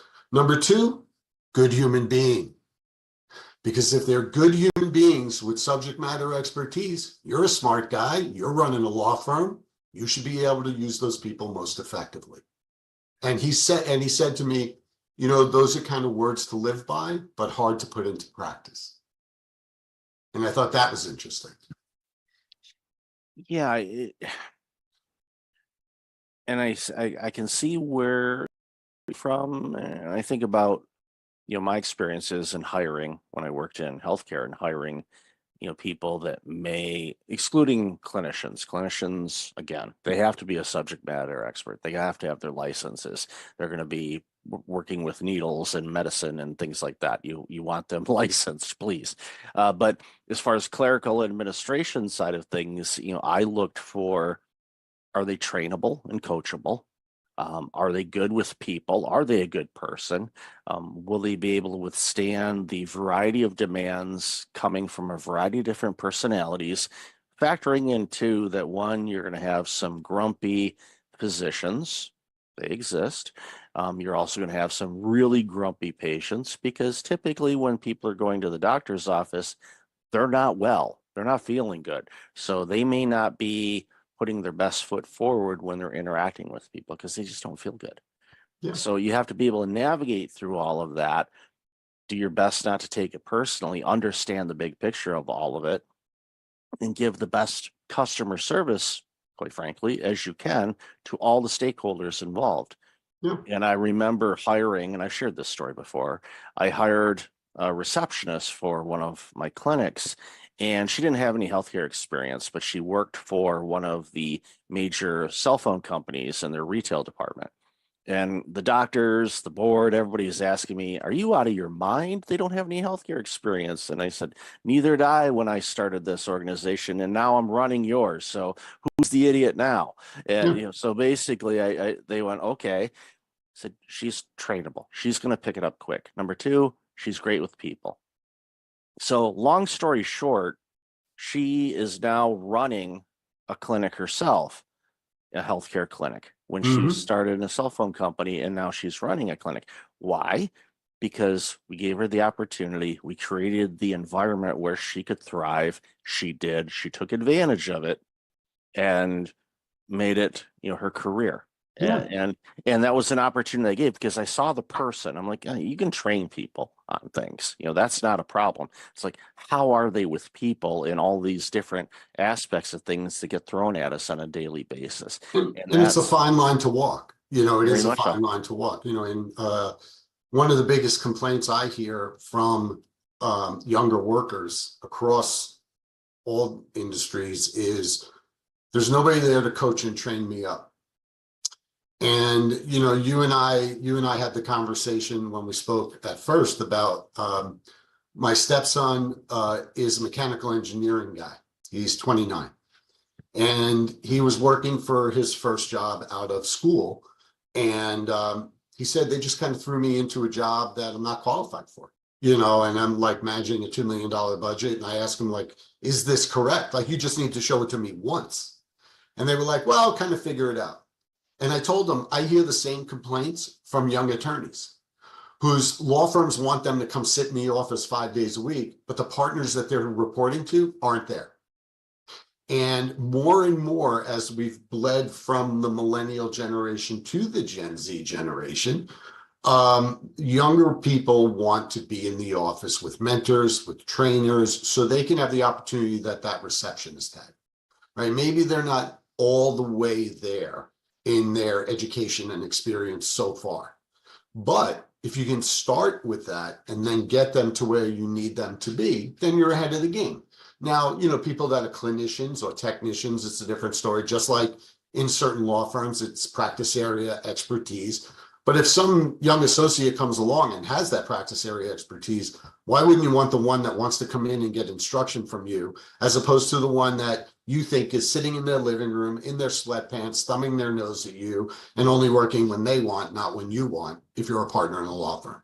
The reality is that if you embrace that younger employee that wants to come in and get there yourself, you'll be able to have a better team over time. And that's some of the conversation that I'm having with my law firm clients now. It's like the problem is not your associates. The problem is the partners, because they want to sit in the Hamptons or Martha's Vineyard or the Jersey Shore 3 days a week, all year long, or mostly in the summer. And they're like, well, I get everything done. Well, you need to come in and recommit to the firm that you're going to bring the next generation of attorneys along, just like you were brought along at one point in time. The way in which that occurs is now different because of the way the generations communicate. The boomers a little more in person and through email. The younger Gen Xers, millennials, and Gen Zers more via instant message or text, or something like that. If you're a boomer, you just have to make the effort with the Gen Xer or the millennial or the Gen Zer to communicate the way they want, and then they'll eventually come to you too. It's not you acquiescing everything to train up good people. But if you train up good people, you'll get a better team together and you run a better business, you'll be more successful, and guess what? You'll make more money. Yeah, and it's just utilizing all the tools at the time that makes sense for everybody involved. Because sometimes a quick text message works. Sometimes it's okay, let's jump on a quick Teams or Zoom call. That's great. Sometimes it's like, why don't we carve out some time and we'll spend an hour in the office and we're going to go over this. And you're not distracted by anything else because you're in a room, doors closed, you're flushing it all out and all of that, and you get to have the human interaction and read body language and all of that. There's all these things that are available, and we should utilize all of them. And that goes to all generations. Doesn't matter. And every business. It's in every business. There's no substitute for, hey kid, come sit in my office with me, listen in on this call, and then we'll talk about it. Mm-hmm. Yeah, there's no substitute for that FaceTime. Now we live in a work time where that specific type of event is less frequent and shorter in duration. But that doesn't mean it shouldn't be part of it. And that's what the workforce is having issue with at the moment. I hear the same complaints from my mechanical engineering stepson as I do from young attorneys, as I do from young people in trades who are doing things like, electrician work or carpentry. It is a universal issue cutting across 4 generations. And those people, I was preparing some notes, for this podcast. And, one of the things I made a note here is navigating the landscape, right? Everybody's like, how do I do it? Well, you have to read, and you have to get good at reading the 3 generations that you're not a part of. Because then if you extend yourself into those generations, you'll get better feedback, more open communication. And I use the example I heard the phrase boots the house down. And it's very much a phrase that came out of the LGBTQ community and the drag community. And it meant when a drag performer had a great performance that they brought the house down, boots the house down. I threw it at my daughter-in-law, who's 28, very much the Instagram generation. And she looked at me wide-eyed and said, how do you know that phrase? And they said, because I can read. I was online, I was reading an article and stuff like that. And she said to me, slay. So I ended up, and like we all know what that means, right? You killed it. So I ended up doing a video on Instagram and LinkedIn about those 2 phrases and how the thought hit me of, if you're a lateral partner in a law firm and you're mid-career or beyond, and sometimes you can connect with a younger associate just through the use of a silly phrase or an exchange about current events or something like that to just break down that wall. That's all you're looking to do. And it's amazing to me that more people don't think that way. But I think that those who do are going to be lined up for the biggest success going forward. Yeah, it humanizes people and Right. it breaks down those silos. And, for those that are a little reluctant to do it, you kind of have to ask yourself, okay, why is my ego fighting this? What's bringing this about? Because if I want to make a comment about Taylor Swift's new album, okay, you read up a little bit. It's not like the information isn't available, but again, it's in the context of the work you're doing. It adds that human element to it, and they go, oh, wait a minute, old man Bob isn't as non-hip as we thought. He's like, wow, he's slaying it today, and it just on a call or something like that, and you're just like, oh, okay. Yeah, and I think back even in the early days of my career when I talked about earlier about just kind of observing people and the way they approach things, and it made such a huge difference in my life both ways. Because there were people obviously younger than me that were working that I was observing and going, okay, what's motivating you? And especially when I hired people after they'd been there a while, I'll ask them, and sometimes they had to check because I tend to be sarcastic sometimes. I say, why do you work here? And I had to frame it and use a tone that it sounded like I was curious and not Mhm. being sarcastic. And why, you have so many options, why do you choose to work here? What about this place? And often, they would blow sunshine up my backside and tell me it was me and all that, which was nice to hear, but I knew there was other elements too. But for me, it was like, okay, I'm creating an environment where people want to be here and they can thrive and shine and do things and interact with each other and grow. And when you have 100%. that, you navigate through all these stressors, you navigate through all the ups and downs, you navigate through pandemics, you navigate through all the challenges that the world throws at us because you've got each other's backs. Yeah, And and it you're in makes the a big right kind difference. of environment. I started my businesses in 2000. People were like, "Oh, you can do so well," and blah blah blah. And I was like, "I'm not really driven by money." I said, "I'm driven by experience. I'm driven by controlling my own destiny." I created a workplace that I wanted to be in, and then I tried to fill it with people that thought like I did in that regard, where people are treated with courtesy and respect. Different opinions are encouraged and not thrown to the wayside. They're discussed. And I've told many an employee of all ages about why something was a great idea or something was not a great idea. And the fact that we addressed it is what they appreciated. You create that kind of environment. And now I tell my candidates, and it doesn't matter if it's a lateral partner with a multi-million-dollar book of business or down through the ranks, we now live in a time where you get to decide a little bit, more so than the market. If you have a book of business and you're a lateral partner and you're mid-career and you're missing your kids growing up and you want to change that, you can make a move. If you're a younger associate who's not getting the kind of training and mentoring you want, you can make a move. You owe to yourself, and you talk about including people in the workplace and like, why do you like working here? And questions like that. It's really about giving people a stake in things. It's giving them a say. I was sharing a success story of a law firm that I work with who created a spot on the management committee to give associates and what they call income partners a voice on the management committee. And it's not really done all that much. And the people appreciated it. And it's made the people at the firm grow closer. It's about the culture. I saw an interview with something called the Real Race Project, and part of the exercise was, define yourself in 6 words. You should always be able to define yourself in 6 words instead of 6 degrees of separation. And, mine is interested in people different than me.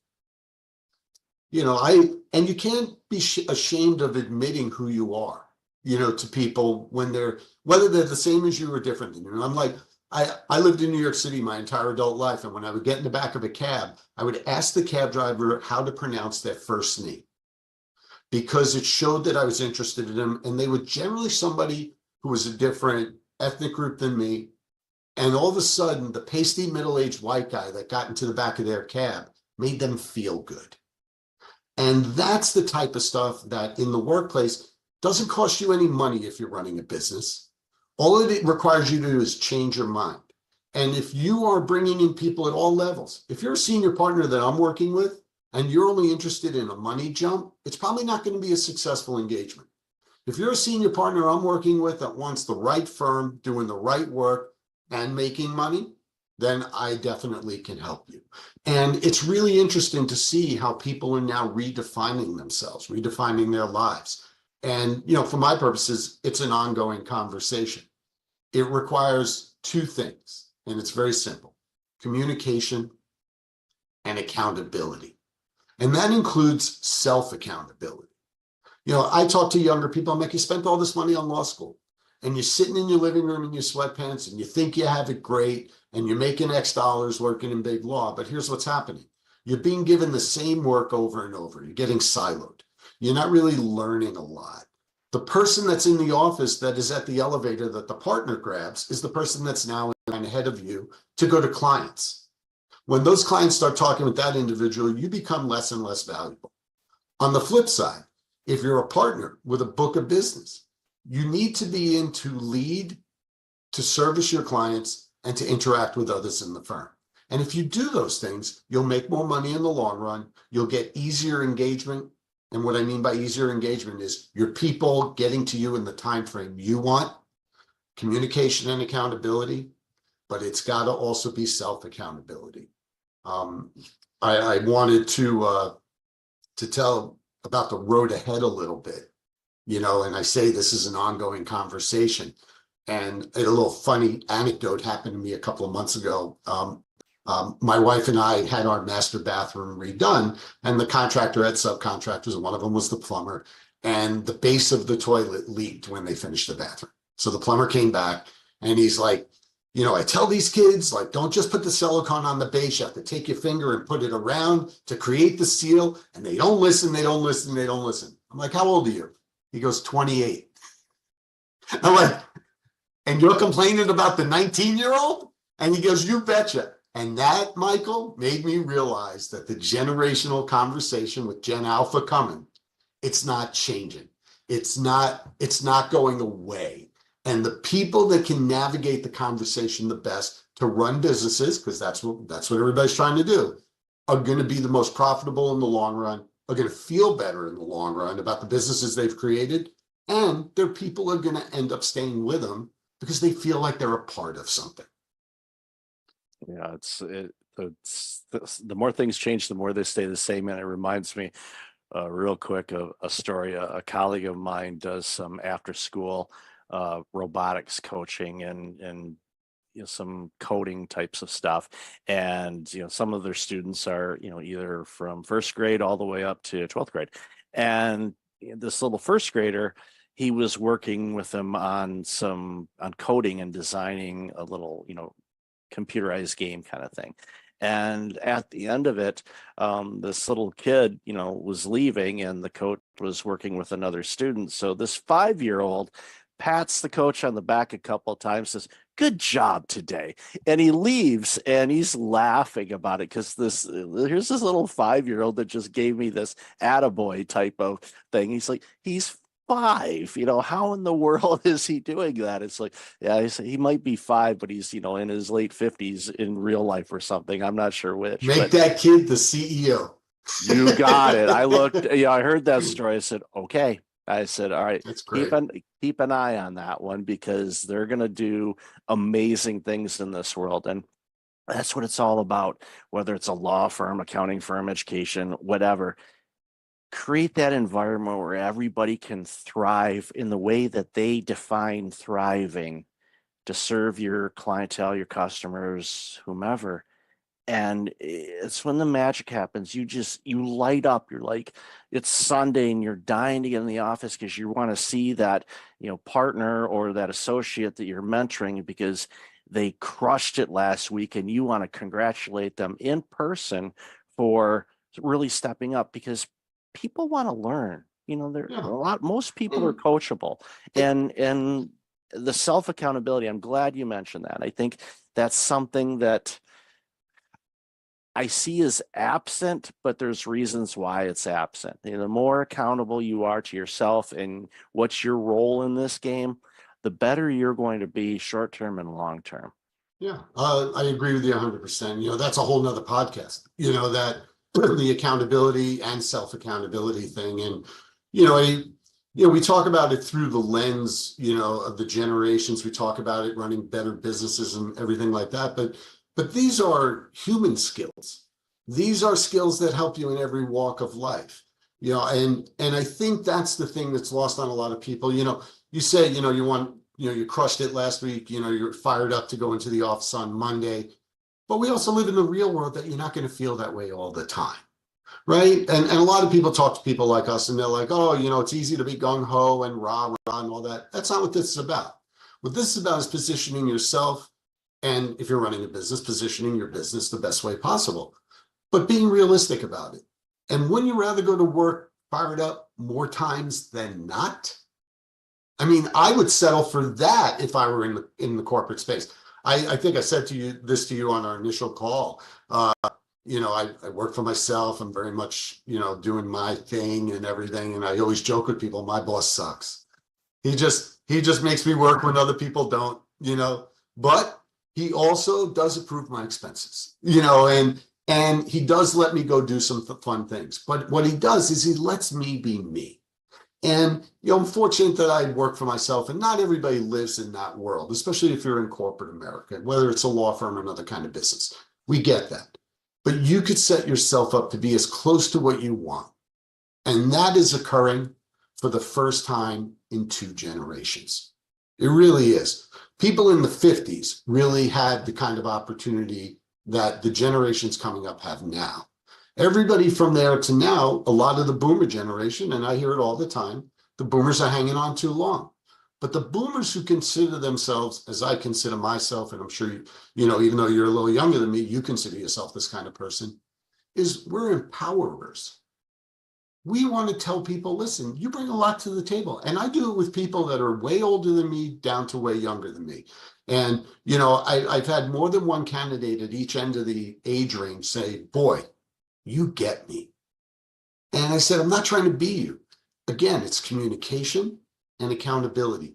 If you keep that in mind, and then courtesy and respect yourself, but respect others, you know, be humble, you know, extend yourself a little bit, be surprised, you know, how people react to you, like the guy driving that cab in New York City. Yeah, it's important. And I tell you, if everybody followed that, boy, the world would look a lot different and workplaces would be a lot better. So, John, I've loved this conversation. I could talk to you for hours on this. You know that already. So, where can people find out more about you and all this amazing work? Well, you could certainly reach out to me individually at Jay Shepard, spelled JSHEPPARD at jshephardassociates.com. You can go to our website.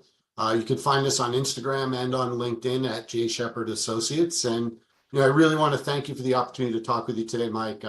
I could talk to you for hours as well, and I'm sure we'll be talking offline again. Of course. And I'll definitely have that information in the show notes. So, John, thank you for being you and making this world a much better place. Really appreciate your time today. Thanks so much, Michael. Have a great day.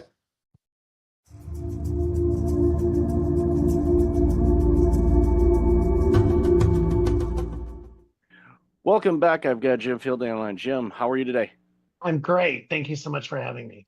Looking forward to this conversation. You've done some absolutely amazing work so far, and you continue to do so. It's not like, okay, I'm done. Yeah. Why don't you share a little bit about you, and then we'll jump into the conversation.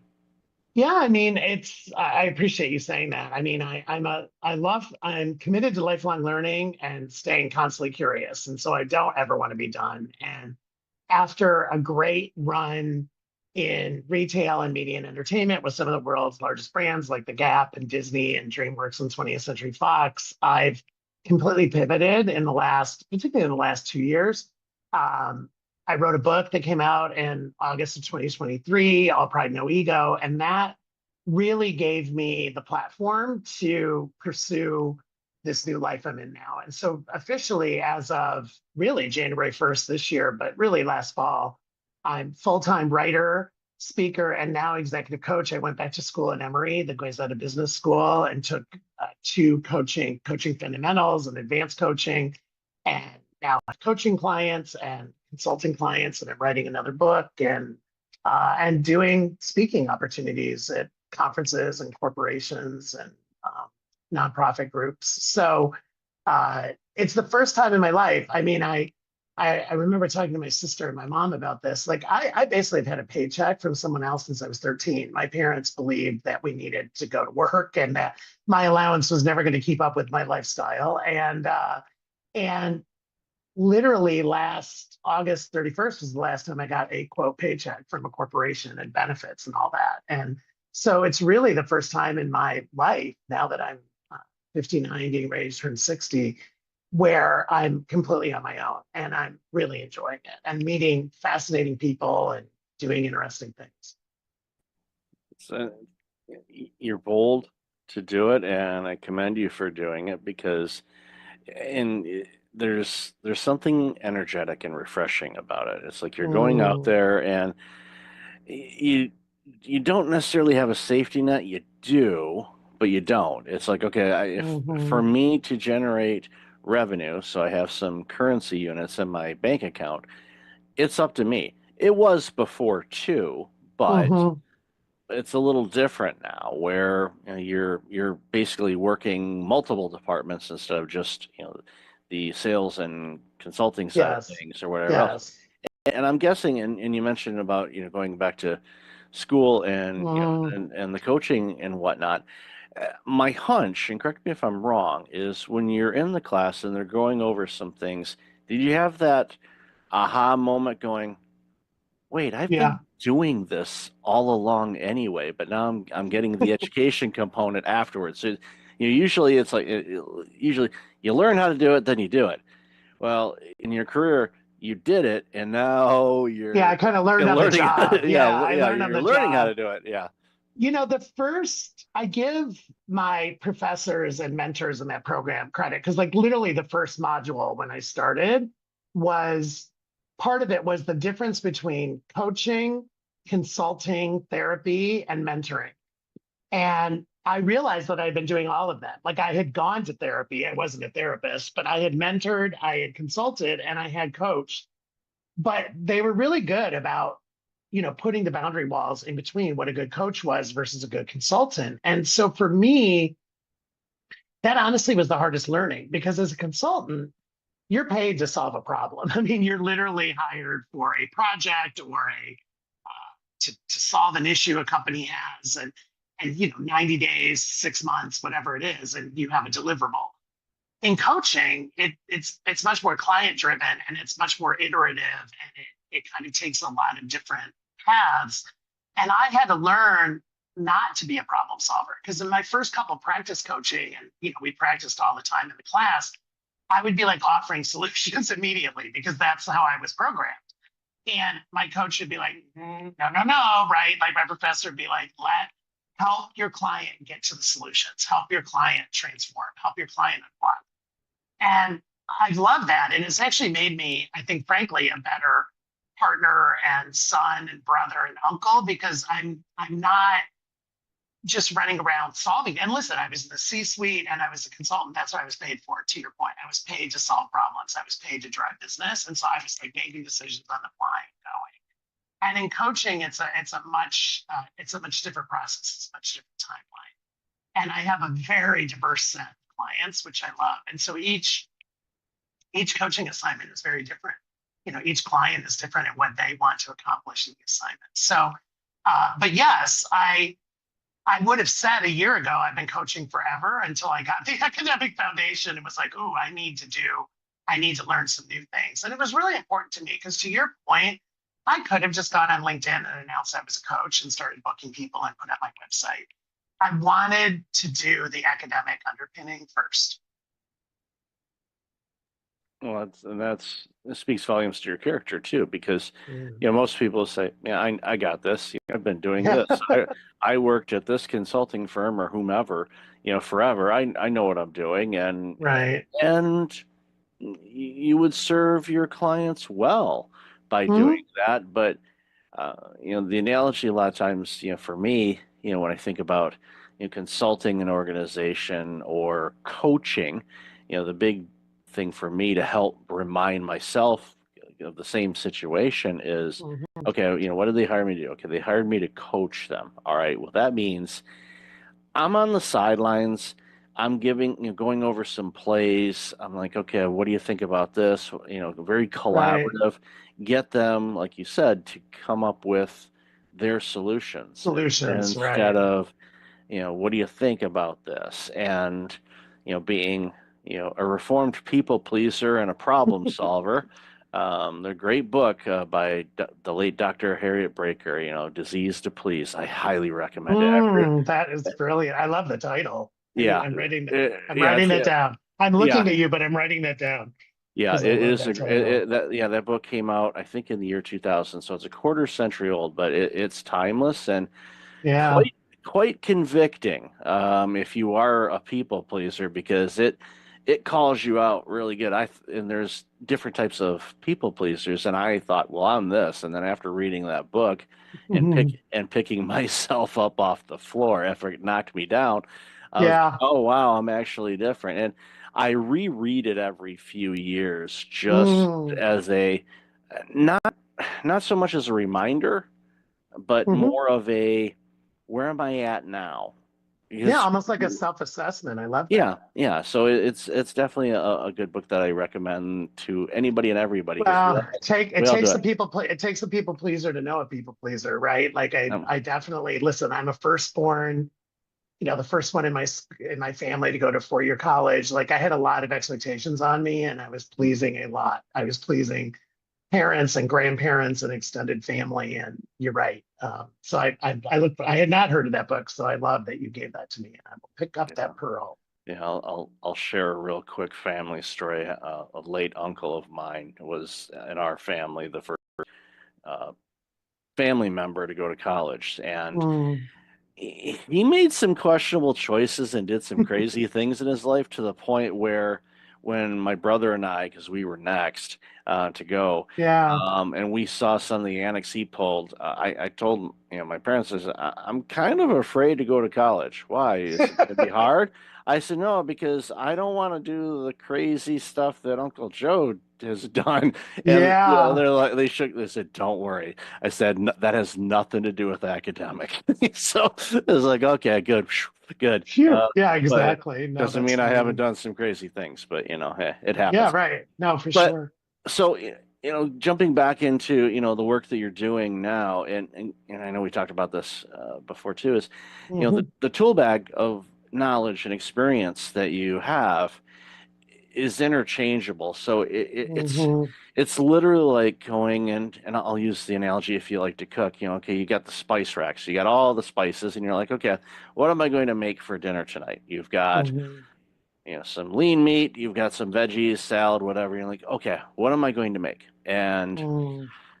as humans, we get in ruts and we say, okay, we're going to make this again. But no, sometimes we're like, Yes. no, actually, I want to do something different. And we may use a cookbook, or in this case, we may go, I'm going to rely on We're my, gonna improvise. Yeah. yeah, improv, and let's make dinner, knowing that, DoorDash is just an app away. That's younger generations that didn't have, or older generations that didn't grow up with that. We remember. It's like, if dinner was screwed up, then guess what? Well, we either ate it anyway, Cereal. You might be having some cereal, or right? some Or some cereal, cereal. or Yeah. maybe there's that 2-year-old jam package in the bottom drawer.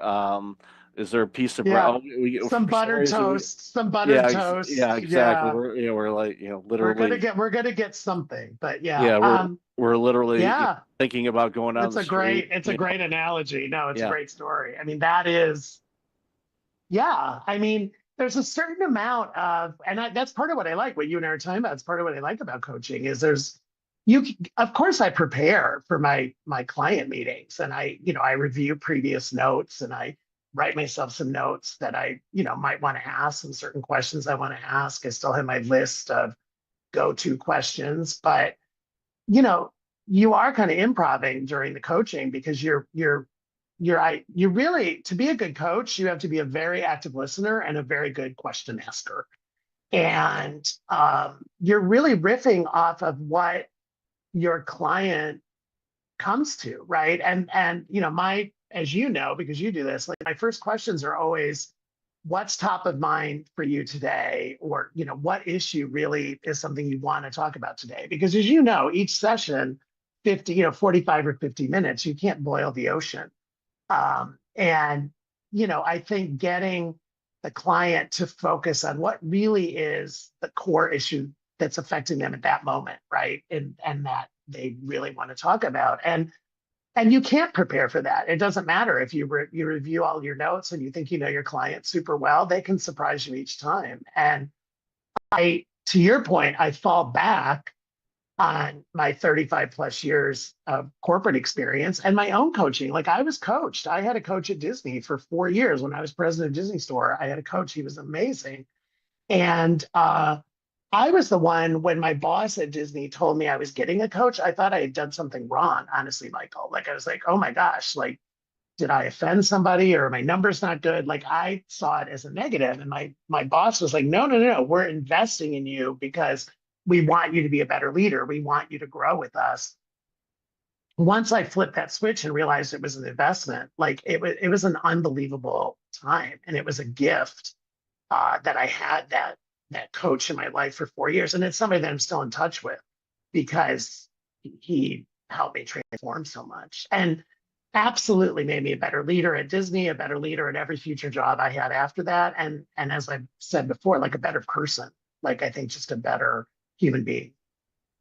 Spent many an hour inside Disney stores with my little ones. And so many did. We appreciate you. Yeah, lots of positive. One not so positive. My oldest daughter had, the quintessential meltdown, laying on the floor, screaming, crying, kicking her legs, to the point where I had to literally carry her out of the store over my shoulder because she was upset. Did we not have something she wanted?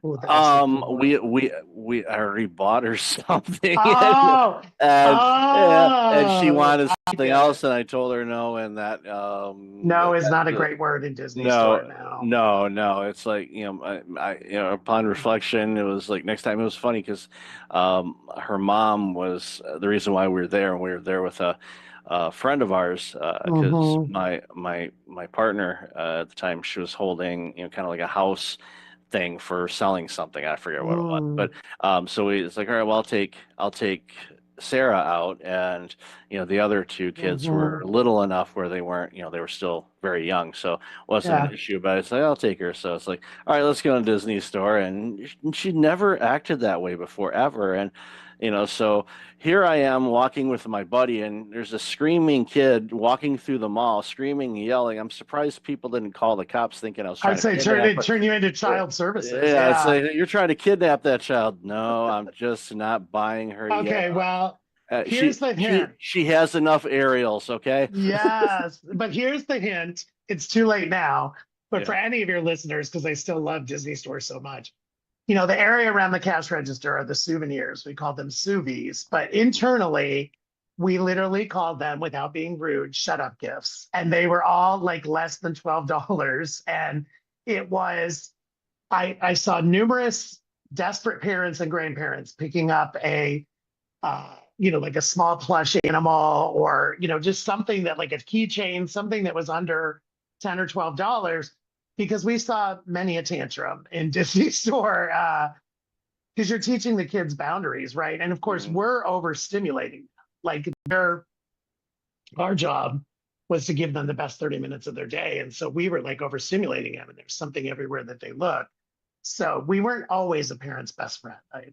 No, I get that, but no, I was thinking as you're mentioning that, I remember, in the back of the stores, they always had a Disney movie playing on. It used to be on the smaller televisions, Always, and yes. then the bigger screens and stuff like that. And I often thought, it's like, it'd be nice if they had the, the funding and the staffing to say, this is kind of like a kid drop off at IKEA where basically, and I'll use this pen, it's like, this is the thing that pages you to let you know it's time to pick up your Yes. kid. I was one of those parents that probably ignored the page and like I didn't feel anything. Yeah, I'm gonna squeeze another something's 15 wrong. minutes out of this. Yeah. Meanwhile, the poor staff's like, it's like, I don't know. For some reason, it wasn't working. Yeah. No, it was You're working quite well. You're No, quite smart, Michael. We yeah. thought about it. And it's funny because on Disney Cruise Line, they have that. I mean, Disney Yep. Cruise Line, they have Kids Club. Yep. And you drop your kid off and you get a wristband, or now it's an app. But yeah, we thought about it. And by the way, we had parents do it without it being official either. Like all of a sudden we'd look up and we'd be like, whose children are those? Right. And Yeah. we'd be like trying to match child, and all of a sudden the Mhm. mom would come back carrying like a Banana Republic bag or an Ann Taylor bag. And we'd be like, oh, okay, now we're reuniting them. But we had, Exactly. of course, you can imagine, we had not lost children or missing children protocols, but we definitely had we had standards and operating procedures for Oh, yeah. matching parents to children for sure. Yeah. No, if it's ran by Disney, there's going to be protocols and systems. We didn't miss it on that. We knew how to do that. Exactly. So going forward, what I always ask people, and I don't ask the 5-year plan because the last 5 years, who the heck could have planned any Who of could have that? planned those? Yeah. But so now that you both feed in and you're working with people, what are some of the things that is there any like common, if anything, common things that businesses are looking for help on? For I know. sure. Okay, so I'd love to hear what your thoughts are on that. I mean, I'd say my three biggest topics, Michael. One is management and communication and team building in these new hybrid work environments, right? The return to work.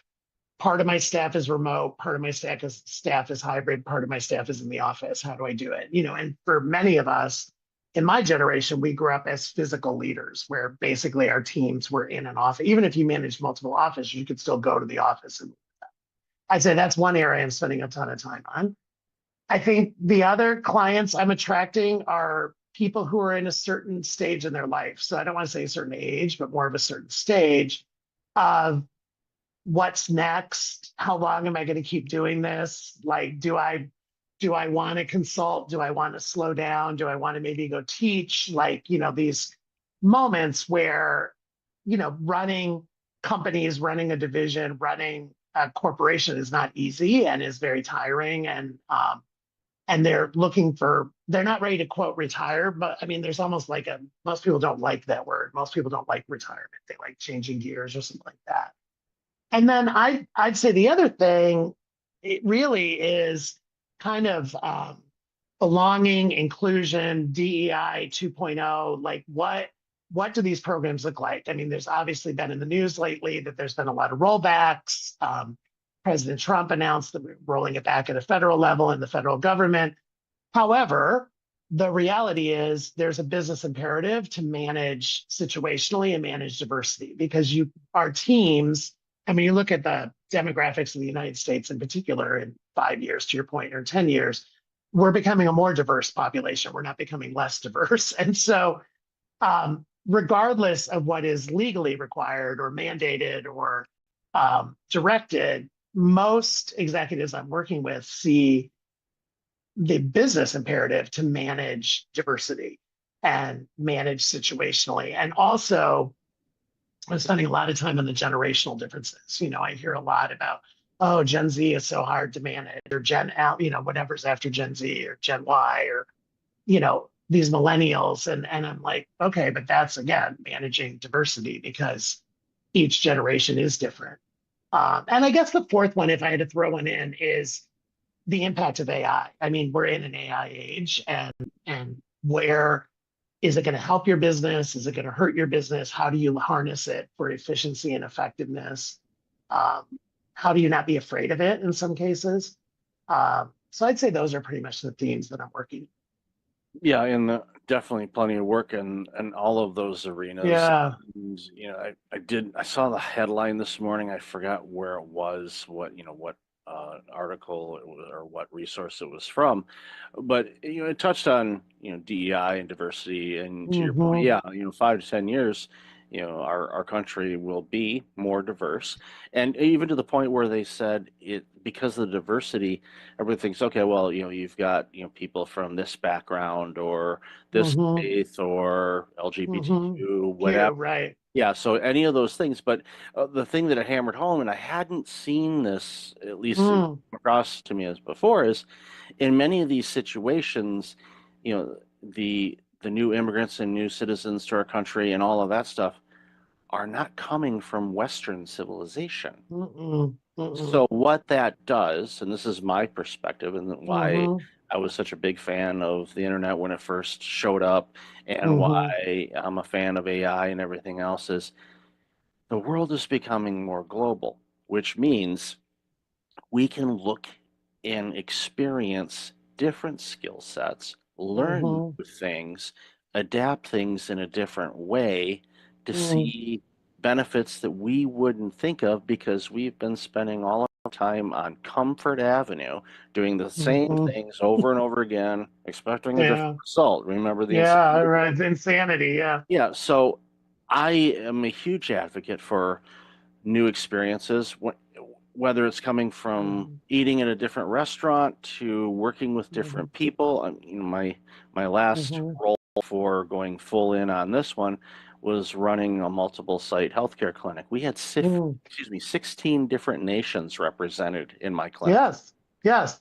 The potluck lunch was off the charts. Yeah. I was gonna say, I used to love the this? holiday celebrations. Yeah, I love because it's like where everybody brought their version of cookies, right? And yeah, or it was different thing. I'm like, what's this? It's like you go in there and your senses are just going crazy. You're smelling all these combinations of foods, and you're like, crap. I said, I can eat maybe a plate, and there's like 10 plates worth of food here. It's I know. Yeah, we had to retool it because there was so much leftover food. Thankfully, there was a place, a charity just down the street, so they were able to take all the food, and they were fed amazingly, and it was like, so it worked out well. But all of these things opens things up, and for those companies that are looking at that going, I know 5 years down the road things may look a little different, it's perfect that they're doing that now instead of, for sure, I'm a big proactive person. I'd rather be proactive than reactive,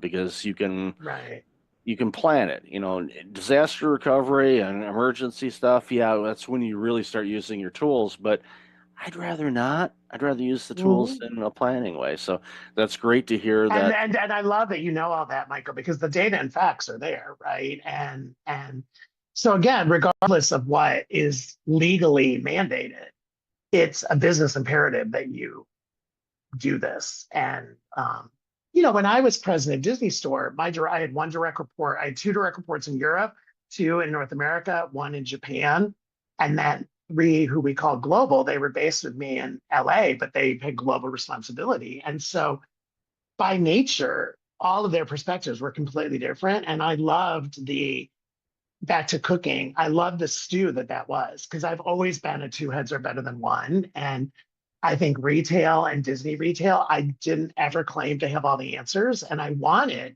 well, what do you think, Japan? What do you think from a European perspective? And we would try, and we use the word global, that word. There were certain things about Disney Store that were global, that were like the standards and the expectations, but we also enabled local execution and local adaptation. So it made sense for the Japanese guest or the Italian guest or the German guest or the Mexican guest. And I loved that about our team, that we literally embraced the word local. And that was how I led. There were listen, every store was going to have Mickey Mouse. Every store was going to have the princesses. There were certain things that were non-negotiable. But, depending on the market, there was a lot of local execution. Yep, and I experienced that. Yeah, I experienced that in the various places that I, would visit or live. And we had Disney Store fans that would literally, they were at our peak, we were in 14 countries. I knew of people who were going to visit us in each one of those countries and like buying a plush or buying a pin and or a snow globe. And I'd run into them all the time when I was president, and I loved them. And they would tell me the good, bad, and the ugly of their experiences. But it's kind of the same thing with the Disney parks. Like, there's parks in China, there's parks in Paris, there's parks in Japan, there's parks in Florida, and there's parks in California. And each one is Disney through and through, but they're also localized to that market.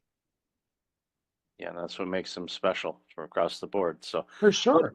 Love this conversation, Jim. Where can people find out more about you? And the easiest is my website, hijimfielding.com, just hijimfielding.com. LinkedIn, I'm Jim Fielding, really easy to find. And it is me, I say, in this land of AI.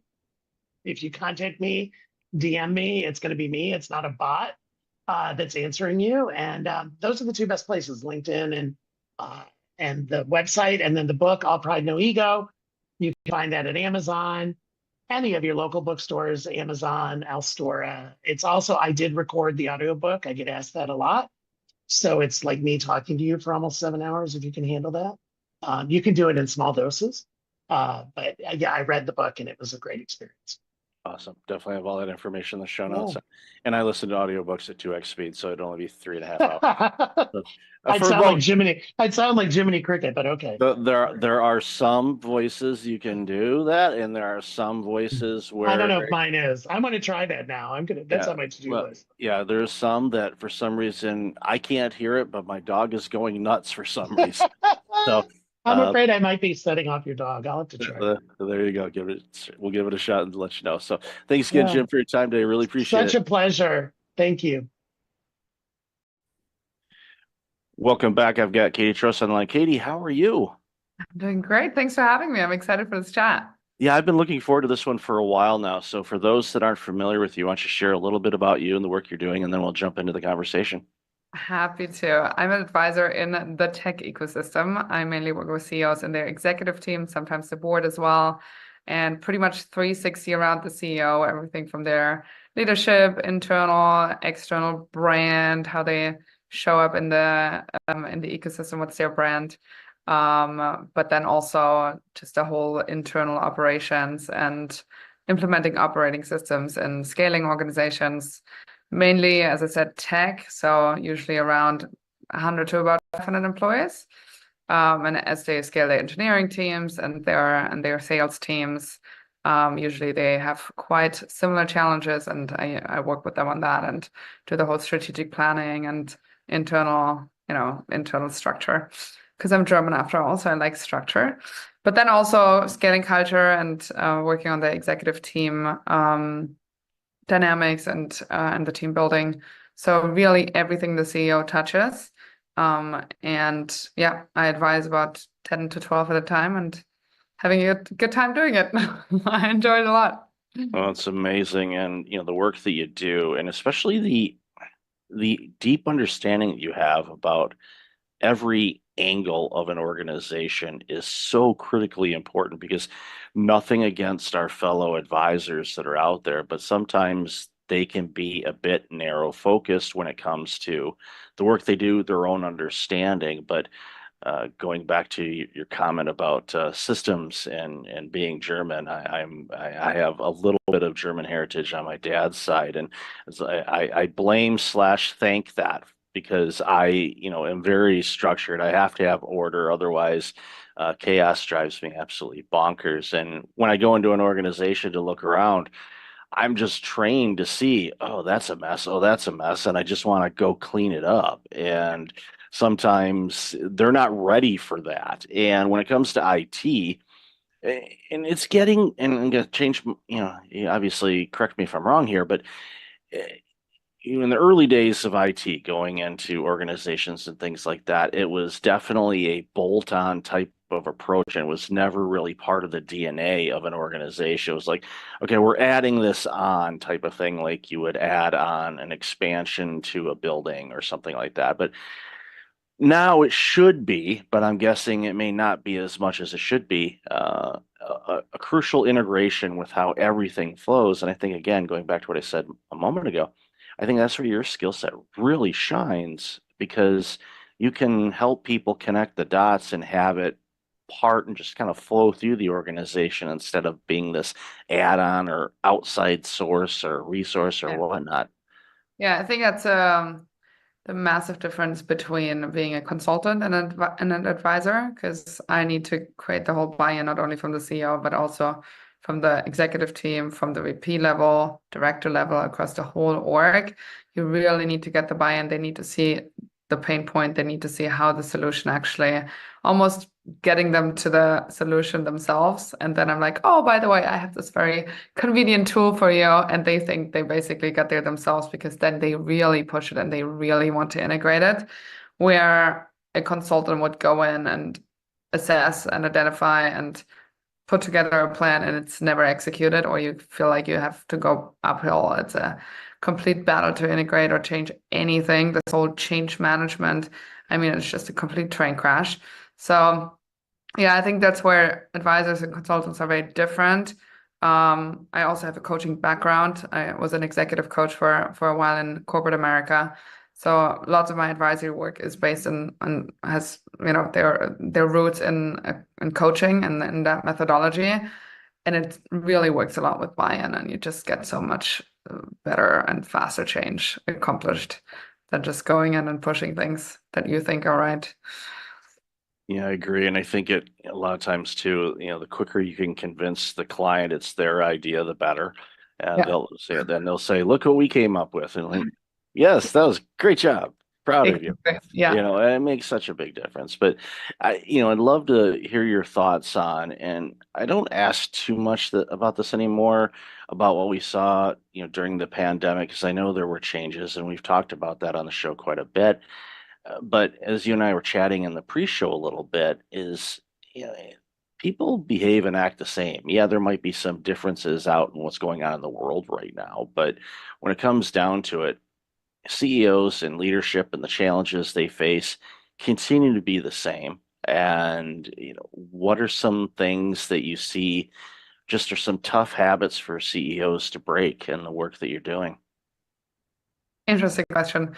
I think in general, the whole ecosystem behaved very, on one hand, very similarly, where we had obviously the big tech spike, and the valuations went through the roof, and people were just fundraising like crazy and scaling like crazy, and there was not a lot of substance behind it. So a lot of companies then had this empty shell, no revenue, very little revenue, no real product to show, no real product market fit. And then obviously they have to cut after, and they have to let people go. And I think that is something that people and that CEOs deal with on a daily basis and outside of the pandemic as well. But this was just very accelerated and very much, just top of mind. So I think seeing the behavior of, hey, we have some money and we put it into marketing and into hiring, and there's what happened in the pandemic. People overhiring, people staffing companies with products that don't necessarily have product market fit yet.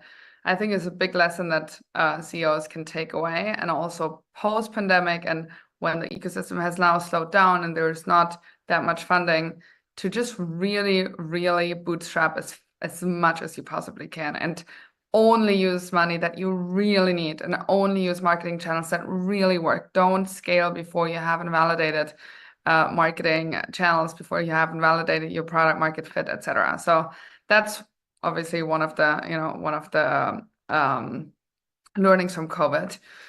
I think in general, the whole VC ecosystem and the VC landscape has changed a little bit, where it's just not that attractive of an asset class anymore to LPs. So there's just less money, and therefore there's deals, and therefore lots of companies have to go towards the profitability route because they just can't really raise, and some still haven't really had that insight, so they're still trying to raise, and they get low and low valuations and do down rounds, and they kind of give away the whole value of their companies, right? Lots of CEOs who are stuck in a business that, yes, has good revenues, but the growth rate has slowed down, and they already gave up so much of the business that there's just not much to to take out once they sell, right? So they were kind of stuck in this.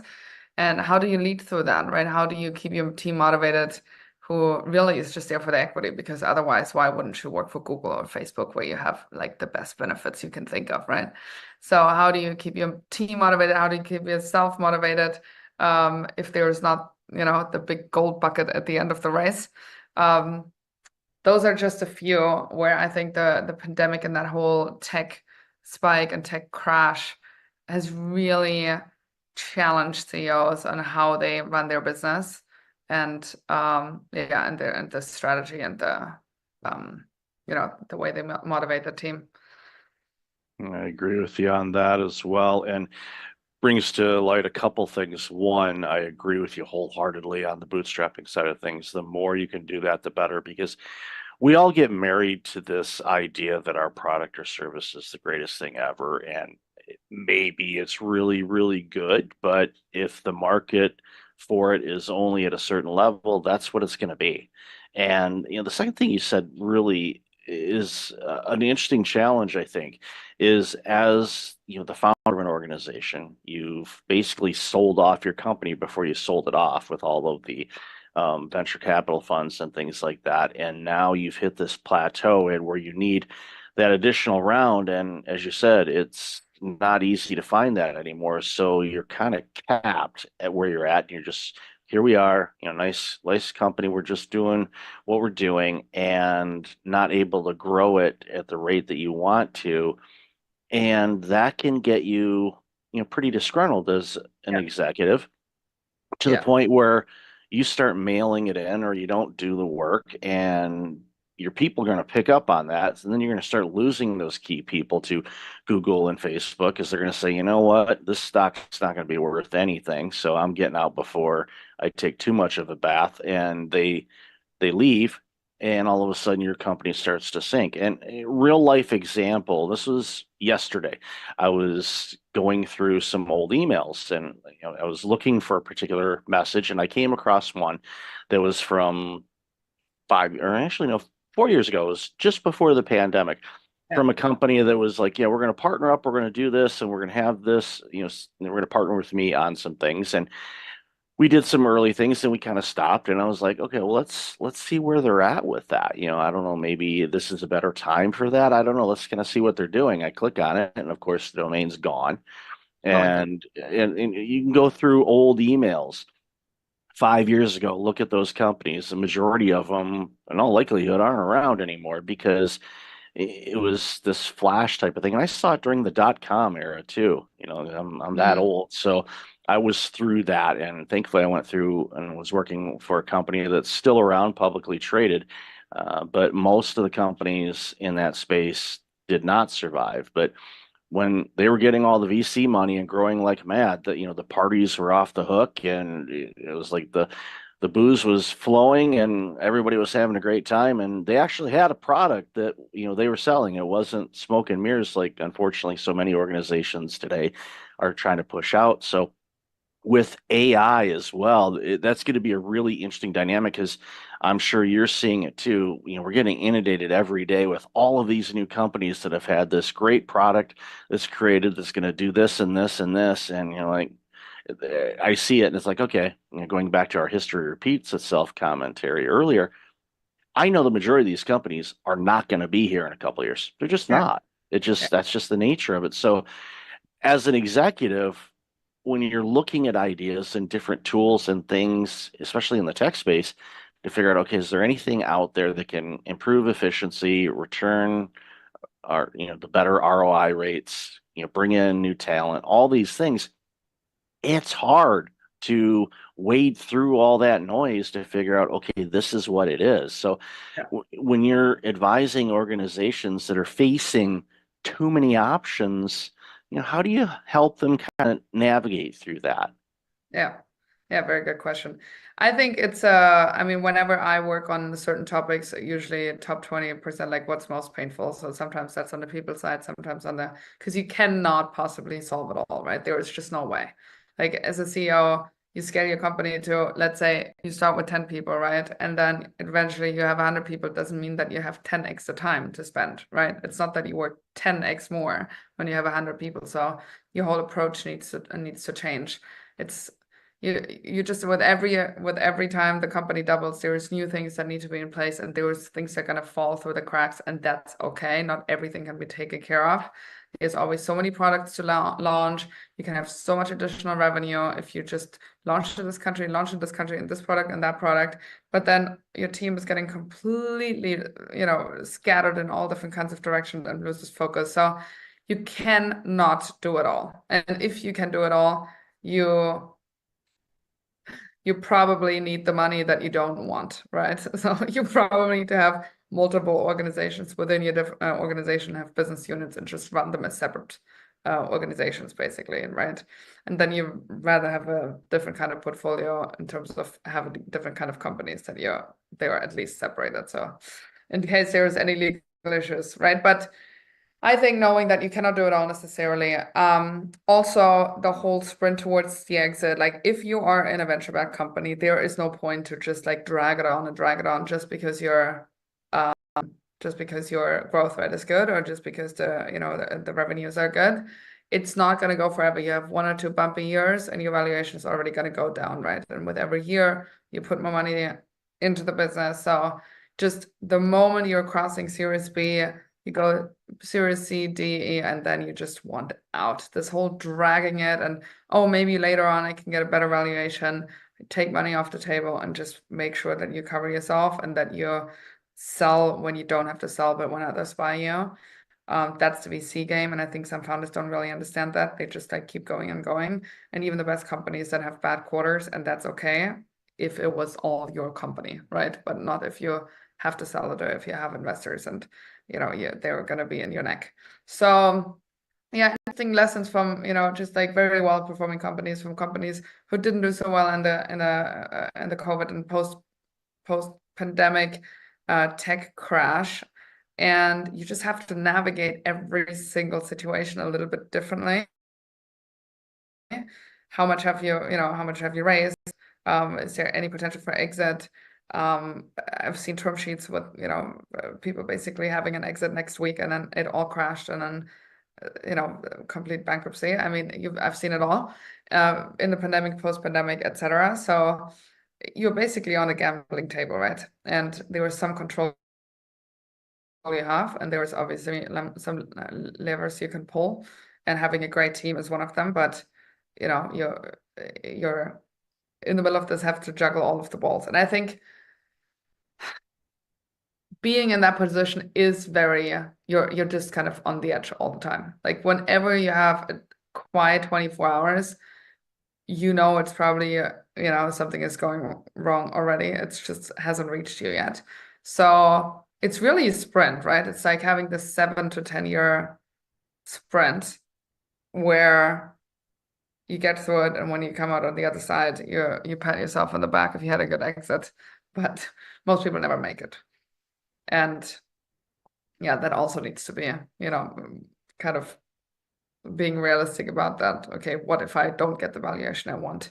Like, then what? Can I buy out my investors and make it profitable and just run it as a cash flow business? Or, can I get more secondaries? Whatever it is, but there's not this one thing of you exit for 700 million and that's the only strategy. There has to be a little bit more wiggle room, I guess, in order to make it a successful exit for yourself, no matter if it's, if the timing in the market is great and the product is perfect and everything is perfect.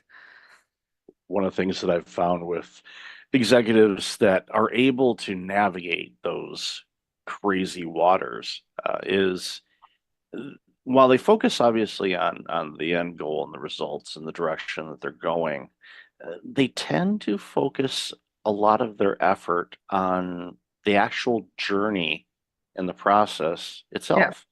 Yeah. And I have found, even in my own organization, that is where I've had the most growth, is just being present in, okay, here's a challenge. All right, how do we navigate through this? What can we do? Do we need to ride it out? Do we need to adjust? How should we go about this? Obviously, you have an end goal in mind, whether it's an exit strategy or to hit, a certain percentage of the market or raise this type of revenue on an annual basis, whatever that happens to be. Those are great targets. You got to set targets, because if you don't set a target, you're guaranteed to hit it, because you don't know what it is. But Yeah. for a lot of people, it's the ones that I find that stick around, not only just the companies, but the executives themselves, are the ones that are, basically having the time of their life in this. And it's sad that so many aren't, because it's an amazing opportunity. And think Well, about it. I But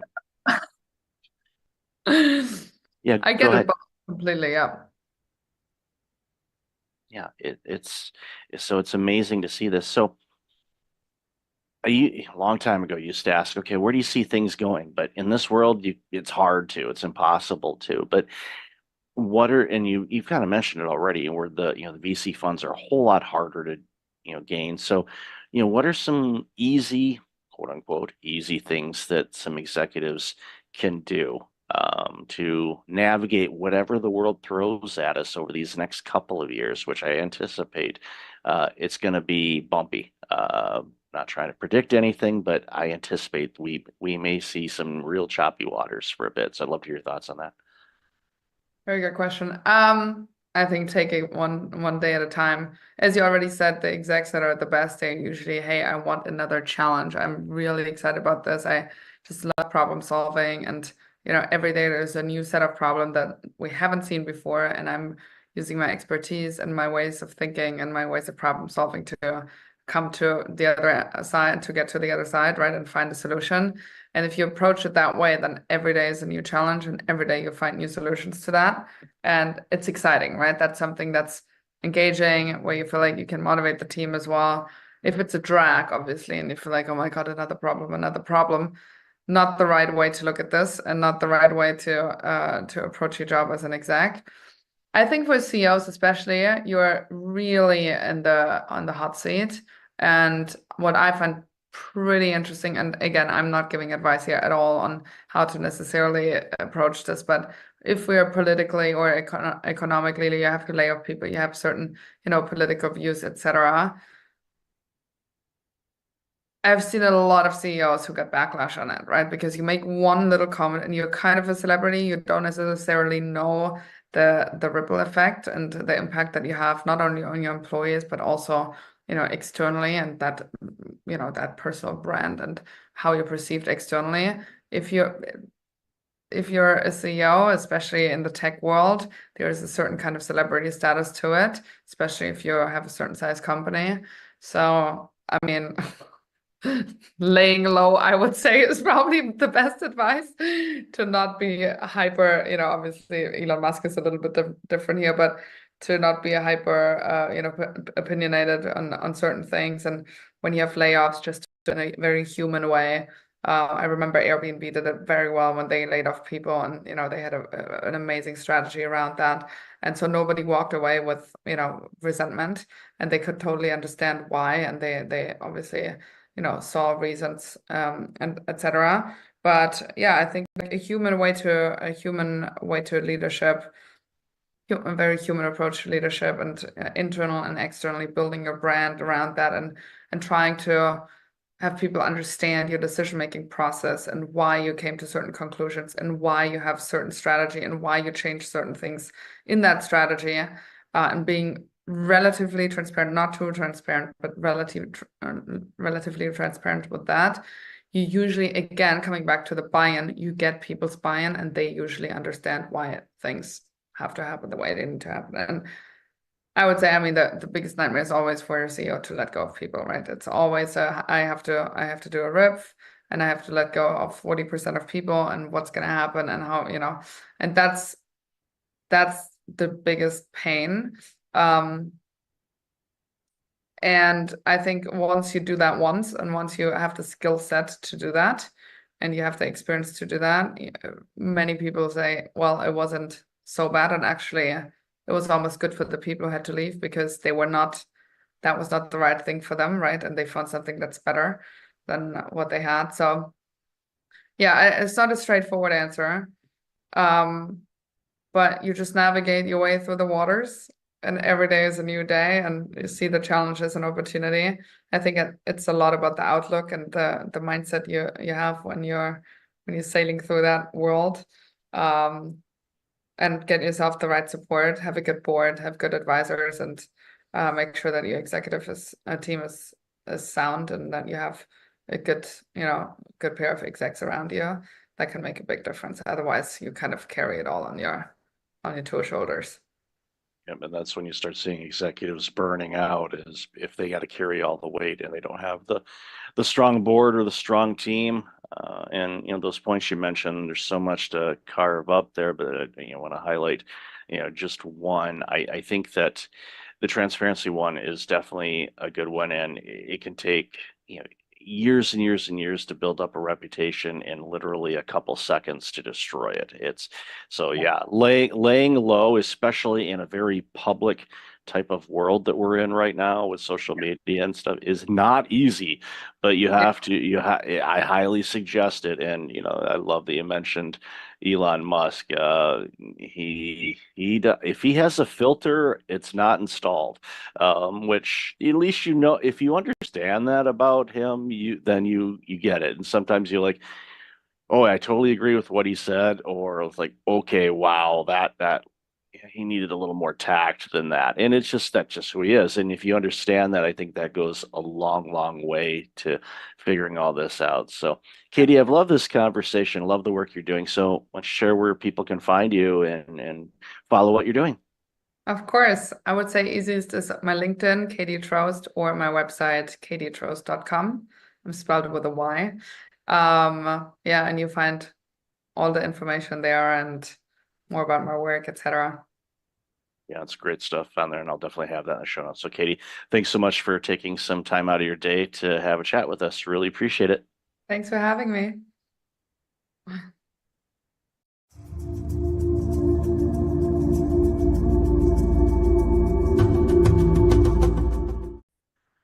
Welcome back. I've got Matt Seefeld on the line. Matt, how are you?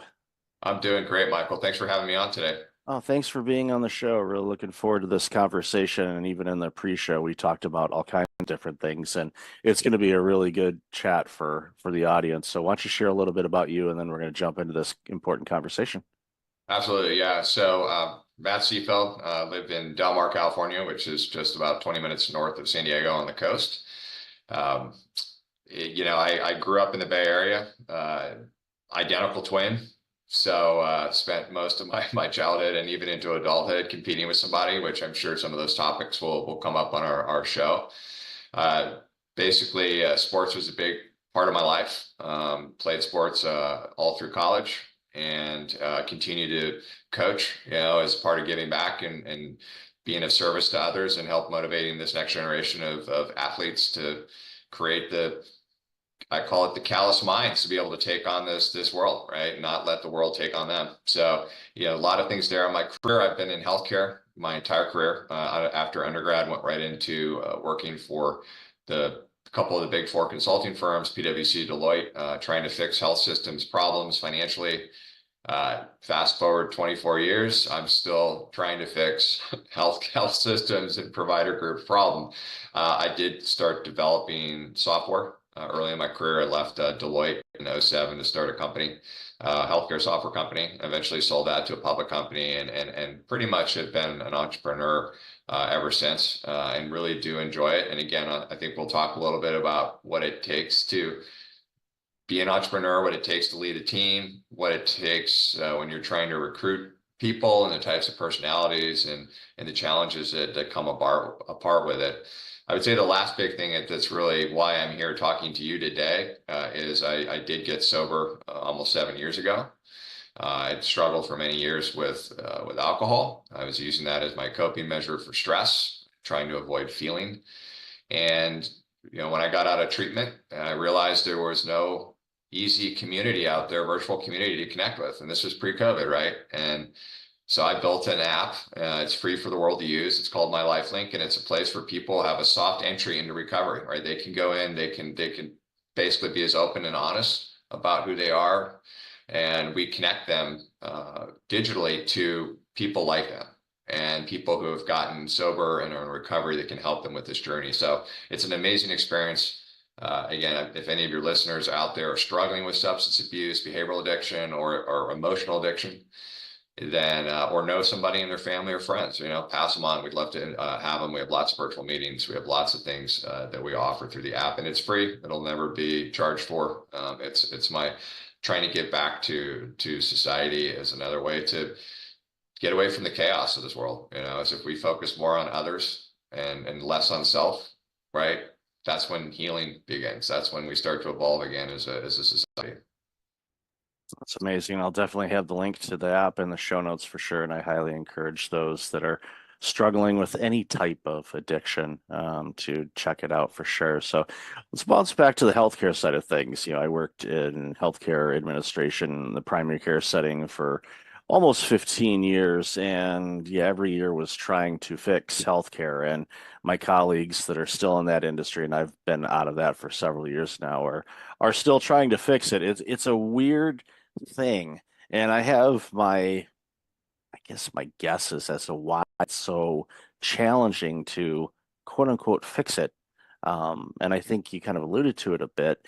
And it just seems like that there is a combination of a reluctance to make adjustments because we've always done it this way, or people are afraid to take risks to say, well, let's try this, because from physicians closing down practices, which is downright scary because we know the population is getting older and we're going to need more healthcare providers, not less.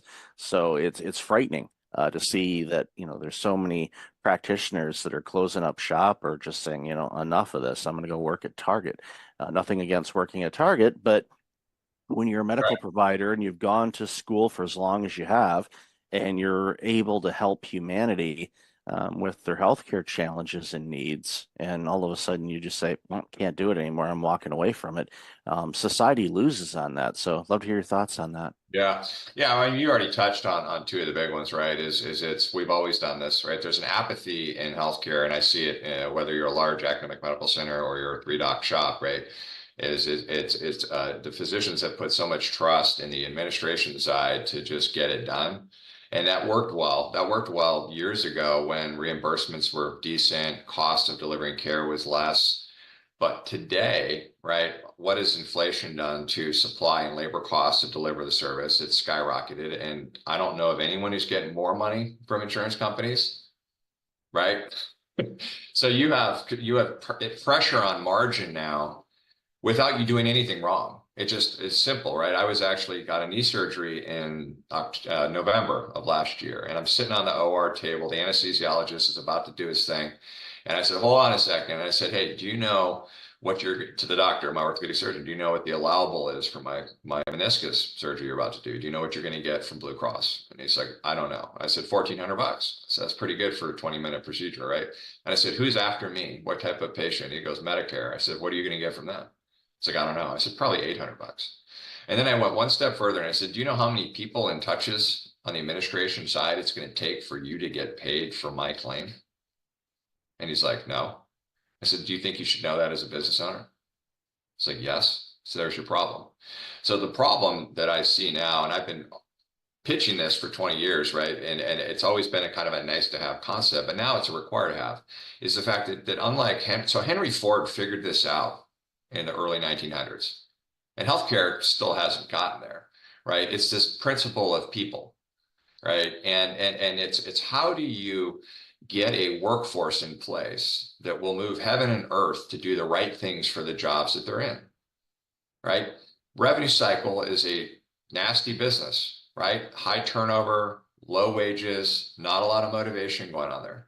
So when you start to think about touches to get outcomes, I mean, we looked at like our company, we have a services business as one part of our company. And I looked at all of the outstanding account receivable. Those are claims that are just sitting out there waiting to get paid. We had already touched those 27,000 times at $5.27 a touch. Is that a problem? Of course it's a problem. So I really think the only way for healthcare to get back on track, and this is still probably not good enough. I think healthcare is going to have a massive change over the next 5 to 10 years, probably some more government intervention there. We've got to reduce touches and humans to get payment for services that are already much more expensive to deliver, right? It's as simple as that, right? It's getting people in the right organization, and it's measuring them and holding them accountable. So if you think of like, I call it recognize, reward, and retain, right? How do you recognize people for the great work they do? How do you reward them? And there's lots of ways to create reward systems. And then how do you retain them, right? Ritz-Carlton, Walt Disney figured this out decades ago. They call it the internal service quality, right? I love my job. I know where I fit in the organization. I want to be here. I want to brag to everybody, including my family, about what work I do, right? So I'm not going to leave you and I'm going to perform, right? Healthcare, what the heck? Like, go into a business office and hey, everybody's motivated or nobody's raising their hands, right? So you have to get back to it. And the only way you can do that, though, is to be able to give them non-emotional, objective data on how they're doing. Because you're going to see two things. You're going to see the people that rise up and are like, finally, Michael sees what I do. And then you're going to see the people that select out.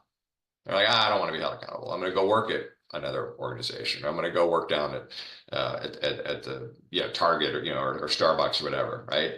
It's that piece. To me, revenue cycle management is you touched on this. Like, I live in a community where if you have Medi-Cal, you will not be getting seen by any surgical specialist in our area. If you have Medicare, good luck.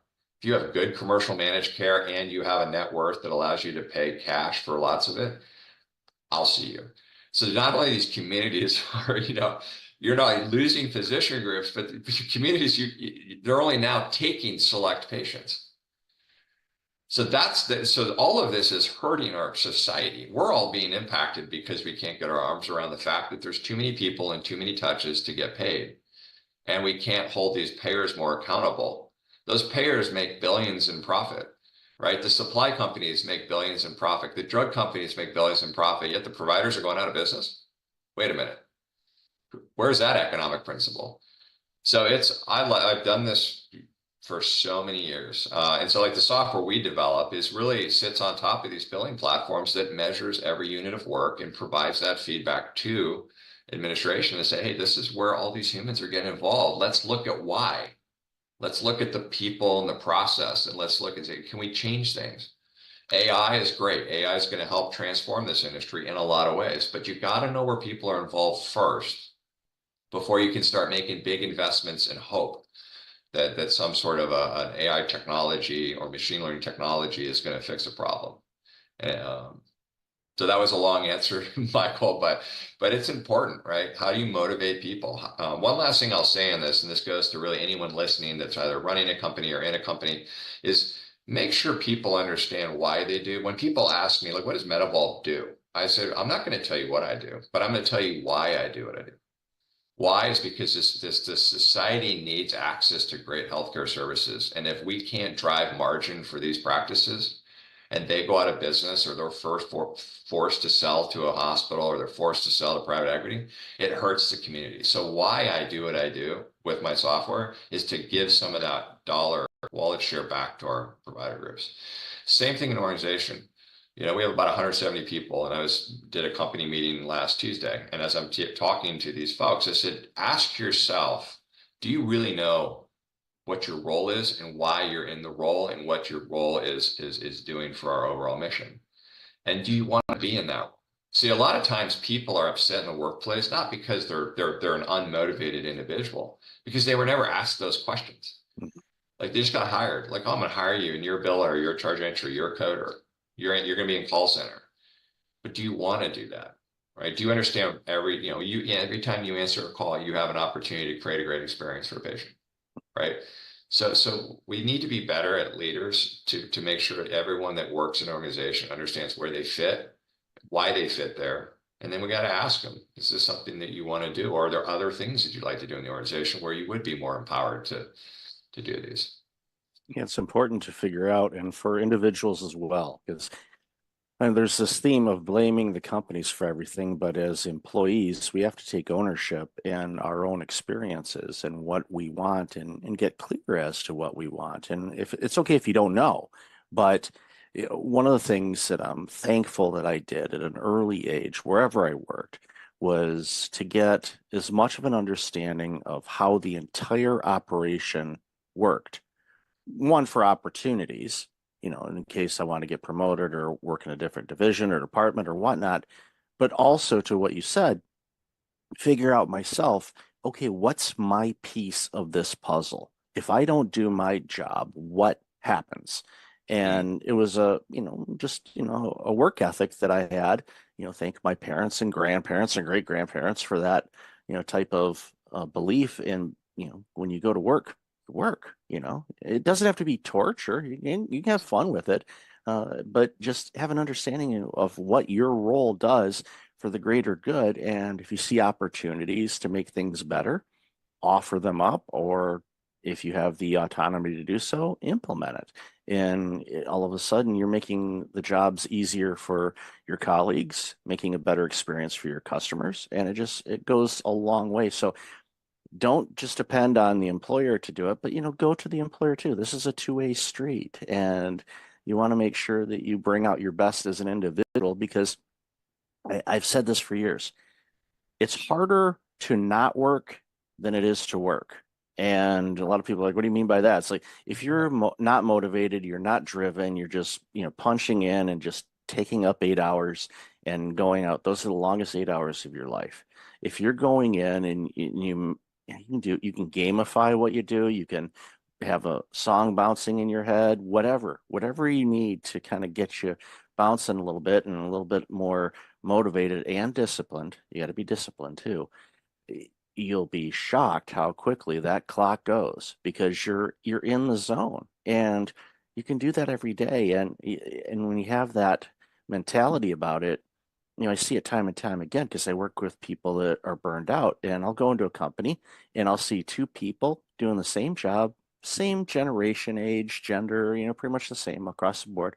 One of them burned out like you wouldn't believe. The other one is on top of the world and doing the same job, same workload. All the ingredients are the same.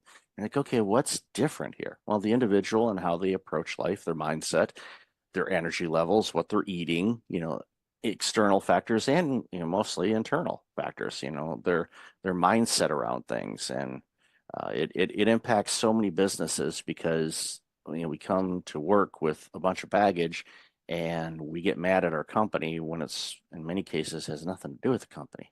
But so love your thoughts. Yeah, it's interesting. Yeah, you picked on a couple of themes that I love. And it kind of ties back to Maslow's hierarchy of needs, which I talk a lot about when I speak at healthcare conferences. Is that this, and I don't want to make it about a generational thing, but the newer generations, right? They operate different than the older generations, right? I was born in the 70s, and so kind of my mentality is different than, say, where my sons are, right?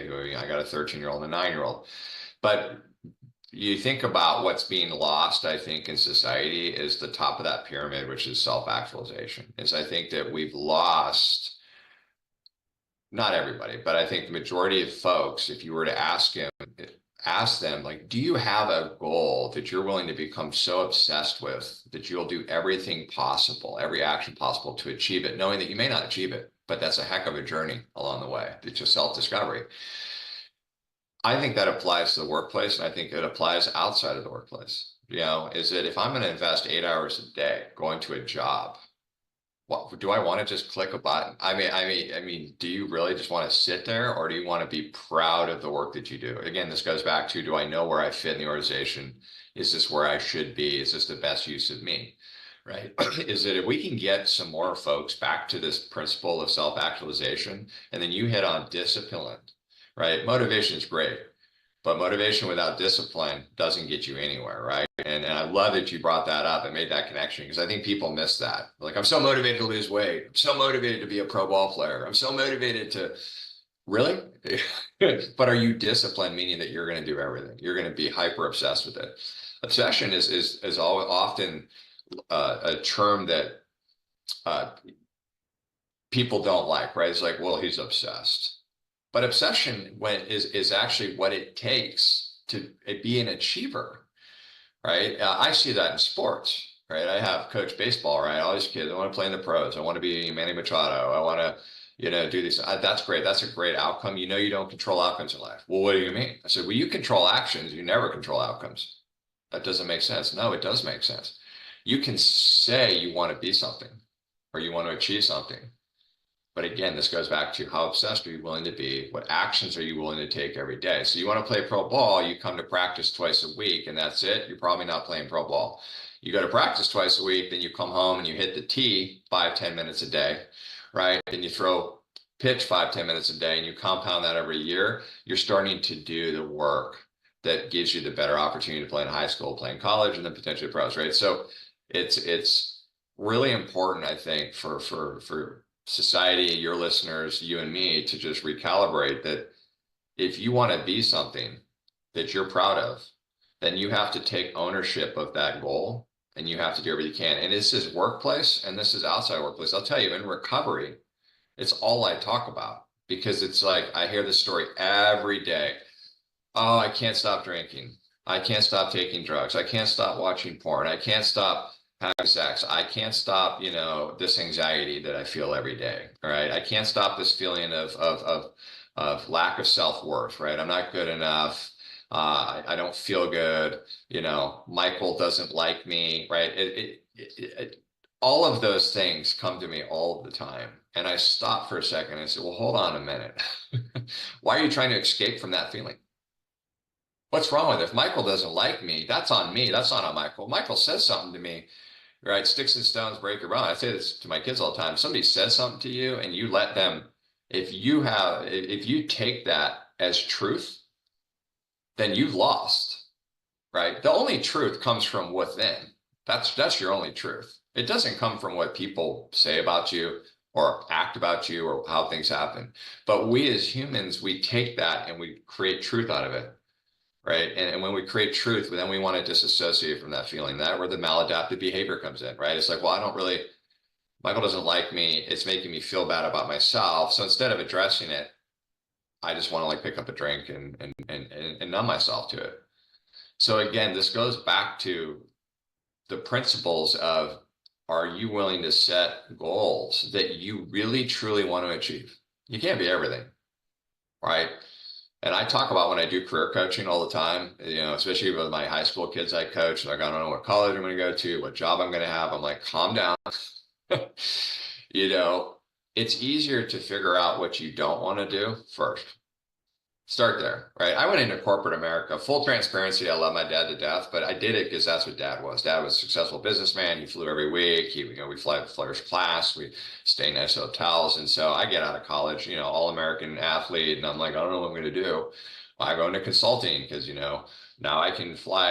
And honestly, what I probably should have done is followed my instincts. Firefighter, something out the military, something out there that's more in tune with my personality of hyperactive, aggressive, my personality, but I didn't, and so I spent all of those years and I built a life around it. I built a career around it, so I'm not disassociating the outcomes that I've achieved because of it, but it makes you wonder, what if I had gone down the path of where my instincts would have taken me, right? If we can get these younger generations to think like that more, and not try to be something else or something that they think somebody wants them to be, no matter what it is, I think it's healing for them, and I think people in this world, they build their lives to a point where they have to have certain income levels and things like that, and they're not happy, right? Whereas I think if folks could actually say, this is really what I want to be, this is the lifestyle that I want to have, and then you work from there. Instead, it's like you build a lifestyle that's so high value that it's like, well, if I don't make this, then you can't do that. And therefore, I'm going to stress myself out. I don't like my job. I'll stay in my job. Maybe my younger brother, maybe he'll be listening. He'll laugh about this. But that's where he is. I was talking to my mom the other day. I'm like 7 years younger than me, and he's never happy with his job. But he's built such a life for him up in the Bay Area that he can't. The fear of leaving, it's too much. It's too much, I left Deloitte & Touche when I was not married, no kids, and I was just kind of dumb. I was like, I'm going to start my own healthcare software company in 2007. Now, I didn't realize at 30 years old that a recession was about to happen. So, but it's different, and I made it successful only because I was relentless and not failing. I actually hate losing more than I like winning. That's just my personality type. And so it does go back to what you want to be. And this all ties back to what we were talking about earlier, which is, am I in the right role? Am I doing something that I'm passionate about? Do I want to brag to my friends and family about the work that I do? Why I do what I do? And if the answer is, I don't know, or no, look at that and set goals outside of work, right? I love it when people are like, I want to run a marathon, or I want to lose 10 pounds, or I want to swim, 3 miles, or I want to learn a foreign language, right? I love that. I'm like, sweet, those are all like awesome outcomes that you want to have. Well, now what are you going to do about it?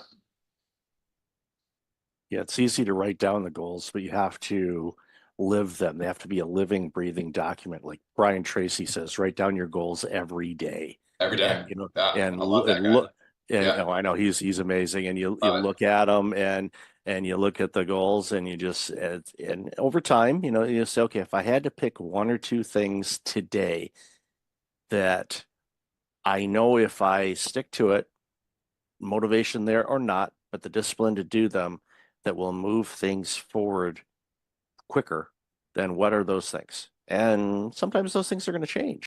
And, going back to what you said earlier too, and this is something that I picked up a while ago, was, when we have negative thoughts, or we're feeling bad, and we want to mask them, or, go run away from them, like so many of us do. The approach that, I was taught to take was welcome those feelings. They're there anyway. You could just welcome, like, hey, how are you? Glad to see you. Not really, but I'm glad to see you. Have a seat. Why are you here? Why is this thought coming across my mind right now? What triggered it? What did I see that reminded me of it? It could be something that has a direct correlation with it, or it could be something completely off base, where you see a yellow lid for a container, and for some reason it reminds you of going to a restaurant and having a fight with a friend of yours or something. It's like, well, was the restaurant name yellow? No.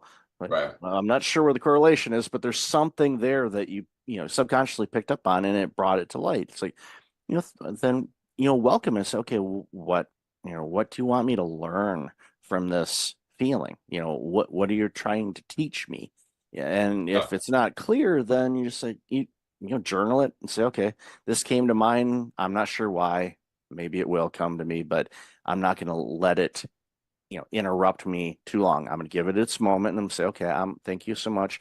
I'm focusing on this now, and go that. And again, these techniques vary for people. Whatever helps that you can, change your mindset, or your thought pattern, your focus back to what you were working on. Even if it's simple breathing exercises, just to kind of center yourself.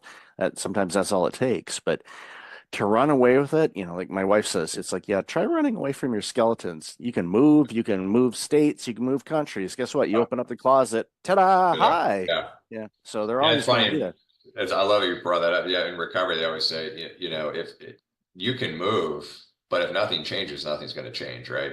It's still there. I think that one point on is that we as humans take our thoughts as reality, and there is no reality. There's no truth to thought. Thought is a thought, right? Yellow, restaurant, right? Whatever, it's a thought, right? But when we create that and say that's true, the only truth right now is you and me having this conversation at this exact moment. That is present moment. And that's what we're trying to do, right? We're trying to bring ourselves to present as often as we can. And the amount of time it takes you to bring yourself back to present when you have the thought about the yellow restaurant, that's where you start to be successful, right? Can I just flip that switch in a second and laugh it off? Right. We talk about, this too shall pass, right? How does somebody stay sober 30 days, 45 days, 60 days? It's like, oh my God, I'm having triggers. I got to drink.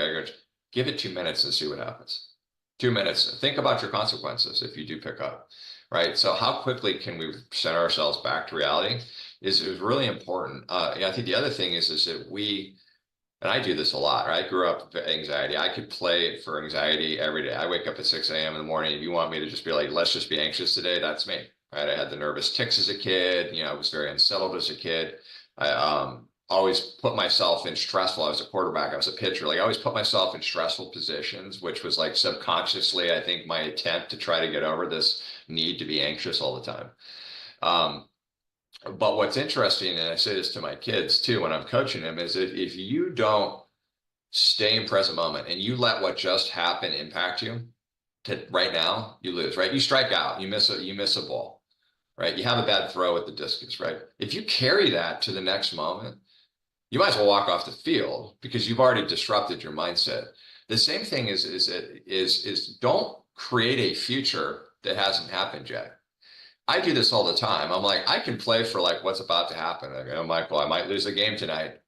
Kid might not do as well as I want him to be, right? Those are futures that haven't even happened yet. If it impacts any minute of my day today, I'm just taken away from this moment of being present with you. So it's the whole thought addiction. We do it. My twin brother is it's ironic. He's a physician.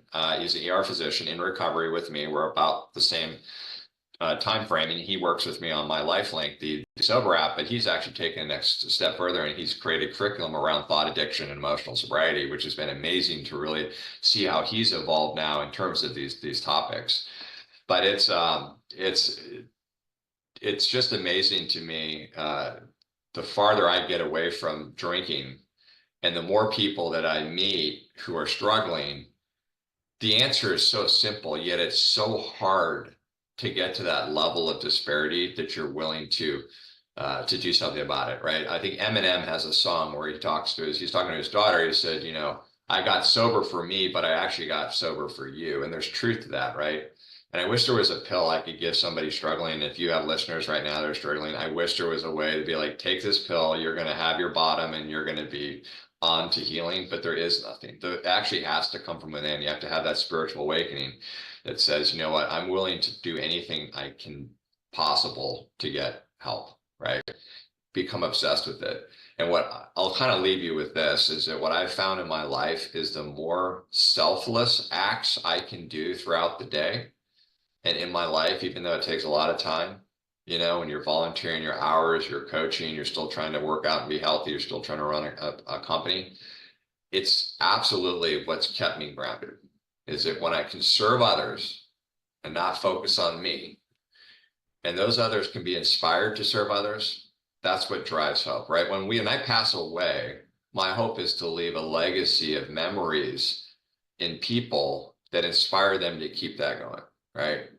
And I think that's what this life is about, right? Is can we stop the nonsense on the news and can we just get back to helping each other? You know, when you become selfless, you build self-esteem, which is important for me because I grew up with almost no self-esteem. Always never good enough, right? In my mind, nobody ever said that. It was in my mind, right? I'm not good enough.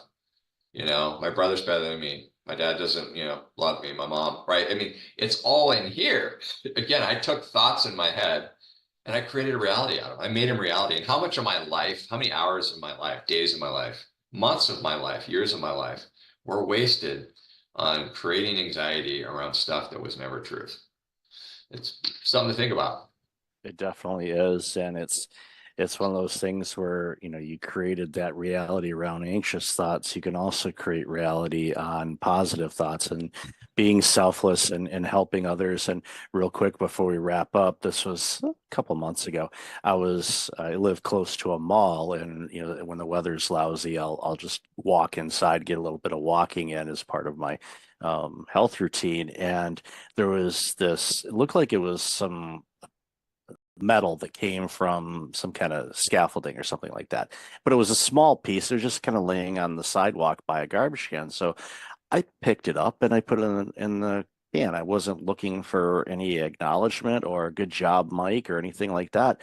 But I didn't even see him. There was an older gentleman behind me that English was not his first language, but he was able to muster up the words. He says, "I am so glad there are still people in this world that will do something like that."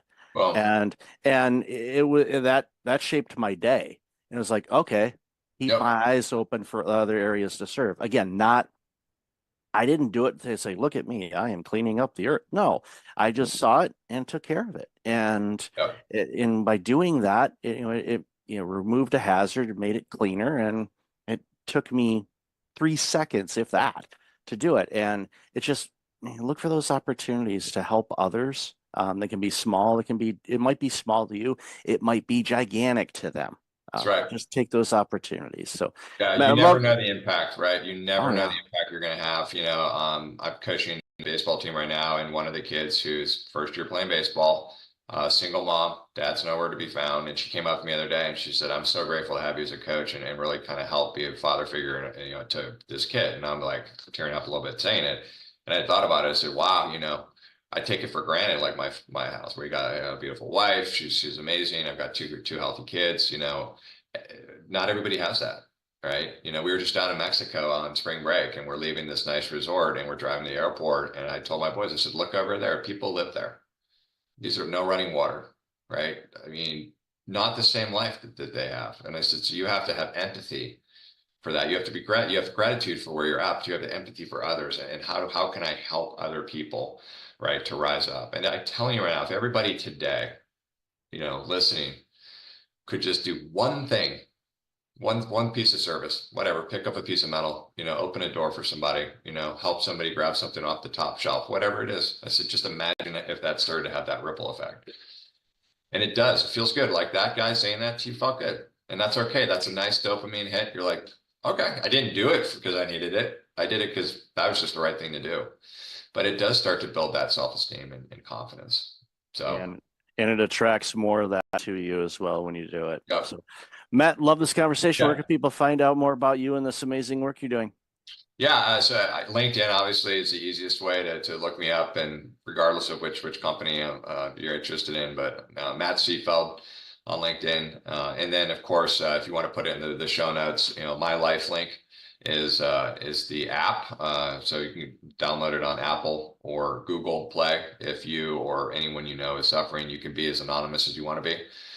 So it's a soft entry into this amazing and extraordinary world of recovery once we distance ourselves from the things that we historically did to disconnect from feeling. So would love to connect again and keep in touch with you, Mike. I really appreciate this time.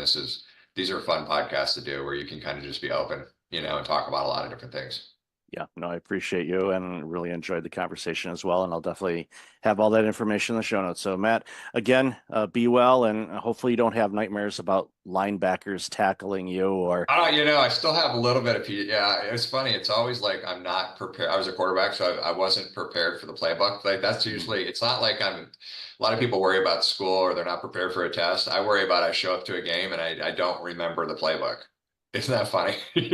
So I still have that. Or pitching, Manny's up at the plate and he hits the ball and the ball leaves Petco Park and lands in Balboa Park. So I know we've seen a few of that. Yeah. Yep. Awesome. Well, thanks again, Matt. Really appreciate it. You too. Take care. Welcome back. I've got Bruce Piasecki on the line. Bruce, how are you? Very fine, Michael. Glad that you're here. I'm glad that I'm here, and I'm glad you're here too. We've talked quite a bit in the pre-show, which we'll sprinkle into the episode as well. But you do some amazing work, and you're concerned about a lot of different things that impacts humanity. But one of the things that we discussed in the pre-show was the connection of fear of war and fear of climate change and how they intersect a lot more than people may think. So would love to hear your thoughts about that.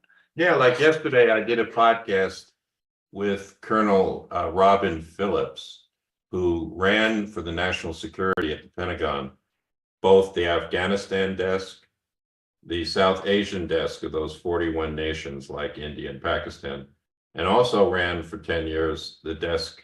They always gave her the hotspots of the former nations of the Soviet Union when it was breaking up.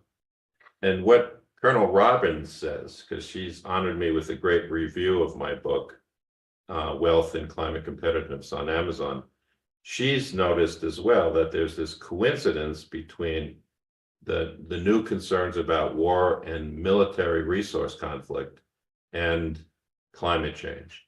And she reminds all of us in this podcast I did with her that today, for the first time in human history, we have the technology and the information, but we have to choose the right leaders and adapt the right patterns to realize that these are one and the same, that unless you keep national security interests and nation state interests in Somalia or the other nearly failed states, you're going to create serious unrest for the US government and for Canada and for the industrialized nations.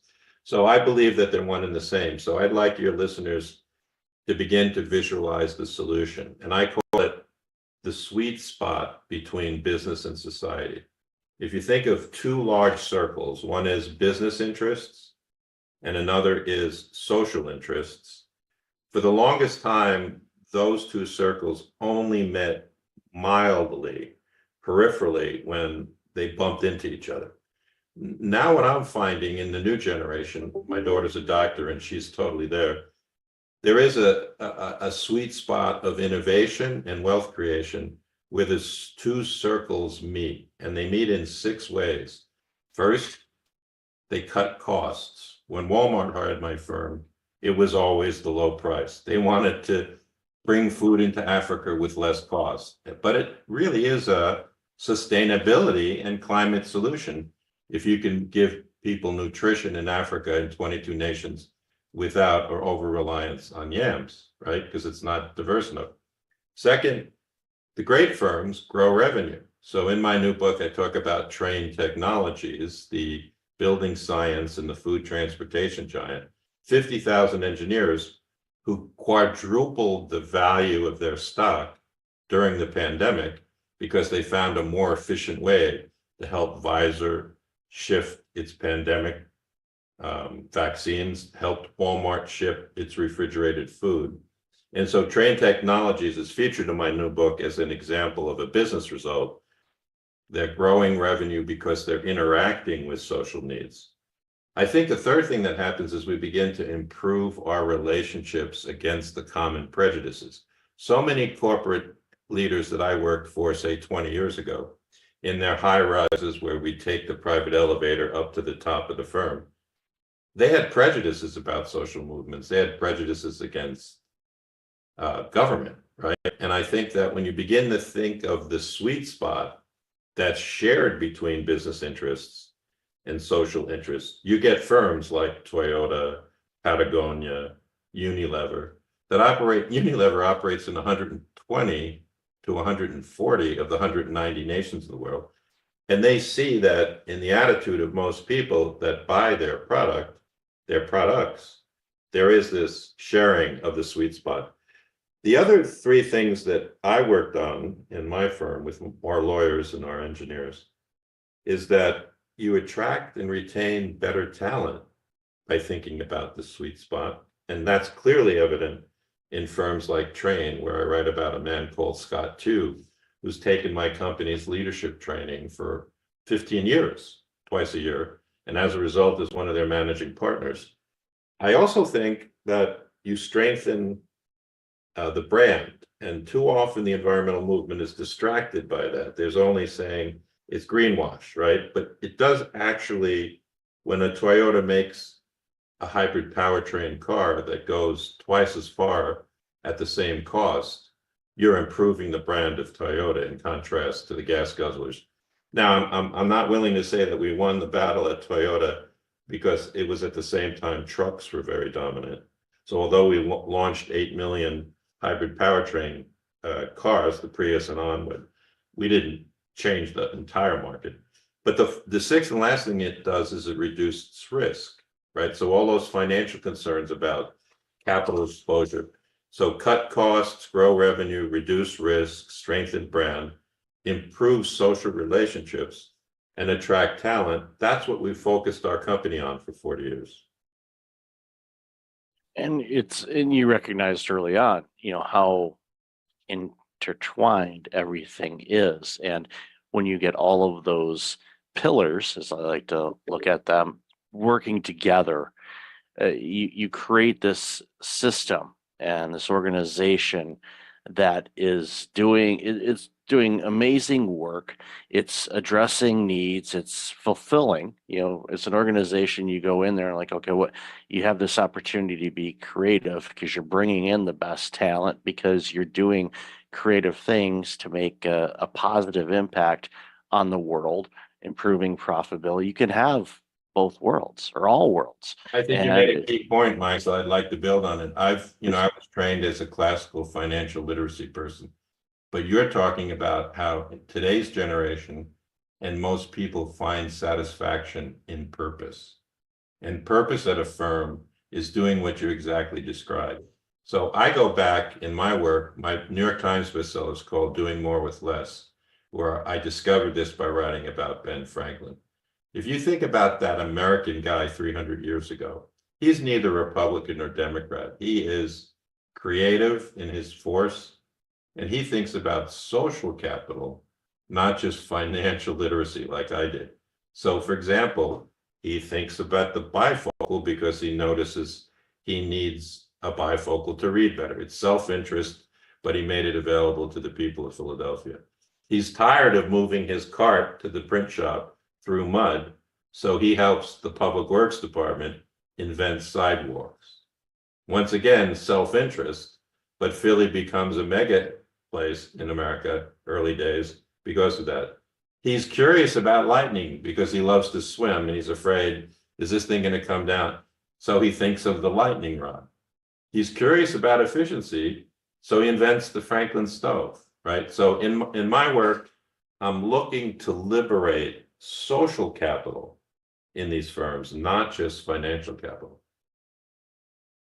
And it benefits both. And we know when we analyze, and I've talked with people that do this for a living, the different generations and their motivators and what they want to bring to the table. And Gen Z, and we'll see what Gen Alpha comes up with, and the millennials, there's variances, but they want to do amazing work, but they want it to have a meaning to it because they get fulfilled from it.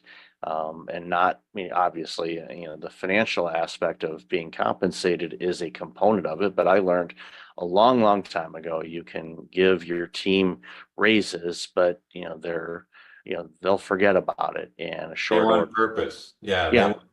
They view so this is really where these new books of mine go.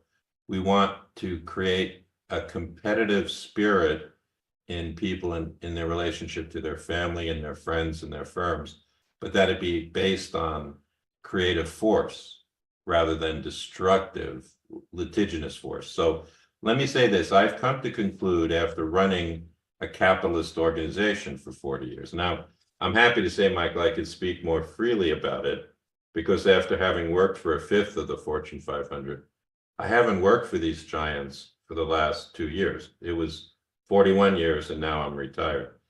I do run a leadership workshop that's financed by some of these firms.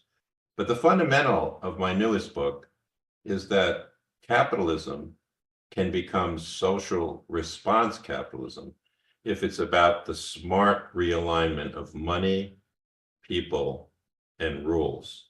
Without a doubt, you made reference just now to how the people in a firm you learned want to be purposeful. So you have to realign for that, right? I use in a new piece I wrote for the American Association of Colleges, my daughter as an example.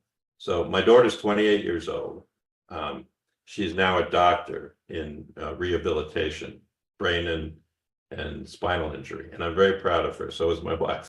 I think she's a doctor more because of the diligence of my wife than a bookish person like me. But to make a long story short, when I observed Colette and all of her doctor friends at Upstate Medical and all of the places in the hospitals she's now working at, it's almost they learned about the relationship to business and society osmotically.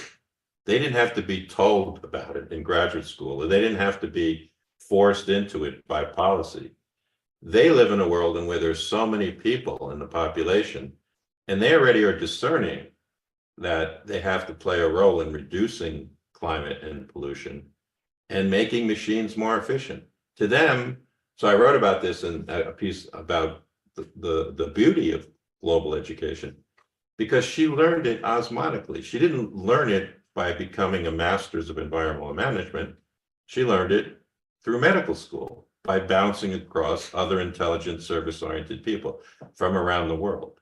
So I've come to conclude that we are in a race to save the environment and save the planet, but I'm of the school that we're getting there. After 41 years of practice, I feel, Michael, we're getting there. Yeah, and I think, the competitive spirit of, we'll use racing, for example, but yes, we're all competing, but we're all competing together because we have a same goal. And being open, and you mentioned, your daughter, and observing, and in conversations with people all over the globe, you get different perspectives. And that shows to me, not knowing her at all, that she is, open-minded, curious, exploratory, wanting to see different things instead of getting into a rut, for example, and just saying this is the only way that we can do it, when we know there's, countless ways that we can approach things. But I think that it speaks volumes to her, and the role that Your colleagues, there were hundreds like her in medical school. That's what blew me away. When I was pre-med 45 years ago at Cornell, it was all about becoming a doctor and focusing in your office and not about all these social issues. I think you hit the nail on the head again, that I've been curious. The word curiosity is also related to the word creative force. Now that I sold my corporation 3 years ago, my wife and I created a foundation where we give awards to under 40-year-olds that are writing about business and society. We've given many out now, and they're awarded at the New York State Writers Institute in front of 500 other authors. And we decided to call it Creative Force Foundation, because there is a difference between selfish, self-aggrandizing, competitive force, where you always feel like you have to win, and creative force, where you're watching the currents move in the direction of social needs. And so I don't believe that there will always be, Michael, speculative capitalists who are trying to get the 40% yield in two years, right? But my work is about the giants and the mid-sized firms and the leaders that are advancing history. They're almost like surfing at the top of the wave, as opposed to falling into the wave. So I do think that my new book, Wealth and Climate Competitiveness, constructs a new narrative that, so I want to talk about one of the concepts in the book as well. I've already mentioned to you, Michael, that money, people, and rules is the way we capitalists organize our staffs and the way we compete, often in a cooperative way, right, through partnerships, right? But I think the thing that I found myself surprising myself, Michael, in writing this new book, is I tried to think, what kind of 700-year-old tale exists out there that's going to prepare people of all different generations to think this way that we're talking about more easily.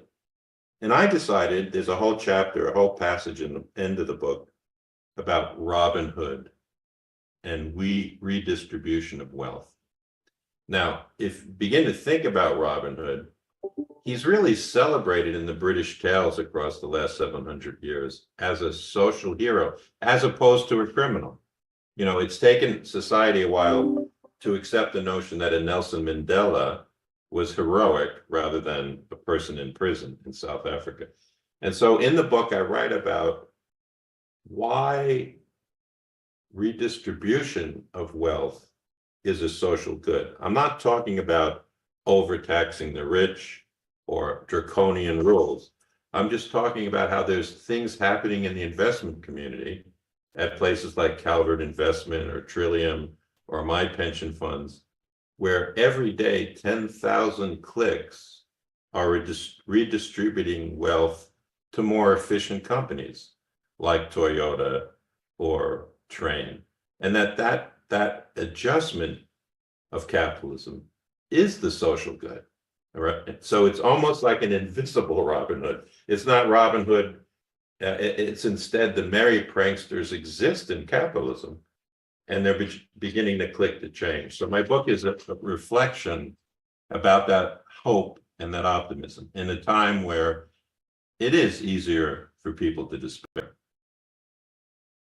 Yeah, it's very easy for people to go down the negative rabbit hole. If you look for it, you're going to find it. But working with organizations like you have, you know, okay, these are the ones that are they're going to ignore the naysayers. They've got their mission. They know what they want to do. They know what they want to accomplish. They may not necessarily know yet how they're going to do it, but that doesn't bother them. They know that they'll have the creative willpower to be able to attack it and do the things that they want to do and make that impact on the world, both from a financial standpoint, but also a social good. And we've, highlighted this throughout the conversation. Both of those can coexist. They're not an either or, but I think sometimes people try to pigeonhole them as an either or, and they're not. And the more that we recognize that yes, your organization can actually be more profitable if you do things in a way that benefits humanity and social good and all of that, you'll find efficiencies. I'm a big fan of efficiencies. Believe me, if you can do it in 2 steps and still give out the great quality, by all means, because that frees you up to do other things that can make impact as well. So it makes a ton of sense. I would like to learn a little bit more before we leave about your Breakfast Leadership Network, because Yeah. I'm happy to be on it. So can you tell me a little bit about who you're reaching? Yeah, of course. Our organization, we launched it. Actually, the website was registered 8 years ago on Monday, so it's been around a bit. And the initial premise of the organization was I was working with organizations and C-suite executives on burnout recovery and prevention because I had my own. I noticed that. journey. Yeah. Yeah, I had a pretty bad case of burnout 15 years ago, and cost me nearly everything, including my life. And after recovering from all of that, I determined, well, I don't want to do that again.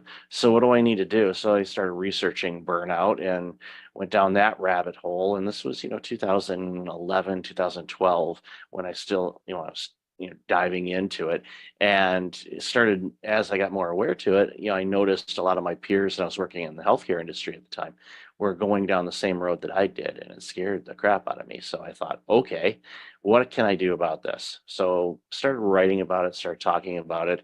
One thing led to another, started doing keynotes, writing books, doing consulting.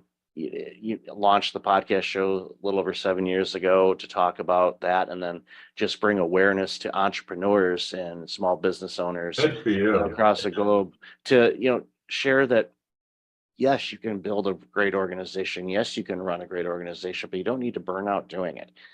You just have Well, to more power to you, because I do think that that's an important lived experience to share. And Yeah. good for your work on the website. One of the things I hope you do is Rob Nyson, my publicist who put me in touch with you, is a very classical, wonderful ex-publisher of a Big Ten firm. He doesn't share your contact information. It's his style to preserve the relationship to you. So if you emailed me your mailing address, I'd love to send you 2 or 3 of my books for your home library, so that I can Awesome. become sort of like a brain trust for you. Because I've now that I'm retired, it took me 17 years to finish this, but a publisher came out with a book about my life, but I could tell it fits your sensibility, because I chose not to write about myself, but the 77 short vignettes are about the people who shaped me, because you've used the key words that I'm very interested in: curiosity, creative, and cooperation, right? So, if you think about it, I'd love to send you that in case you want to do another follow-up. The book came out a month ago, Yeah. so it's still getting its legs. Oh, it's beautiful. Yeah, I'll definitely after the show, I'll email you all that contact information, and I highly encourage people to, if they haven't already, pick up your books and follow your content, and because the expertise and experiences you have provide such a foundation for organizations to really thrive and grow and survive. And the stat, when you look at the Fortune 500, I saw this the other day, and it was surprising, but not that, almost half of the Fortune 500 in the year 2000 have either been acquired or they're gone. Isn't And you're that like, fascinating? it's like, you go, how in the world? Or even I saw a story the other day, one of the organizations in San Diego where I spent a bunch of time as well, called Q Health. They were valued during the pandemic, over $2 billion. They've shut up shop. They're closed. They're gone. Like from 2.3 billion to nothing in a couple of years. It's because, market changes. There was all kinds of other things that fell into place that created the situations that they were facing. But you can be top of the world and you can be underwater in a blink of an eye. And it's take for example, Enron in their own lifetime. I remember I used to go down to Enron because there were utilities that my firm was working for that wanted to use them as a model. And luckily the lawyer and I that would go down came back and said, there's something that doesn't smell right there. So, you just made the key point that even the global 500 changed. So in my books, I try and emphasize the lasting set of competitive principles that allow them to continue to innovate.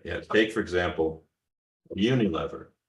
There are really 300 different small railroad trains on the same road. They're managed by the same vision and set of people, the most legendary one, Paul Pullman, but I've met many Unilever people. But each car is given a huge amount of innovative, creative freedom. So they buy Ben & Jerry's ice cream, but they have the capability of bringing it to Africa and Australia. And the formula doesn't change of the product or the vision. It's all attached to this huge, that's what the Lever brothers called the Unilever train. And I think there's a real genius to that, allowing innovation within the small units as opposed to homogenizing it all at the top. There's many different models of management success. And as you just mentioned, many examples of management failure, which is what kept my life so interesting, Michael. I bet. So I'll definitely have all your contact information in the show notes. So Bruce, really, really appreciate your time today and love this conversation. We could probably talk for 10 hours straight on this stuff because it's one of the things that, drives it home for me is I want organizations to just crush it and be really well because it benefits all of us when they do.